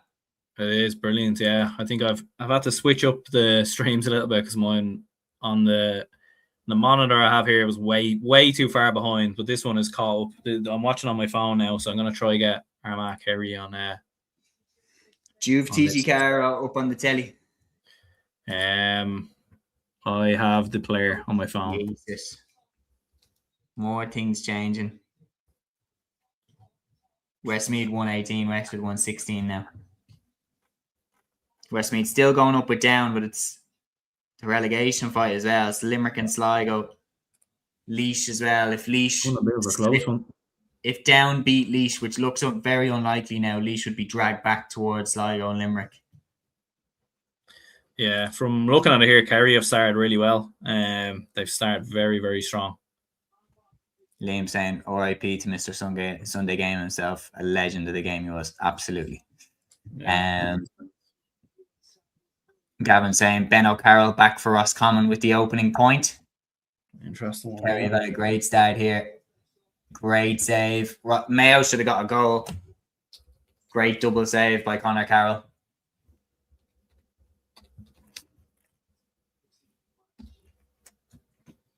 Good start for Dublin though. 3 up. Happy days. Woo! Can't have asked for a better start, to be fair. Kerry going well. Brennan says, I can keep you updated on the Kerry game. We would love if you keep us updated on the Kerry game, Brennan. Really appreciate it. Monaghan lead against Donegal.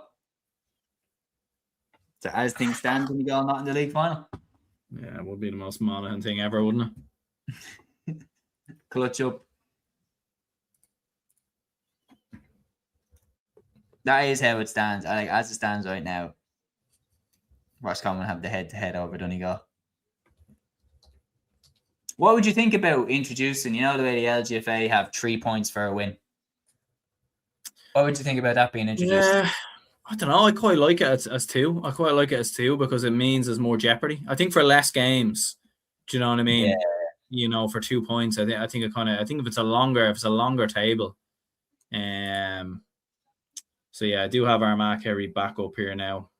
So yeah, Kerry 4 up as it stands there. But yeah, no, I quite like it as 2. I've never really understood why is it 3 in LGFA as opposed to 2. Like I don't really, I'm I actually don't know. Yeah, it's an interesting one. But yeah, happy days. Been a great start. Dublin 4 up, Kerry 4 up. Couldn't have asked for a better start for the opening. Obviously, a long way to go. We know that. Yeah. And we know what Armagh did against Dublin. Galway are one of the best teams as well in terms of coming back in games. So long way to go. Yeah, but here come Kerry again.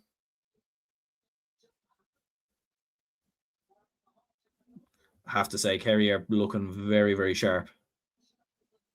And they've just made it 5-0. Very good. Yeah. Yeah, Brendan's saying we're 5 up now, lads. It's been a great start for Kerry. And we love that. Yeah. Oh my fucking God. Look at Ryan. Wow, they did it. They did it. Is it actually? No way. League tables, nothing's changed. Still Westmeath 118, Wexford 116. Maybe Ryan knows something that we don't. Yeah, maybe did they get a late goal or something? Maybe the table's about to change in front of our eyes. Laois 222, down 24 points. Limerick 215, Fermanagh 20 points. So Limerick are beating Fermanagh, but Sligo are also beating Clare by 1 point. If Sligo drop against Clare, I just want to check the Sligo-Limerick game. Donegal have hit the back of the net against Monaghan, 1-2 to a point. They're winning there. Yeah, Galway've got their first right point. Now, Armagh are relegated. Dublin and Galway are safe, and Kerry and Donegal are in the league final. Yeah. Kerry Sligo beat Limerick by 3 points in the early clash. So what Limerick need Sligo to lose. They need Sligo to lose their game against they need Sligo to lose to Clare, and then Limerick need to beat Fermanagh, and then they can leapfrog them. Because right now Limerick are beating Fermanagh and Sligo are beating Clare by a point. Sorry, what they need then is they need Clare. I can't do this. We'll find out in a bit. I can't do this shit. Yeah. Monaghan have got a goal. Oh, well.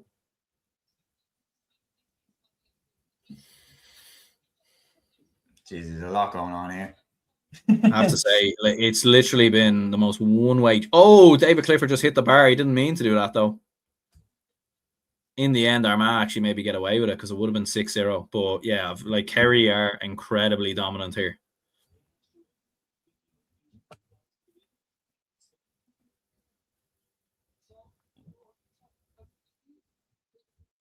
Five 1 up to the Dubs.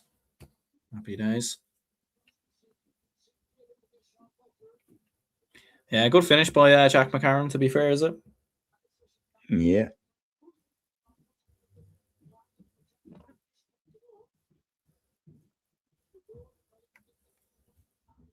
I'm just going to ask the lads if they're free to join us for a little bit, potentially.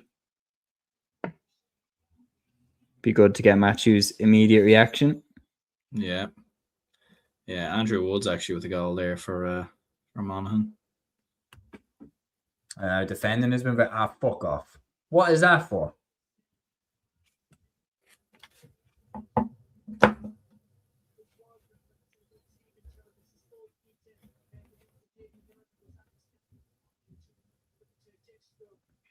It's the wrap tackle. It's that like kind of bear hug. That's so obvious to a ref. Can't be doing that. Second look, it is a free. Yeah. Oisin McDonagh, what have you made of him? He's been very good, yeah. He's been very impressive, considering some of the players Galway haven't had available or haven't been playing. Yeah, no, it is a foul, to be fair, on John Marlick. Okay, let's go, Hugh. Galway push right up on him here. Jump up and like they're really trying to get at him. Yeah, when they're actually just pump it like this. Oh, good, well done. Go on, Bugler. Armagh, to be fair, did well in the second half on him.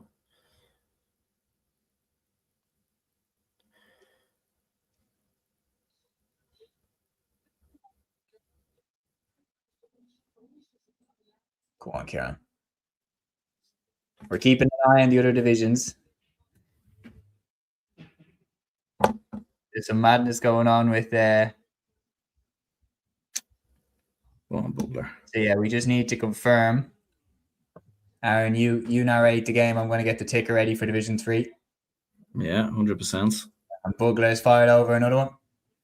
Yeah, great. 6 points to 2. 6 points to 2. Great points. It's been a great start from a Dublin perspective. It's still 5-0 for Kerry as well against Armagh. Almost 10 minutes in, Armagh still haven't scored. Oh, they did get the goal. Oh my God. No way. Actually got the goal. Oh my God. Back-to-back promotion. Yeah, Sean Ryan. No way. Unbelievable. Dara Brooks got a 2-pointer to bring them back to within 2. And then Sean Ryan hits the back of the net. Wexford have got promotion. Back-to-back promotions. Unbelievable stuff. Jesus, well, I'll tell you what, a late drama in every division. Oh my God. Just getting the official results in. I'd say Wexford Park would have gone absolutely mental with that late goal. This is absolutely insane. Yeah, Westmeath and Wicklow have something in common today, unfortunately.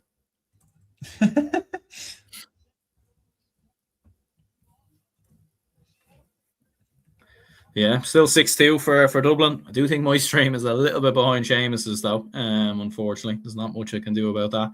But Kerry are 5 up against Armagh as well, just controlling the game there. So Matthew can jump on it around 4. Now, if he doesn't jump on with a beer in one hand and a cigar in the other, I'll be disappointed. And a big told you so grin. yeah. Sombrero hat. Well, just to confirm, guys, absolutely sensational news. Wexford got a late goal from Sean Ryan, and they are promoted to Division 2. The official results from Division 3. Wexford 216, Westmeath 118, Sligo 223, Clare 28 points, Limerick 215, Fermanagh 20 points, Down 24 points, Laois 2 goals and 22 points. Absolute scenes. Wexford have got back-to-back promotion. Unbelievable stuff. Sligo and Limerick both winning their games, but Limerick's one is in vain. They are relegated alongside Fermanagh, ironically. But Wexford, unbelievable. Promoted again. Yeah, absolutely insane. They've been the story of the league, back-to-back promotions. Into Division 2 now next season. We're talking about who gets relegated from Division 1. Wexford will be playing one of them. next season. So it's absolutely huge for Wexford football and the progress. I think we remember them stuttering around Division 4 for a good couple of years, really, really struggling pound for pound. They were one of the least ranked counties, you would say, in the country in terms of how things are going. Now they're right in the middle of it all, and fair play to them. That's some going. And, hopefully we do get to see the highlights of these games later on the Sunday game, and they show the moments and everything else, because a bit like the Longford situation, you'd imagine the fans and the crowd going absolutely mental with that late goal. Sticking there for Westmeath, a bit like Wicklow earlier, they had a big lead. But it's been a common trend. It's nearly like, I don't know if you want to be big, even watching this Dublin in front against Galway and Kerry up against Armagh, it's nearly like, I don't really know if it's actually... Hey, don't. We're not doing this. We're not doing this. Do you know what I mean? Do you know what I mean? It's like a 7, 8, 9 point lead in football now means nothing. Yeah, actually, we started great against Armagh as well. Yeah. Bit of a bizarre one in the Kerry Armagh game, though. Like, we're 13 minutes in and Armagh still haven't scored. Yeah. I mean, Kerry actually haven't scored as well in about 5-6 minutes. Long way to continue. 100%, yeah. Kerry keeping the ball. If they could just keep the ball till full time, I'd be happy. Oh, what a block. Was that McMorrow? Darcy's ballooned it wide. Is it good Dublin crowd that's gone up? 100%, yeah. Oh my God, what a block. Yeah, I'm just seeing this now. Yeah, it was a great turnover by Tiernach. Yeah, great block. It's a weird one because I know what's going to happen. Oh, yeah. Is your stream do you have it on TV or on? Not on TV. No, it's just on the player. Okay. So I think we're a little bit behind. Yeah, I've got it on the TV here in front of me. McGuinness. Oh, lovely. Woo! Yupa. Brendan says it's nice to see teams that might struggle normally get a result that means so much in the league. It certainly does. Kerry 6-0 up against Armagh. We're getting results from around the ground. So as it stands, we're safe. Galway are safe. Armagh are relegated, along with Monaghan and Donegal and Kerry are into the league final. So yeah, just seeing that point by McGuinness as well. Yeah, great score. It's a bit of a strange one, him playing a full forward. I've kind of been trying to work out, at times he isn't actually playing a full forward. It's like we're playing without one. It's a very unusual scenario at times, but he kind of is operating there, more so of a midfielder. But Armagh have just kicked another wide. 15 minutes gone. This is very... To be fair, it does... I don't know. It's hard to tell. Playing in the away kit when they're at home. Yeah, it does feel like there is a bit of a breeze now, maybe favouring Kerry potentially from looking at it here. I'm not entirely sure. Maybe the fans can correct me if I'm wrong on that, but Peter says, what will Geezer be going ape shit about this week? Well, from a Dublin perspective, hopefully it's that Dublin stayed up. Dublin stayed up instead.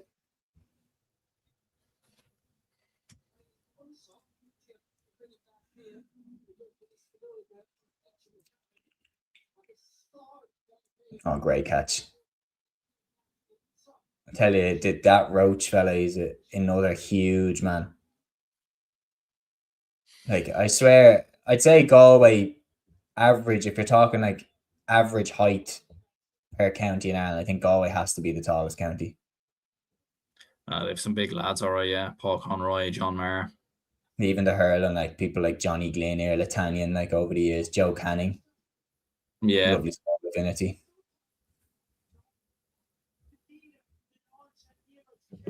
Patrick here saying, talking about Michael Lester. Yeah, we spoke about it earlier in the stream, Patrick, but once again, just absolute legend, and yesterday we went on and did it. Another kick out. Oh, how on earth? Galway are putting a lot of pressure on Hugh O'Sullivan with these kickouts here. Yeah. I mean, look, Armagh got a bit of joy from it in the second half. It's a 3-point game now. It's a Yeah. 3-point game now. That's fuck all. I am looking at the Dublin players though as well. Just like create a bit more space, show a bit more for them, mix it up a bit. I felt like against Armagh. I'm happy with the start that we've made. No, 100%. Yeah, we have to start strong, start fast. Well, hold on. Oh, we're on the attack here.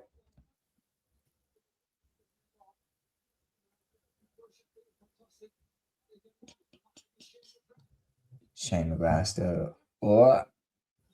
Well done. Great turnover. It's gonna be. I remember me and Matthew did a live watch along when the Armagh Monaghan penalty shootout. We were watching on GA Plus, and my stream was just a little bit ahead of his. Yeah. Like when that final penalty for Armagh was saved, I was like, saved, and then Matthew was like, oh my god. Yeah. Like, see, he was so bet into it that like he didn't really clock me saying it, I think. Yeah. Yeah, like TV's in the other room, so it's just kind of one of them. But Asher, look, we can manage it. Well done, Rich. Just a look. So yeah, Division 3. If you are joining us, Patrick here saying, with Cork getting promoted, do you think we can beat Kerry in Munster this year? Wouldn't write it off. Kerry look good though. Can't tell you like a Cork are progressing, but I think Kerry arguably look even better this year than they did this time last year. It is one of them. Like sometimes in Munster, Kerry can fucking with it there. I feel like Kerry have a bit of a drop sometimes.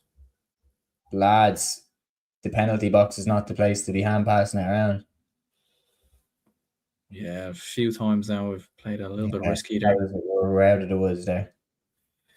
Scores right now in Division 1. Donegal 1-7, Monaghan 1-3, Kerry 6 points, Armagh 0, Mayo 5, Roscommon 2. So 7-0 now for Kerry. Lovely.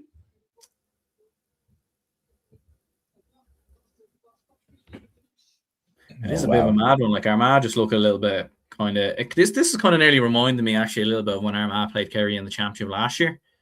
They just where Armagh, Armagh just can't get their hands on the ball. Like Kerry are just winning everything. Oh, what's coming?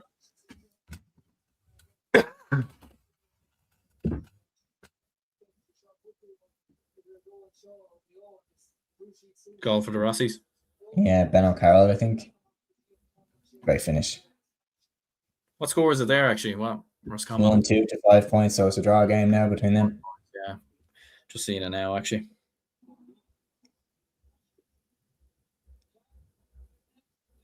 Oh, be getting to know each other. Sean Kelly and Sean Bugler. Yeah, Kerry now 8 points up versus Armagh.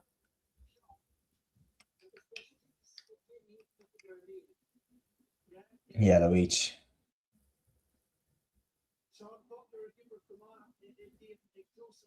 Do you know what? Would you take Sean Kelly and Sean Bugler getting 2 yellows each and going off? No, I think Bugler. We need Bugler. I think he can offer something. I know Sean Kelly's influential, but Sean Kelly could be going off anyway. He's gesturing at his hamstring, like. Yeah, he is actually. Yeah. Okay, yellow each. Yeah, he's gone. Sean Mulcairn's in for him.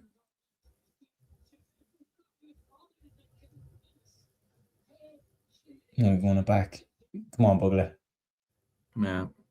Just looking at some of the Armagh fans in the crowd, like they look a little bit shell-shocked, to be honest. 20 minutes in, 8-0. Kerry now have a free to go 9-0 up.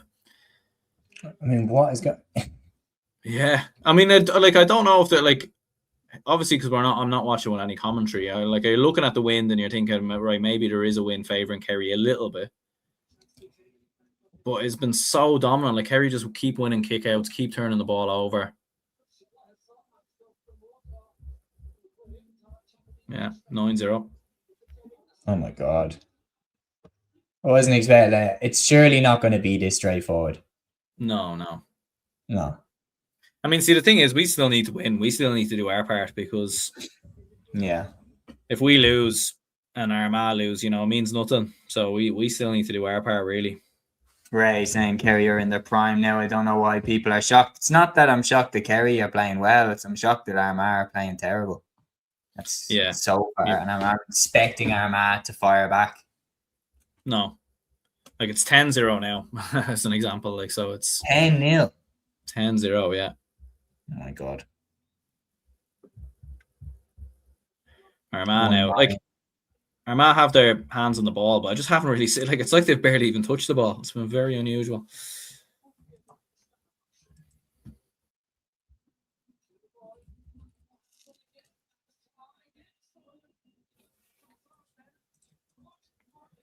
Hugh Sullivan 2-pointer. 2-pointer. He nailed it, did he? Happy days. Happy days. Great kick.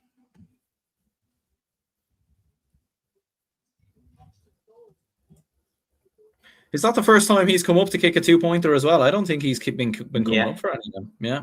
Yeah, good sign for us. Yeah. Stephen here, Stephen Clancy, who was at Markovich Park. He says, great win for Sligo. Great character to come from 5 points down and a man down with 20 minutes to go. Absolutely, Stephen. Delighted for Sligo. They are safe in Division 3 for another season. Back to Division 1. Galway on the attack here. Great defending by Dublin. Yeah, Armagh finally got their first point of the game anyway, 22 minutes in. Armagh have got a point. They've got a point, yeah. As it stands, Brendan, Armagh are going down with Monaghan. As it stands right now. Istvan says here, hi guys, I had a good time in Tullamore. I enjoyed the match now and I'm heading back to Dublin tomorrow, back to Hungary with Istvan. We're delighted that you enjoyed the GA while you were in Ireland. And you did the right thing having a look at the games on this weekend, because, my God, there has been some brilliant games here. Goal for Mayo. Unbelievable by O'Donoghue. Great finish. That's a bad miss there by Dublin. Could have went 6 up there. Shot dropping short. Take the ticker here. Yeah, Mayo going good, 2-6 to 1-2. A lot of changes by both teams, to be fair.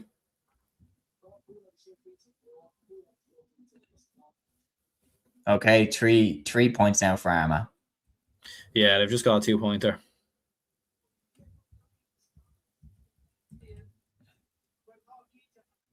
That's the thing. Look, Armagh, with the fans behind them, the majority of the fans there, you can see the celebrations as that 2-pointer goes over. Like, so it's absolutely not done. Absolutely. It's not done. They're going to make a comeback. They came from 11 down versus Dublin. I know Kerry are a far better team. Goal from Monaghan. 1-9 to 2-4. Yeah. Armagh are raging forward now. Looks like they might actually have a chance for a goal, but they take the points. It's interesting because the game is in St. Tiernach's Park, isn't it? The game is in St. Tiernach's Park, and they have Donegal as the A side on the board. Oh, yeah. They have a Donegal versus Monaghan. Yeah. Stephen O'Hanlon got that goal. Oisin McDonagh with a 2-pointer potentially for Galway. Got it. Shit. Just about got it as well. Out of the hands is pretty impressive for a 2-pointer free.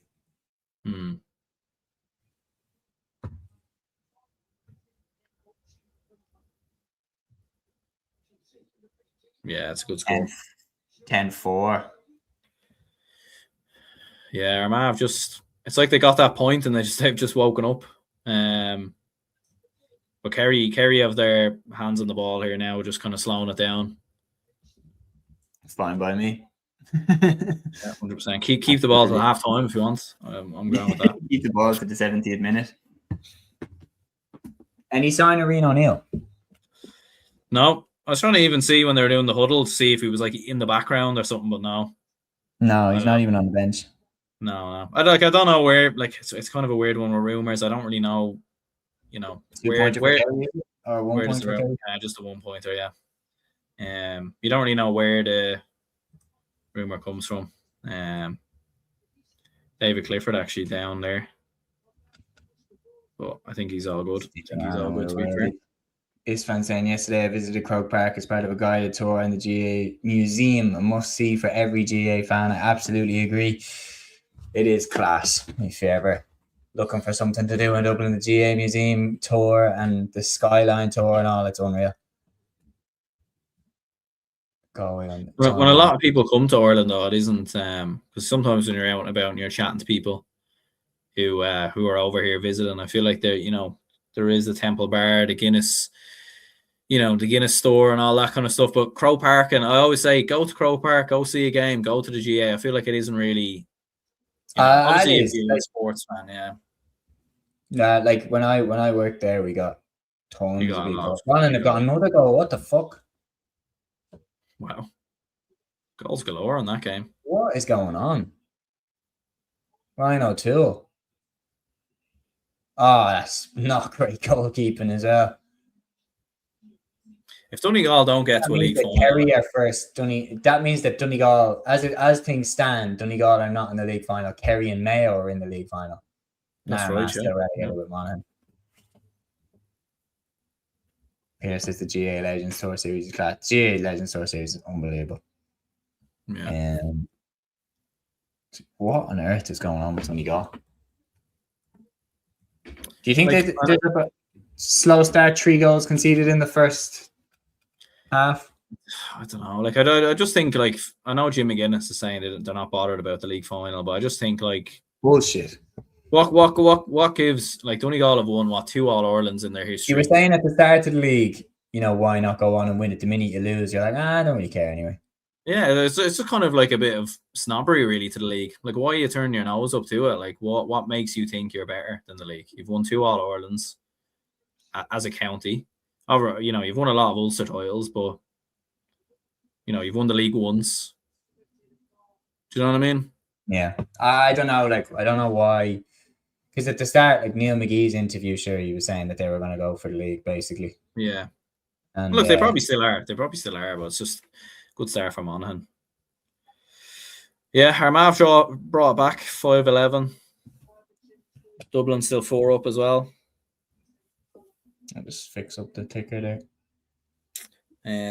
Does look like, from looking at Dublin Galway have kind of just kept possession here for a long kind of period of time.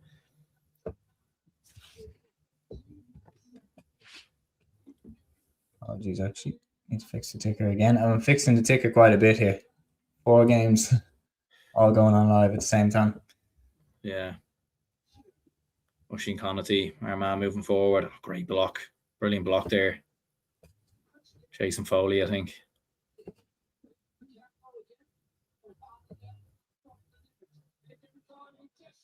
Tom O'Sullivan. 3 points in it. It's going to be nervy, man. Yeah. No, it's like going to be nervy, all right. Yeah.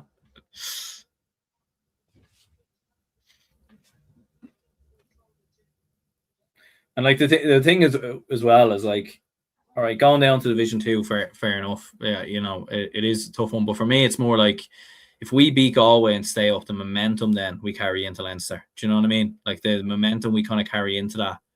I just think it will give the players and the management a bit of a boost. Whereas relegation to Division 2 could wreck with the confidence, and then you could maybe see Louth do something in that semi-final if obviously Dublin and Louth both win their quarterfinals. It's interesting though. Like, I think Louth are playing Wexford in their quarterfinal, so both of them will be in the same division next year. Yeah. Brendan saying you'll both be bald by the end of the evening. Yeah, it's gonna be a ropey one to the finish. Yeah. McMorrow's put that shot wide. Armagh, to be fair, being so direct, like, they're just running at Kerry, like, and Paul Conroy's in.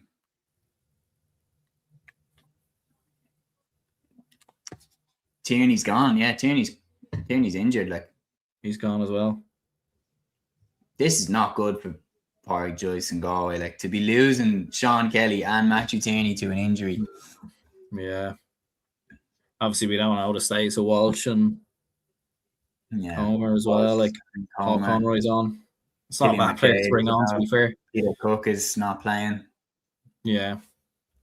See, there's been a consistent problem with Galway getting their best 15 on the pitch. Yeah. So another 2-point effort. No, not this time. Just didn't get under it. Yeah, we haven't scored in a while now. Like, it's been a bit of a drought. Gonna need to get something on the board. I take going in a half time ahead. Just this game is basically like, if Galway beat us, we're cooked. Yeah, we need to win. Like, yeah, I don't know what's going on G. There's been a lengthy stoppage, but the clock is actually going backwards on GA Plus, so they must have kept it running, and now they're bringing it back. It does look like Jason Foley's down, so that could be a bit of an injury as well for Kerry. Yeah. Oisin Connaughty's going off here as well. That's actually a big injury for Armagh.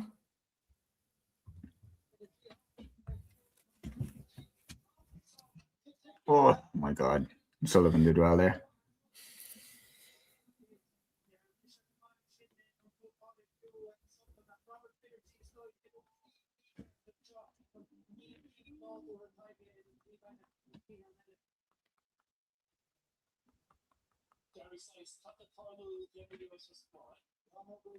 $3.10 to Mayo now, 1-4 to Roscommon.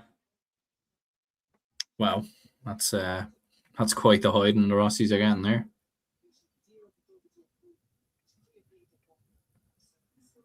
Matthew will be on a little bit later. Liam can't make it. Great start from Mayo, though. Great first half. Yeah, it is. Very, very dominant result there. They're doing their part. Yeah. If Donegal just mess it up. Yeah, I don't know if that 2-pointer for Armagh there. They've brought it back down to 3. They've got another 2 points for Armagh. Is it 8 points to 11? Yeah, another 2-pointer, yeah. Shit. Yeah, we ain't kidding. We will be bald by the time this stream is done. Come on, Dublin. Let's get something before halftime now.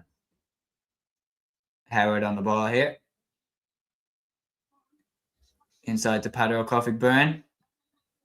Trying to go the whole way. Oh! And it's a foul.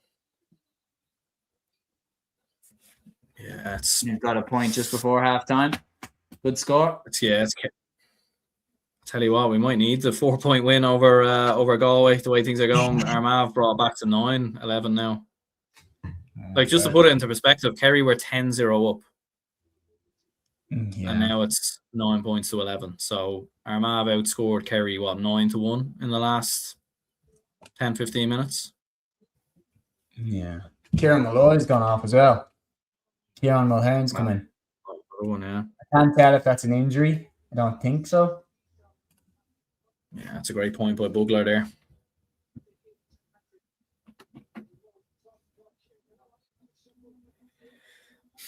It's one of them. If we could just manage the game, I am a bit worried about the final 15-20 minutes though, because that's when Galway tend to actually play their best football. It's bad. The Armagh Kerry game now is roles reversal. It's all Armagh. They just had a 2-point effort there. Donegal are back in front against Monaghan. So Donegal are back in the league final. Donegal 2-11, Monaghan 3-7. Goal. Jamie Brennan with the second goal. Did you say Sean Bugler had scored about 2 minutes ago? I think he might be ahead of me on the stream now. I don't know. Was it 11-7 was the score? No, 12-7. So another score from Bugler is coming. Yeah. I don't know. we'll so take far, it I'd be anyway. very happy with this first half. 100%, yeah. It looked like Galway were maybe coming back into it a little bit there. They were controlling the game and everything else. But yeah, now we're just kind of controlling it a little bit. But again, we're not too far in front. Yeah, Armagh now 10, Kerry 11. So, like, Armagh actually might go in leading at half time the way things are going here. This stream is going to age me by a few years, I think. Oh, 100%. I'm actually now starting to think that there's a win favourite in Armagh. I actually don't know. Monaghan doing a Lazarus. Bit unusual. New Armagh, we're going to come back. Liam says, Jesus, Monaghan giving it socks. Senna says, Monaghan decided to show up too late in the league. Roscommon throwing their game. Roscommon have been pretty poor so far against Mayo. Yeah, a little bit surprising. Like, you would have thought the league final would have meant a bit more to them than Mayo.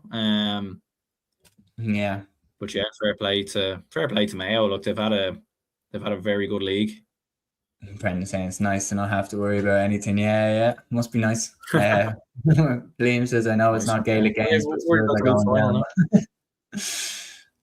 I wonder how that Tottenham game finished. Actually, I'll just have a quick look at that.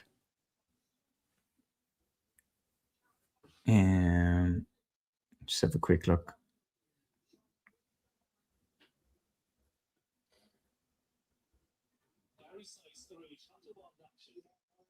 Okay, 4th goal for Mayo.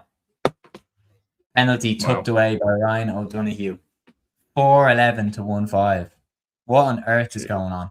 It's an absolute demolition. Like, why? Like, what? 3-0 Forest. Wow. They are actually going down. That is shocking.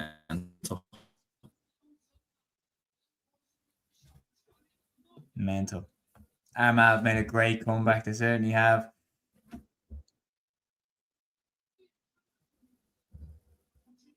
News from the future. Igor Tudor just got sacked. Penalty for Galway. Fuck's sake. Sean Mulcairn. Penalty, is it, for Galway? Yes, sir.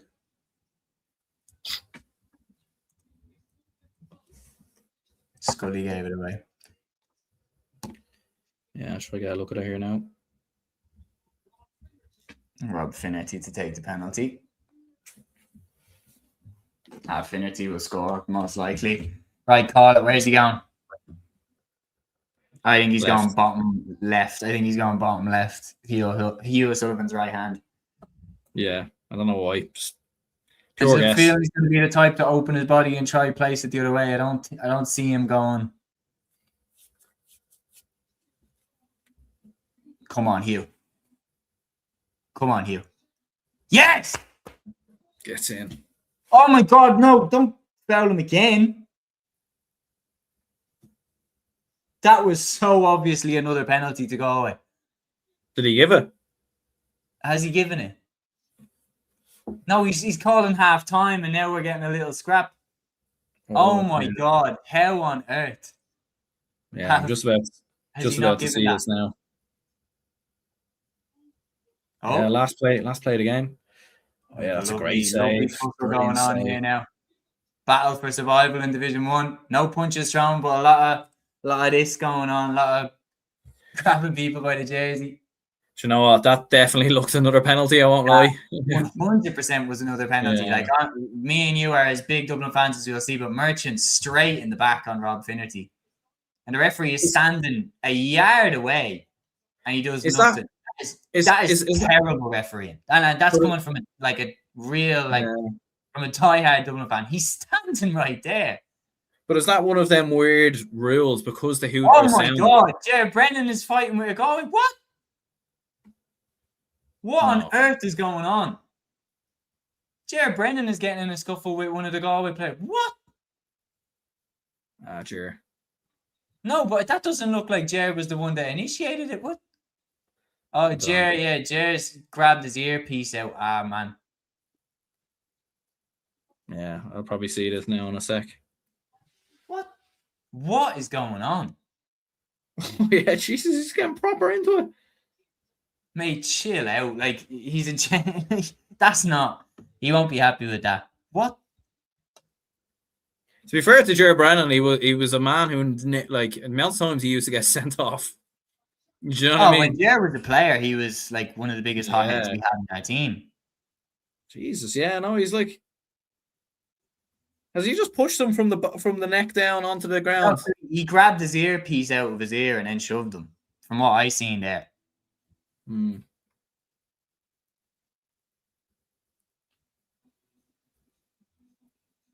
That was mental. Well, very rare Ger gets angry. As a manager, very rare Ger gets angry. As a player, it happened all the time.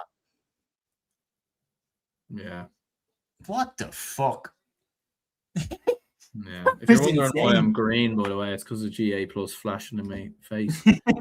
So in that moment, we had great save from Hugh O'Sullivan from Finnerty.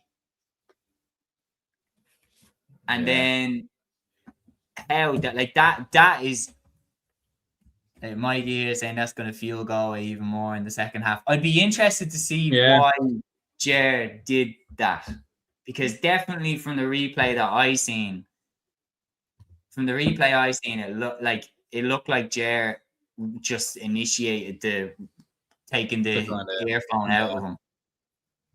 I wonder, did he say something to Ger, or was he piping up at Ger and the Dublin management, and then Ger just was like, all right, have it. I wonder. Yeah. Again, not condoning it. You shouldn't go over and put hands on someone. But, when it's like, when Mourinho went to square up to the Chelsea assistant coach that time, it was because the assistant coach ran by and said something to him. Yeah. Maybe Ger is responding to him piping up. And like usually in the GA as well, I don't know why, it's usually assistant coaches that wear those earpieces tend to have a big opinion of themselves. Yeah. I wouldn't be surprised if he's mouthing off. But still, Ger shouldn't be doing that. Inter-county managers should not be getting involved in that. No. You're supposed to lead by example. Like Jim Gavin would never, Desi Farrell would never. You can't be getting involved in that. Yeah, and that's the thing. Could he get a ban for that or something? Like a ban after the game? He definitely could. Yeah. Yeah, no, I don't know why he's doing that. Brennan watching too much WWE. Brennan says, can't be doing that though. Managers should be level-headed.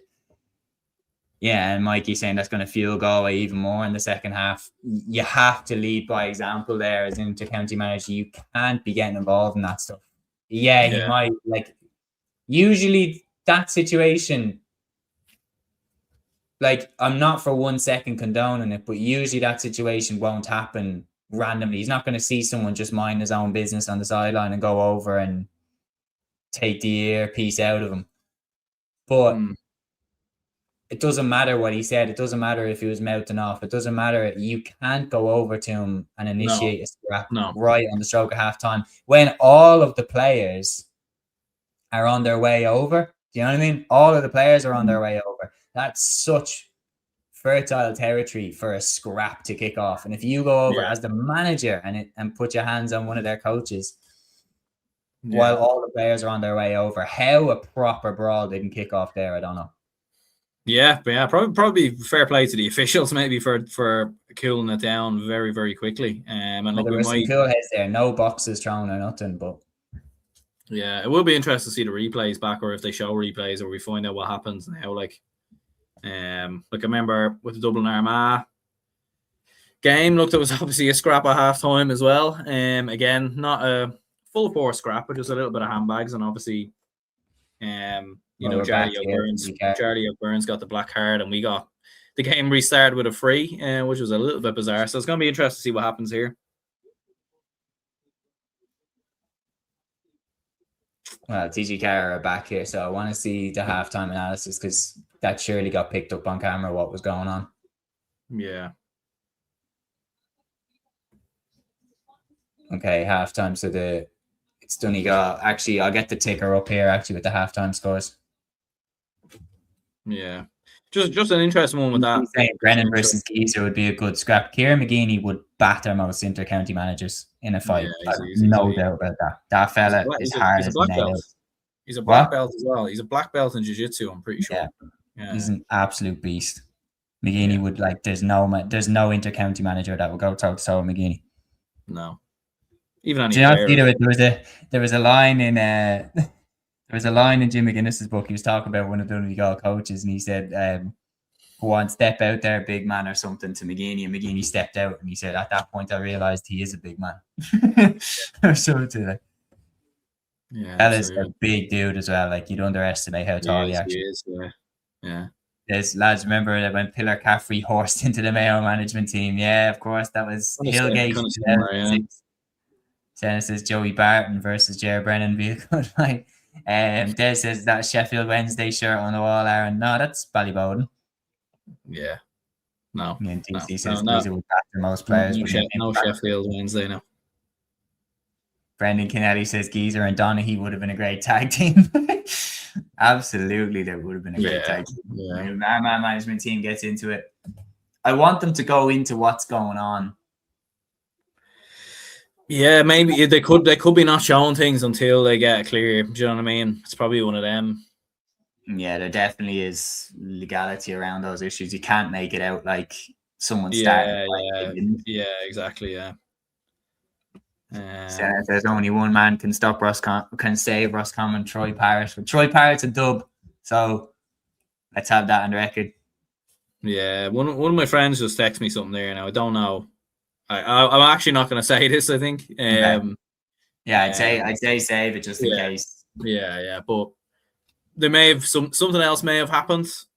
I would imagine so. Like, you don't like just in your daily life.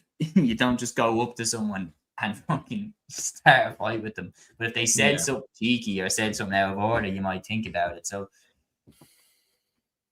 yeah, I can't see Ger Brennan grabbing the earpiece out of his head if he wasn't being cheeky on the sideline. And he's obviously wound up, Brennan. Yeah. But right now in Division 1 at halftime, Armagh are relegated, Dublin and Galway are safe, and Kerry and Donegal are in the league final. Yeah. Okay. Ger Brennan's kind of doing this, and he's saying something like, I think maybe the only way I could describe it, and it's from someone I know who's at the game, who said basically someone from the Galway team hit a Dublin player first.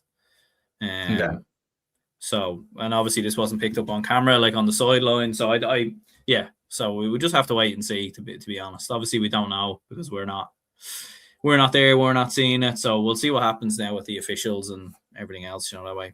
It's gas the way though that people still get surprised when you send two teams down the tunnel and a fight starts. Like, it's actually hilarious. Like, the tunnel is always where the fight's going to kick off. Yeah, and to be fair, like even with Armagh, Kerry, like the Kerry players straight down the tunnel, but you could see McGeaney telling his players, "Get back." Yeah. And to be fair, nothing kicked off there. And just to kind of update people on that as well. Yeah, Kerry are two up, 12-10 up in that game. It's 12-10. Oh, apologies, I'll fix the ticker here. Yeah. So we'll see what happens going into the second half. But yeah. What happens if Armagh and Dublin win? Then it comes down to score difference, and if actually, Dublin 5 up, we would need to beat Galway by 4. So, actually, as it stands, regardless of what happens in the Armagh Kerry game, we would be okay. But look, are we going to hold a 5-point lead? You'd imagine it probably will be closer, kind of going down the finish.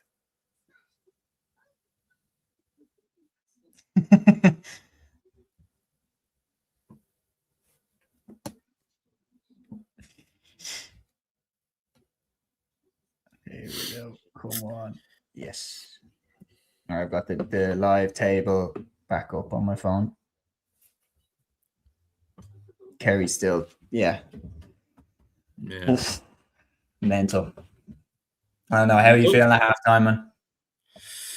Look, happy enough. I know Armagh maybe dragged it back against Kerry and everything else. But look, if things can stay the way they are until full time, absolutely take it. If we can hold a 5-point lead versus Galway, if we can increase that lead in any way whatsoever, then fine. There's been some great performers out there. Sean Bugler has been very bright, and Scully's been great. Hugh O'Sullivan, obviously, with some big 2-pointers. And we've defended quite well. And again, I think if we do stay up, I think Hugh O'Sullivan will be a big part of that.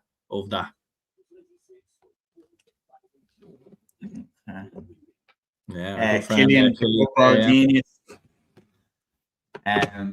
This is the Armagh opinion that we need. Cúilín says Armagh past 15 minutes, really good. Comeback is on. Can Dublin take it down a few notches? I hope we don't.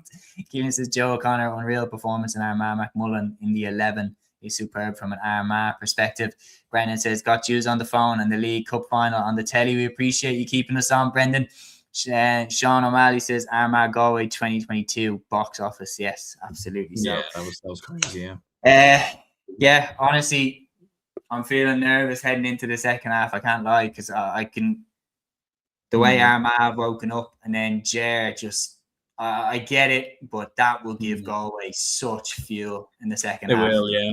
They'll be in the dressing room going, those fucking, you know what I mean? Like they are. Yeah. Oh, look, we'll see what happens now. It'll be interesting to see if the referee does that. If he sends anyone off. He could send Ger Brennan off.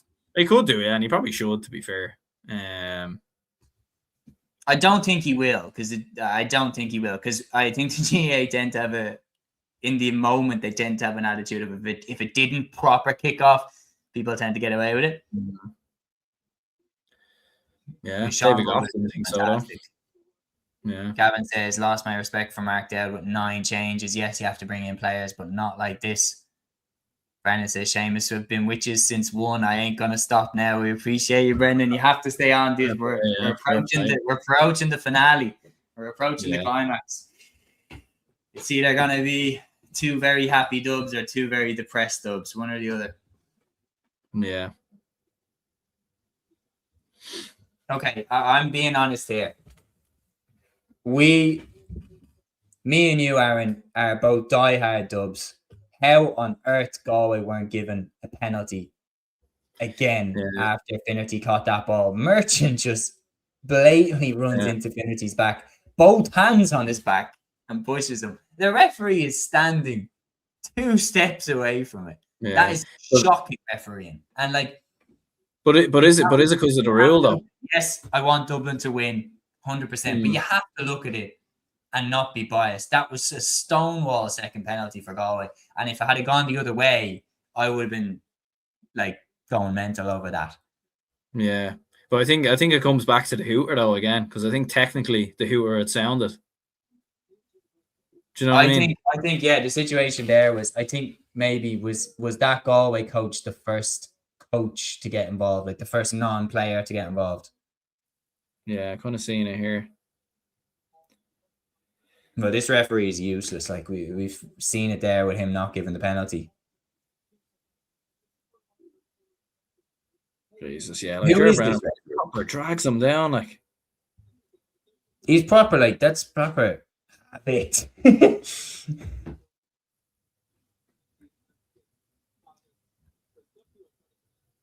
I think it looked like Jared Brennan was saying he kind of he hit me first or something. Is it he started it like that's right. Yeah.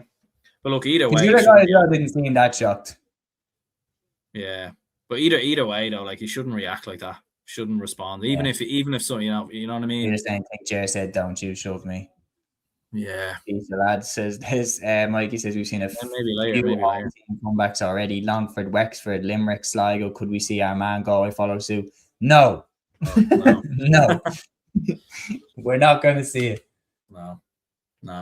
Yeah, the second half is getting underway. In the next few minutes, we're just waiting for the Armagh players to come back out for the Armagh Kerry game.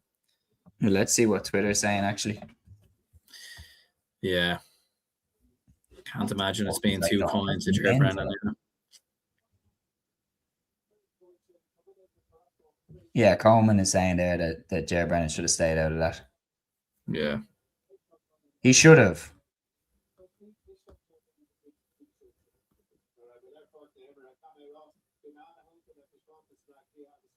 Just saw a quick clip on the phone. Handbags between the pairs. Then Jared Brennan got involved. Yeah. Yeah, you have to click latest with these tweets. Yeah, they haven't.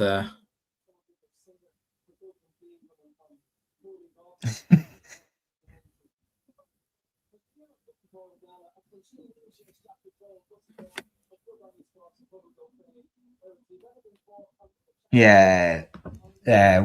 Colin Parkinson saying all kicking off in Salt Hill. Ger Brennan pulled the earpiece out of one of the Galway backroom team's ear. Oof. Yeah. Just shouldn't do that. But now, like the game, whatever intensity was in the game, it's up another level now. It's because Galway have so much on the line as well. Yeah. I agree, man. Like, I don't care. Like, do we want Dublin to win? Yes. But you can't call us biased because I think the two of us agree, man. Yeah. How we got away without a penalty being given. Yeah. Like, we can't see what happened before, but either way, if something does happen before, Ger Brennan shouldn't react like that. Brennan clearly ran over to him and grabbed the earpiece. Yeah, it shouldn't. No. Now he's talking to the ref. Here we go. Cuffy Byrne just kind of running away there.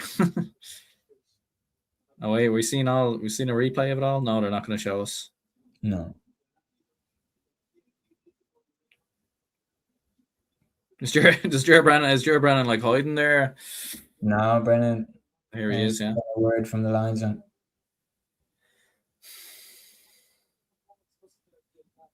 Okay, he's got away with it.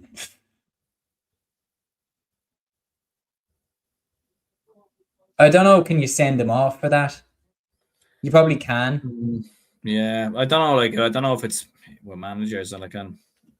It's stupid. Like, you shouldn't do that, especially with all the players running over to the sideline. All you need is one player to get involved, and then next thing you know, you could have a full brawl on your hands. Like, yeah, you can't.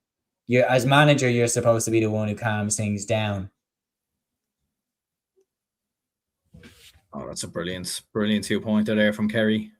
Brendan saying, "Now you are decent in fairness about myself and yourself are not being biased. We certainly aren't biased. We want them to win, but when it comes to referee calls and stuff like that, I like to think we're very fair." Yeah, just looking at it there as well. Yeah, there's definitely a wind favouring Kerry in the second half, and I favoured Armagh in the first because, like, Tom O'Sullivan's 2-pointer there literally floated in. The referee going to give a few cards. I have one memory. Do you remember? I think Martin Penrose it was got a red card straight away, and at the start of the second half, something happened at halftime. This is the first time I've ever seen someone get sent off before the ball was thrown back in. Yeah, it does. Yeah, that is a lot more common than we see. But I'm surprised as well, 'cause from what I can see. Okay, Ger Brennan now is talking to the guy that he pulled the earpiece off. Black card for both Dylan McHugh and Paddy O'Coffey-Byrne. Okay. Oh, and now he's going over to the Galway coach. Ger Brennan is standing next to him.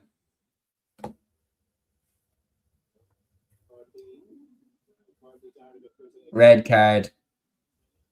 And Ger Brennan's made a point of shaking hands with both the guy in question and the referee. It's fair enough. Yeah. Can't argue with him getting a red card there. No. Mental, it's just silly as well. Like, just puts us shouldn't under be getting more involved in that. He realizes that, Ger. Like, that's why he made a point of shaking hands with the referee and the man himself that he ripped the earpiece out of. And your man himself, the Galway guy, shook his hand. Like, so obviously they've squashed it. Like, I mean, they're not just doing that for appearances. Like, if you're just doing that for appearances in hopes of not getting a red card, then you don't need to shake his hand after you've been sent off. Yeah. So obviously they are remorseful about it, and that's a good sign that they're showing remorse about it. But still, shouldn't have happened. He shouldn't have done it. He knows that himself, and he won't be on the sideline now for the second half. Do we have a stand-in manager or something here? I don't know. What? Do we have anyone who can stand in Stephen Cluxton, Yeah. maybe. Stephen Cluxton, the boss now. But Dean Rock's on the sideline there. Dean Rock's on the sideline, And here we go now. King Armagh, Darcy. Kerry level, 14 apiece. Fuck's sake.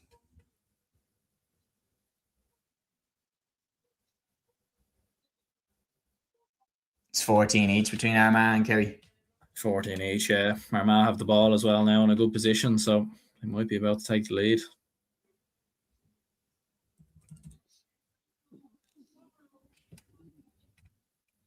Galway players calling for a breach there. I usually give the benefit of the doubt to a breach. If players call breach and like loads of them call it, they're usually correct. Yeah.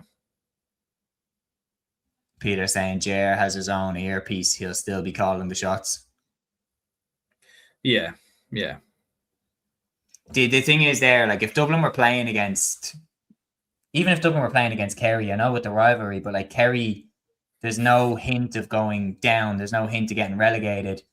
But it's the fact that Galway could go down as well that is absolutely adding. Matthew. There he is, the man himself. The man himself. Once his stream loads up. Oh, there What's he the is. crack, man? How are you? Happy out? That's what a win. I really believe it. I did say it. I did say we'd go up. I put it that way. I did say that we would go up, but to go up to home and beat Tyrone, it's fantastic. And no, the players absolutely deserve it. They were celebrating it. See, we are going up in the dressing room. So afterwards, it's just brilliant for them. Absolutely brilliant. And Division 1 football next year, I just can't believe it. 10 years outside Division 1, it's a bit too long. But yeah, it's brilliant. Mm-hmm. Have you heard what's been going on in this Division 1 game between Dublin and Galway? I heard on the radio, yeah. I heard there was a bit of a brawl. Obviously, I didn't get any images about it, to be honest. But yeah, was it as bad as what the radio are saying? Apparently, it was a fight after penalty. Oh, I don't know how Galway didn't get a second penalty. Like, Owen Merchant, both hands on Rob Finnerty's back when he caught the rebound, and the referee's staring at it and didn't give a second penalty. It was pretty wild. I think at that moment, the referee is like, he doesn't want to give two penalties in a row. But it doesn't matter. If it's a penalty, it's a penalty. Like, yeah. I think it was also because of the hooter as well, though. Because the hooter had technically gone on the penalty, so it was a weird one. Was the referee following the? Again, this is the problem with the hooter, because it's this is the problem with the communication. No one has a clue why he didn't give it. Yeah. If you came out, if he was able, I'm not saying that we should have a microphone like they have with VAR, and then the referees try and make personalities for themselves. Oh my God, what a point! Holy shit! What a score, Cillian McGuinness. Wait till you see this, Aaron. Oh my God, what a score.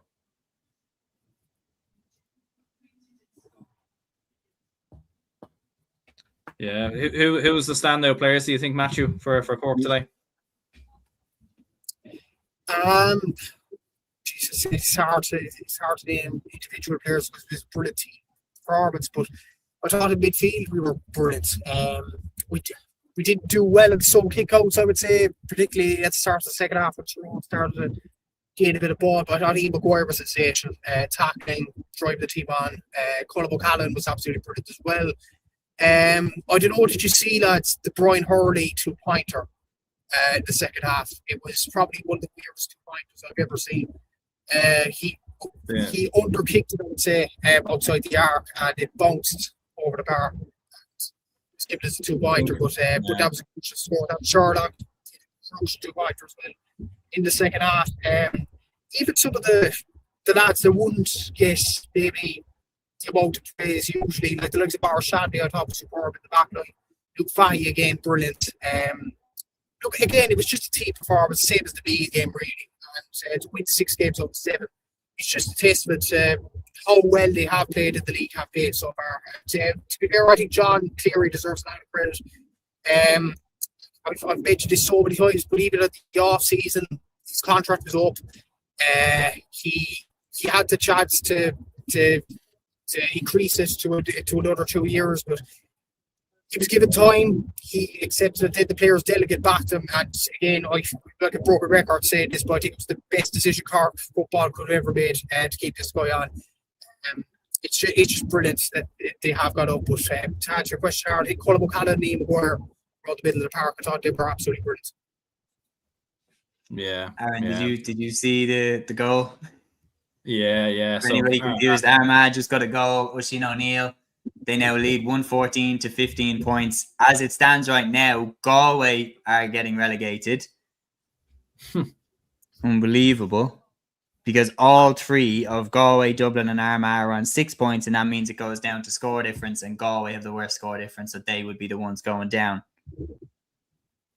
Yeah. And the poll is still open for anyone watching. If you type 1 and send 1 into the live chat, you're voting for Dublin to go down. If you send 2 into the live chat, you're voting for Galway to go down. If you send 3 into the live chat, you're voting for Armagh to go down. And Rob Finnerty has just landed a nice score for Galway. Mayo are absolutely annihilating Roscommon, but Roscommon have got a goal back. It's 4-17 to 2-5 now. But I think Roscommon will be very, very disappointed. Yeah. Yeah, Kerry just got a 2-pointer there. So level, yeah. And then Monaghan Donegal is still is 312 to 215. It's a draw between the two of them.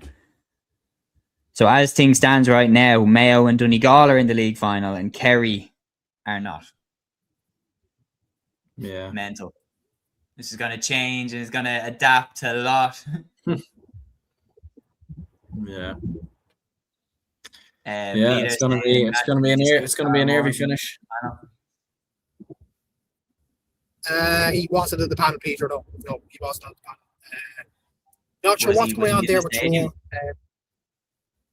I didn't see him. Oh, he was, yeah. He was at the stadium. He was on the bench. He wasn't named to the programme, but he was on the bench apparently. So yeah. No, it's a bit of a weird one, Niall Morgan. Sullivan's he might taking them 2 pointers. Is Thomas Sullivan the most pure 2-point kicker in the game? Yeah, his abilities to kick, some of them are brilliant. Like that's the second one he's actually scored in this half. Just has it down to a fine art. Yeah, Armagh back in front. I mean, this is just going to keep flipping back and forth. Like, for fuck's sake, can't do this. 115 to 17 points, I'm guessing. Yeah, Oisin O'Neill, I think. You have me out here cheering for Kerry. Well, we still have a 5-point lead versus Galway, but it is just you can't. Get out! Yes, off the post. One Howard. Just bounced back off the post, and it was a Galway fella right there. I was like, oh no. the most classic GA goal ever. Brendan Kennedy says David Clifford and Thomas Sullivan in terms of the 2-point kickers. Meanwhile, Dublin down the other end, Ross McGarry. Back out to Kieran Kilkenny. Up and over, Kieran. How the fuck has he missed that? Ay. Cracking player. I thought he would have got that. He does have a bit of head loss sometimes, though, doesn't he? Peter asking here to you, Matthew. Says, Matthew, who is your Cork man of the match? Ian McGuire, 5 million. It was sensational. Have you long to go now down back to Cork? 5 hours, I'd say. 5 hours? Fucking hell. Oh my God. It's longer than we've been on the stream. Jesus. Keen Darcy now. Gosh, there's something about the way Galway are moving now. They're moving well. Finnerty, win, take it out. Hit the post again. Oh. Yeah, Byrne can't argue about that. Grabbed his arm. Oh, it's a close one. It's a weird game because it actually has been quite low scoring for modern day Yeah, football it going has. on. I'll take it. I'll take it if it stays this way. Yeah, there does appear to be like a bit of wind that's like swirling the ball a little bit, kind of.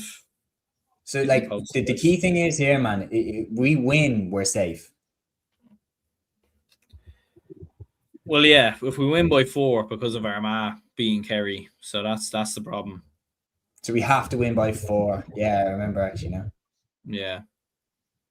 Now, Kerry do have to win, so like now to be fair, I don't know how much of the factor the weather is. Like, it looks like a lovely day in the Elect grounds, so I don't really know if that's having a huge factor. Oh, yeah, Monaghan beating Donegal. Monaghan are beating Donegal now. So, but because Kerry are losing, that means Donegal would still be in a league final. Imagine Jim McGuinness wanting Donegal to lose to not be in a league final. No, as it stands right now, Kerry are in the league final. Kerry are in, are they? All right. I don't know what's going on. Yeah, it's a bit of a mad one, isn't I don't get it wrong. That statement will probably be correct in 2 minutes. I think Donegal will be in the league final, Seamus, because of head-to-head. They do, yeah, you're right. But David Clifford. They're down in third on GA league tables, but yeah, you're right. And now Kerry and Mayo are in the league final. Yeah, David Clifford just scored a brilliant 2-pointer there. Okay. Yeah, Tennant says Brendan shown his inner Mourinho. And Brendan saying being a sports fan right now is stressful. Peter saying, lads, will Ger be banned from the sideline for the first round of the Leinster Championship? Yeah, you'd imagine so. I think he probably will be, yeah. And can't really argue with it either. Remember Jeremy Connolly's ban? Yeah, I remember that, just seeing proper biased media coverage. Yeah, so. Because I remember Brian Cody did the exact same thing about a week later, and they went on like Connolly had boxed the ref's head in, and they went on with Cody. They were like, "Oh, look at the passion." Yeah. Like, To be fair, that was an era where, because Dublin were just so good, like everyone, any chance anyone got to stick the needle in, that was it. Yeah. We're going to have to hop off, lads. All right, Matthew. Thanks for jumping on. Congratulations. Enjoy it, yeah. Got a bit of whiskey into you later now. Right, good luck. Okay. So that's how the scores are looking right now. Yeah. And Dublin still Still safe. No, we're not safe now. Armagh are losing, though. But if Armagh get back in front against Kerry, then we are relegated if we don't win by 4 points. Clear as mud. It's a nervy finish. I wouldn't fully agree, Shane. I think there's a bit of both. I think it's the same with Kerry. See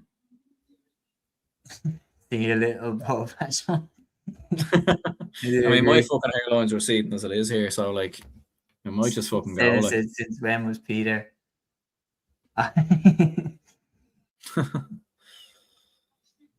John Matt. I'd say it's not the first time you've heard the reference to Peter Griffin in Family Guy. Now we're 19 points to 115. We're coming. Oh, that's a good turnover. No, Armagh still have it. Oh, Jesus, man, I can't.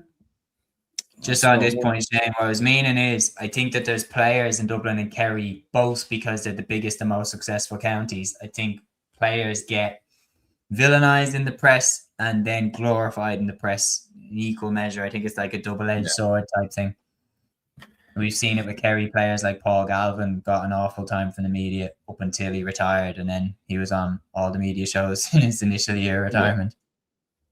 They're all, and like the thing as well, we're all, like, Dublin and Kerry realistically are always going to get shown on TV a bit more than other counties because it does draw views. Do you know what I mean? It gets people. Yeah. Do you know what I mean?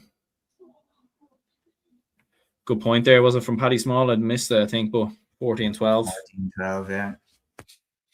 Oh, it's nervy. 20 minutes left. I mean, like, both games are in the balance, so anything can happen. Anything can happen here. Like, there's nothing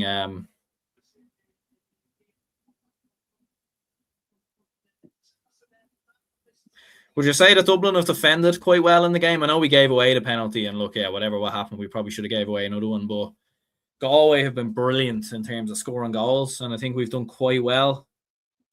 Maybe not with that dummy solo there getting right on cue. But I think largely we've been quite good defensively. We have, no question. Nathan Dorans look good. Come on. Oh my God. Conor Callan's in. Oh, he's there. Let me check. Yeah, he's in. He got a point. Wow. No, hell, so he's focused on changing the ticket.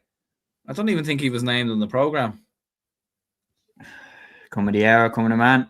Yeah, absolutely. We'll take it. Yeah. He's in for Paddy Small. Yeah, he's just wild ball. Oh, Jesus, he's injured already. Oh, no. Oh, no. For God's sake. Oh. Yeah, that was a nasty fall on his ankle. Oh, no. This is strange seeing Dub shouting for Kerry. Come on, Nathan. Come on. Con's back on his feet. Good. Just take it easy. Just keep the fucking ball away from him. I would be saying, like, if he's not fit, like, as much as I want him there, you don't want to ruin him. Oh. Still 20 minutes left. Yeah. Armagh on the attack here.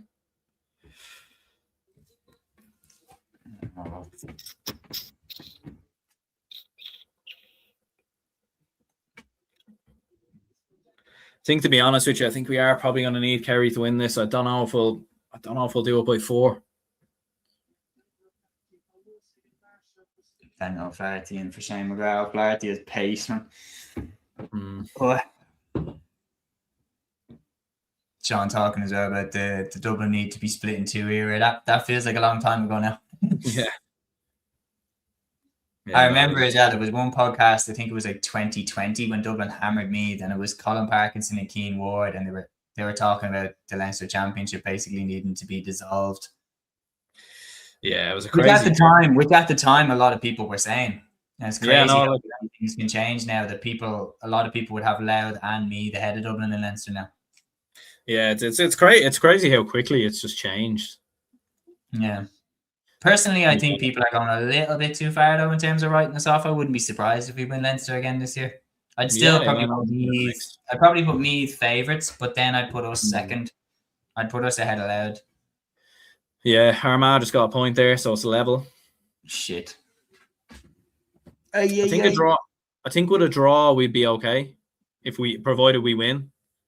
But look, we'll see what happens. Armagh still have the ball, so.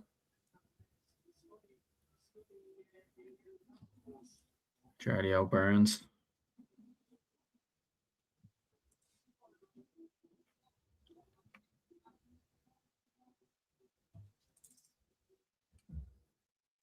The amount of times I've wanted Kerry to lose, the one time I want you to win. Come on. Here. That's the scores currently. Dublin 14 points, Galway 12, Armagh 116, Kerry 19 points, Mayo 420, Roscommon 27, Monaghan 313, Donegal 216. As things stand, Mayo and Kerry will play each other in the league final based off the score difference. Donegal miss out, and Armagh and Monaghan will be relegated if it stays exactly as it is right now, with 17 minutes left to go in the Dublin-Galway game. Yeah, Armagh won a free, like just right in front of the goal, so they're going to pop this over. Change, yeah. Here comes Con, though. Come on, Con. Yes! Go on, Cúilín! Yes! Come on! Goal! Or point? Goal. Goal gets in. Come on.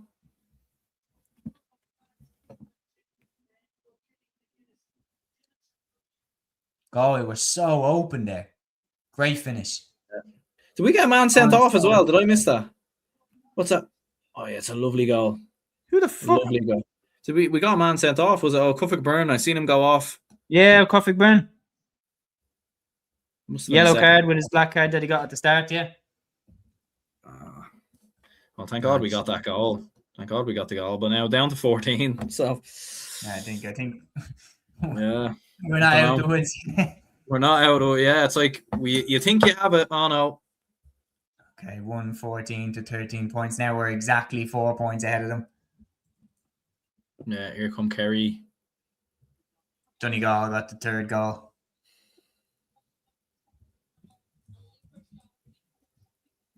Yeah, it'd be mental to see Monaghan win that game. Like, Yeah. The Donegal are into the league final against Mayo. Kerry missing out. And Galway relegated still. Galway relegated now with Monaghan. Jesus Christ. It isn't good for the head, man. yeah, the problem as well is like the delay on my, because I'm not watching on the TV. I'm like, I'm just looking at you. You're providing my happiness or sadness here. Peter with big talk saying Louth would wipe the floor with Dublin now. We'll see what happens in the Leinster Championship. Louth haven't beaten Dublin in a long, long time. Peter saying, haven't seen Meath and Louth live this year. Meath for Leinster, in my opinion. I probably still would put Meath slightly ahead of both. But it's close. I don't think Dublin would wipe the floor with Louth, but I think I would give us a very, very good chance. I'd make us favourites for if we were to play each other right now. Joe O'Connor, like in a brilliant position to go for the point, doesn't go for it. And now Kerry have missed the chance. Oh, shit! Oh, what a save by you! Hugh Sullivan made an amazing save there from Oisin McDonagh. He's having the game of his life. Oh my God. If we get through this with 14 men. That lad's getting 3 points somewhere. Yeah. Go on! Go for goal, Ross. Don't fucking... Okay, take the point. He could have gone for it. He could have gone for it. Okay, you take the point, keep us ticking along, but you could have drove in. You'll see what I mean. Yeah, just seeing that chance there. Yeah, that's a brilliant save. It's more so just the positioning as well, like just throwing himself in front of it. I feel for Cúilín Byrne. I'm not saying that it wasn't a yellow card, but he's so tall that he can easily slap someone in the face. Yeah, actually get someone a bit high, like because he's so tall. Yeah, I actually didn't see it. It was like he reached in to tackle and he made contact with your man's jaw. Cúilín Byrne is literally like towering above this guy. It would be hard for him. Come on. No Walsh and Comer as well. Like, I mean, we're lucky that they're not there.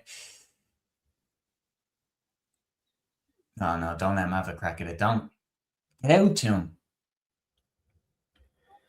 Yeah, Armagh have a free here now to probably go 2 up. It's a silly foul from just like an unnecessary shoulder in the back. Like,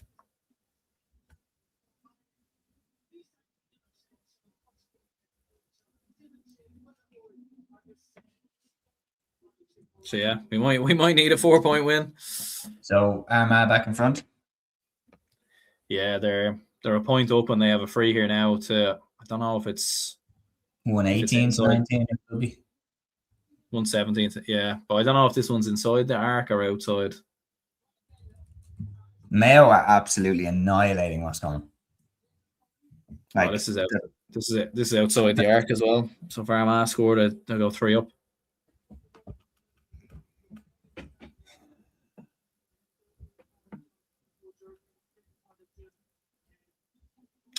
Keema Conville. I think. Did you get it?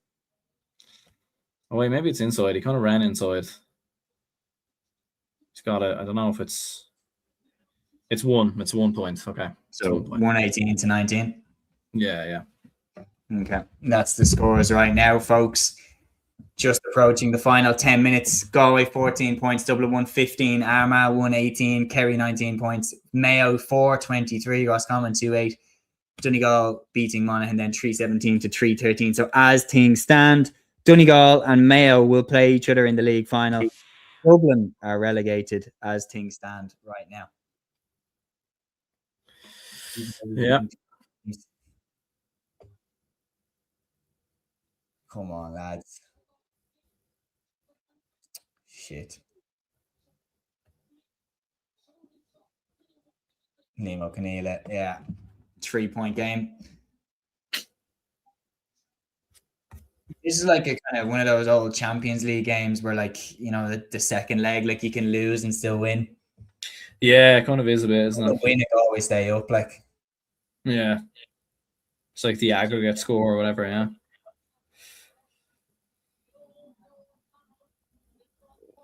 Yeah. Kerry just going for 2 pointers but missing. Ah, Jesus, now we're missing kickouts. Problem is that it's this stage of the game usually where Galway come on good, and it's also where Dublin struggled against Armagh. So that could be and we're also a man down as well. So, you know, this is the problem now. What? Don't know. The extra man, I think, is going to kill us.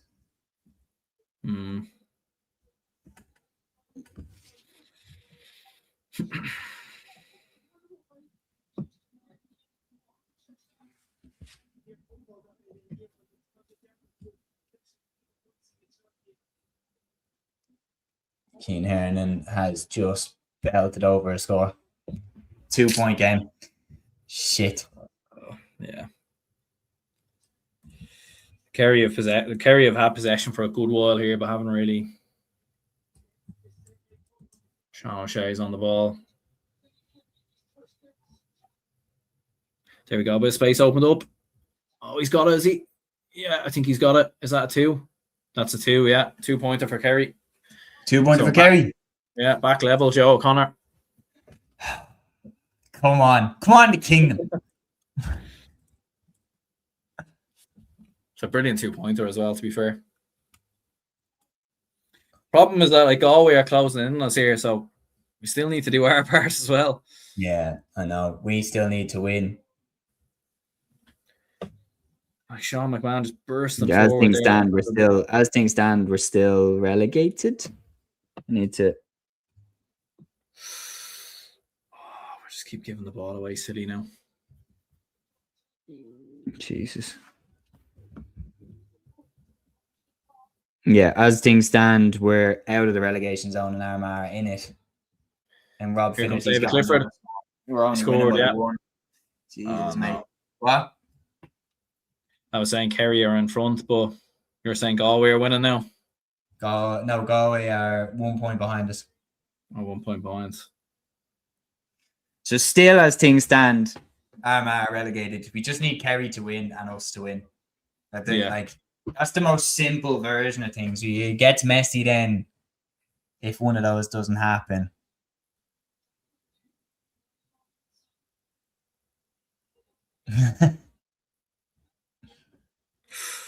Shane Malone with 2 goals and 1 score. While I find he could be, didn't make the grade at Sligo. He looks a serious player. Shane Malone, keen head. Galway are coming again. Darcy now. Great tackle, Sean.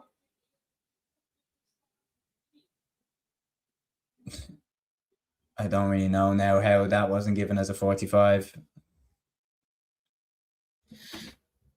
No, that hit his boot.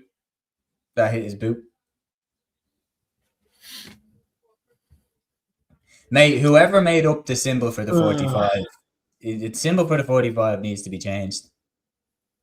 Like, every time I see them give a 45, I'm like, what? Oh, okay, he's giving a 45. Yeah, Kerry just wasted a chance there as well. Chance for a leveling score here from the Galway goalkeeper from the 45. How does that work if we all draw? I think it's if we draw, we have 5 points. So we'd still be ahead of Armagh if Armagh lose. If Armagh lose, but if Armagh draw, they have the head-to-head, don't they? So if Armagh draw and we draw, what a block! Oh my God, Armagh nearly got a goal, and there was a block on the line from one of the Kerry players. If we all draw, it goes to score difference again, and we survive. So Oh, he's So I think fucked it. Yes. Yeah. No! Don't foul him. Don't foul him. Well done, Kieran. Brilliant defending.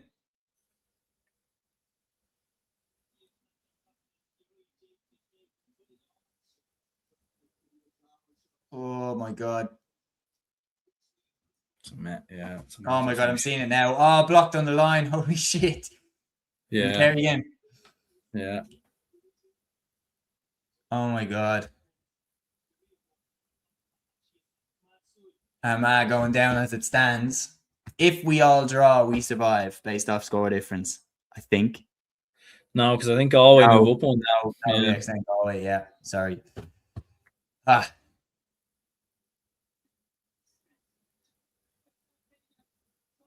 Liam Smith. Jack Lundy it is, sorry. It's a young player, Jack Lundy, like bring him in this atmosphere. It's a big step. Yeah. He's Kerry, a good player. Kerry Right? 2 up. Championship. Kerry He's 2 up brilliant. now. What? Kerry are 2 up now. 23, 118. Okay. Well, Kerry are doing their part, like it. Is that fit? No, go away of the ball. Just feels like it's a sheer battle. This Dublin game feels like we're just gonna battle our way through it. I don't think we've scored since the goal, have we? Oh my god, that's a great score. I'm fucking drawn now. Ah, shit. Keane Hernan is just bombing them over. Like, Yeah, he's done well. he looks a great player, this fella. Keane O'Connor in for Owen Kennedy, like.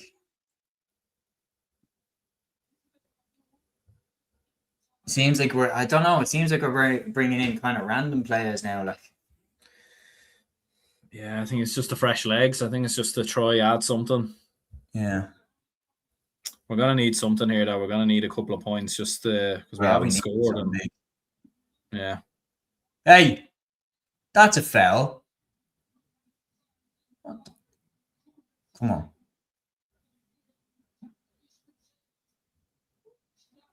Ah, Jesus. Not a good shot selection, man.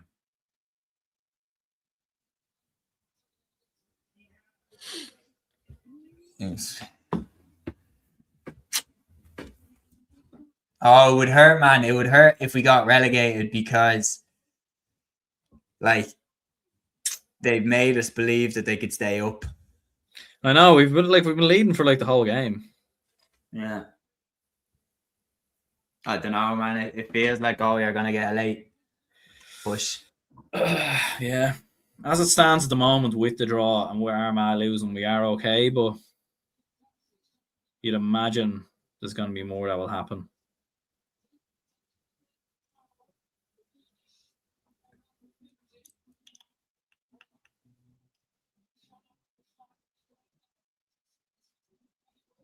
Oh, shit. Now they're getting into scoring positions. Finity going for a 2-pointer here. He's nailed it. I don't know. It's. I think we're cooked. I don't know. He's after booming over a 2-pointer Finity, like absolute, like. Yeah.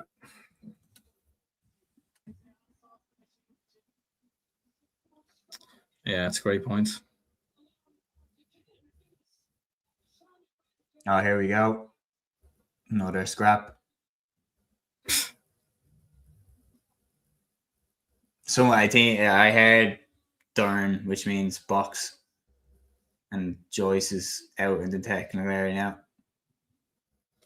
Poor Joyce's turn maybe to get sent off. I don't know. Armagh level it up. 120 to 23 points. Yeah.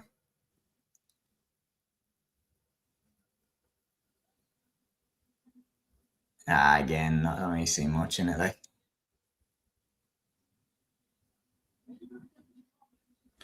yeah, again, it's one of them. It's like replay shows the full thing. We'll see now what the ref does.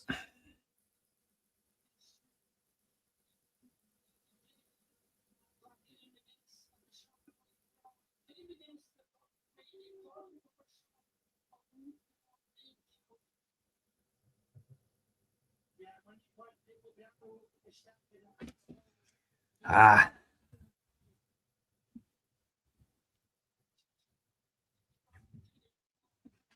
Yeah, as things stand, we're still going down.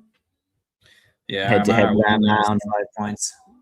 Yeah, Armagh are winning now as well. So it's Still winning. it's all going wrong. It's all Scores in going Armagh. wrong. 121 to 23. So yeah, we need a lot of things to happen now in the last couple of minutes.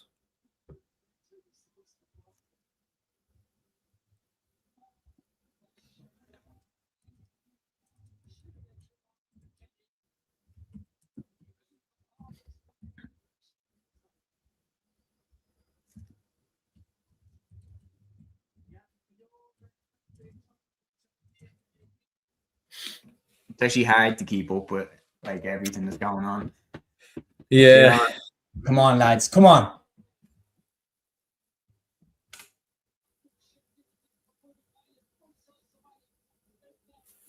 Yeah, Galway haven't beaten us in their home patch in a long time. This would be a big win for them. Come on. 2-pointer here. Kerry back level. Okay, that's one thing going in our favour. Come on. Come on, Bugler. Surely that's a foul. He's holding his arm. How's that for you?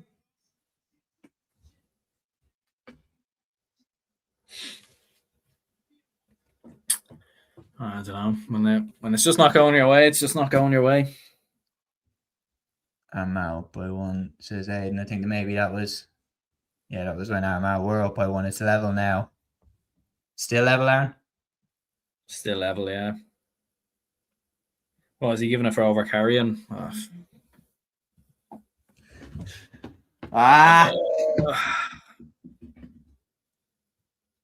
Sure, look. Yeah, Wexford Galway away. on 8 points. Armagh on 6 and us on 4. Come on, boys. The Hooter is in this one as well, so there's no added time. When it's done, it's done. Got 2 minutes left. I think we're cooked. I don't know. Come on, lads. Yeah. There's a minute Come on, left in Con. Armagh. Kerry, Armagh have the ball. Come on, Con. Come on.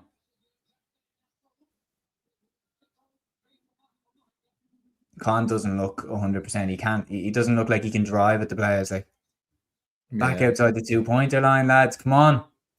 Who's there to take the shot?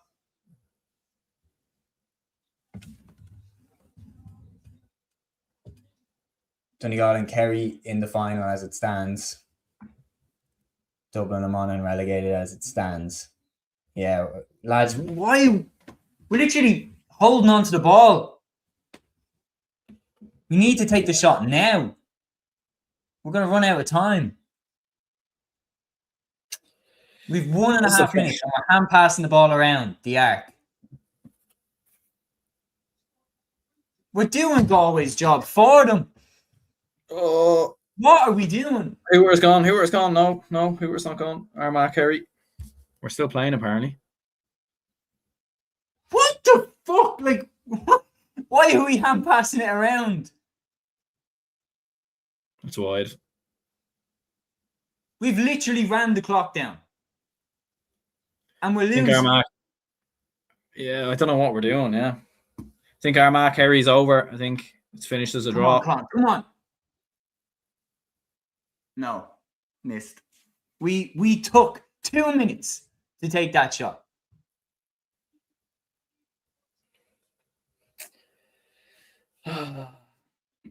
That is, oh my God, man. I get it, but we did have chances to shoot there. They weren't ideal, but we had chances to shoot a minute and a half before. The problem we've got is we need to draw is no good now.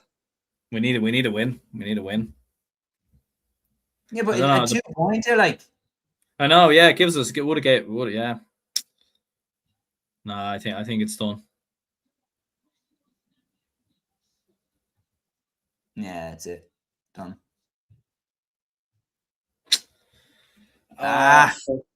What score did it finish, Armagh, Kerry? 121 to 24 points, so a draw. Yeah, it's done.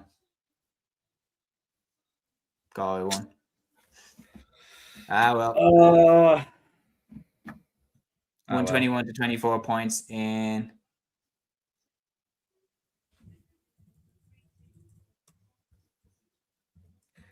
Sure, look, Wexford away next year. Be a bit of crack. Just want to see. It's going to be an absolute minefield, that division, though. Oh, it's going to be insane.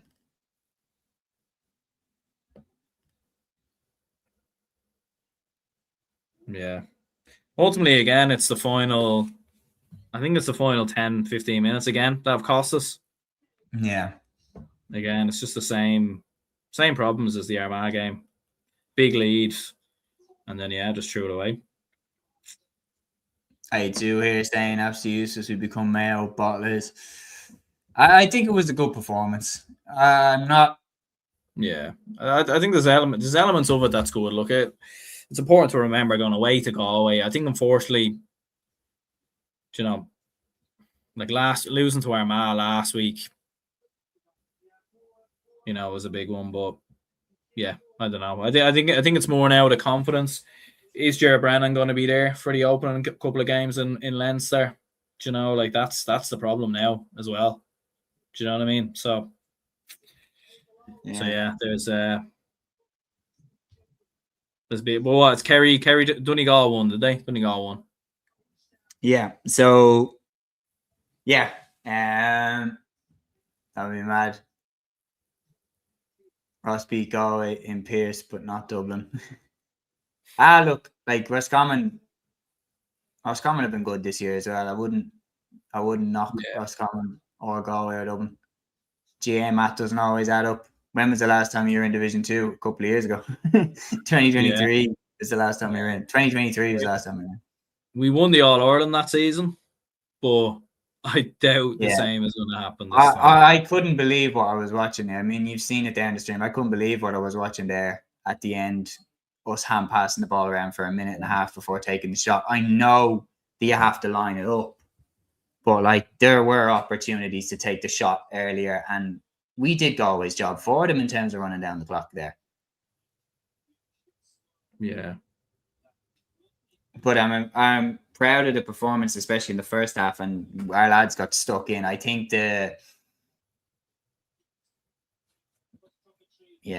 so confirmed. So, to anybody joining, the Division 1 results official. Galway 20 points, Dublin 115, Armagh 121, Kerry 24 points, Mayo 426, Roscommon 211, Monaghan 315, Donegal 320. So it is confirmed the league final of 2026 will be Donegal versus Kerry, a repeat of last year's All-Ireland football final, and relegated will be Dublin and Monaghan. So, tough one to take, Aaron. No question about it. Very tough one to take. But we've seen before Galway get relegated, bounce back. Dublin get relegated, bounce back. Mayo get relegated, bounce back. It's not the end of the world, but it is still disappointing. Yeah, it is. Like, I mean, I think the most disappointing thing is that we were in control. Like, this game and the Armagh game, we had control. In both games, we had leads in both games. We were managing both games, but it's just in the final 10 to 15 minutes of both games where it's cost us. And again, it's like from a Dublin perspective, Dublin used to be so good at closing games out. We were the masters at doing it. We had so many experienced players.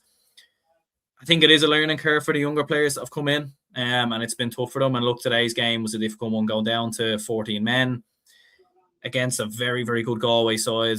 But yeah, I think ill discipline cost us as well. The red card from Padra Cuffik-Byrne, Ger Brennan, like I don't know what he's doing. Like it's very, very silly. Like it's just giving more fuel to Galway. It's just revving them up. It's giving them more, something more to kind of hang your hat on a little bit. And it's just silly, really, to be honest. And when the games have been close, when the games have been in the melting pot, we've panicked. The two games we won quite convincingly. But any game that's been in the melting pot and any game that's been close, we haven't won. We've lost, and that's the problem. So yeah, it's going to be tough going into the Leinster Championship, because of the fact that, look, Louth are going to be coming in with confidence. Meath are going to be coming in with confidence. Louth will be feeling that they can beat us. Look, obviously Louth have to beat Wexford. We have to beat Carlow. I do think both of them things will happen. So it does leave Dublin Louth. And yeah, we've maybe beaten Carlow will give us a bit of confidence. Look, maybe Carlow might be looking at things and thinking, well, there's only a division between us now. Maybe they think they can give us a game. Now, I think we will win that game, but I don't want to go too far with this and get too overreactive or too reactionary around. Look, we will beat Carlow, I think, but it is that semi-final against, you'd imagine, Louth. So it's going to be tough. And I think for Division 2 next season, it's going to be an absolute minefield. Louth, Derry, Tyrone, Monaghan. Monaghan showed by the looks of things today that there is something still there. There is still some fight. And then, I think that's a fair point. Yeah, very fair point. Look, tough one to take, no question about it, especially considering that there were stages during the game where we were safe. But look, I think Galway, all things considered, I think Galway were probably the better team, especially in the second half, and deserved the win. They probably should have got a second penalty in the first half. Some decisions did go our way. Look, we've been relegated before and we bounced back. Like 2023, we played in Division 2, got promoted from Division 2, and we won the All-Ireland. So it doesn't necessarily mean the be-all and end-all. So we can bounce back. There's no question about it. We can bounce back. And we didn't go down without swinging. And I think that's the most important thing. We went down fighting. And that's something that we can take as a positive. Like Division 2 next year with Dublin, Tyrone, Derry, Monaghan, Louth down. Literally, that is an outrageously strong Division 2. We're gonna wrap up the stream there, folks. Division 1 is finished. Confirmed. From Division 4, Carlow and Longford got promoted. From Division 3, Down and Wexford got promoted, and Limerick and Fermanagh got relegated. Obviously, Wexford with a superb win over Westmeath to get promoted at the death. Cork and Meath got promoted from Division 2. Their destiny was in their own hands, and they both took care of business, winning and going up to Division 1, while Kildare and Offaly were relegated. And then as for Division 1, Donegal and Kerry will compete in the Division 1 final of 2026, while Dublin and Monaghan are relegated. I just want to say a massive thank you to every single person who tuned in, who commented across the live stream. You helped to make it worth it. You helped to make it enjoyable. Me and Aaron wouldn't have done this if it wasn't for the people involved, engagement, and the people who clearly showed that they enjoyed being part of watching this last day unfold. And the last thing that I want to do, I want to sign it off on this once again, just on this comment. Rest in peace, Michael Lester. That is how we want to leave this live show. An absolute legend, an icon of our game, an icon of the broadcasting world. And he made a lot of people love the podcasting side of the game, and you could tell his passion for it. And by all accounts, he seemed to be an absolute gentleman as well. So rest in peace, Michael Lester. Yesterday, Grow Anonymous Dealish. That's it from us, folks, for this live watch along. Thank you so much to everybody for getting involved. Until our next show, there will be details on that coming. But until our next show, it's all right. Instinct, baby.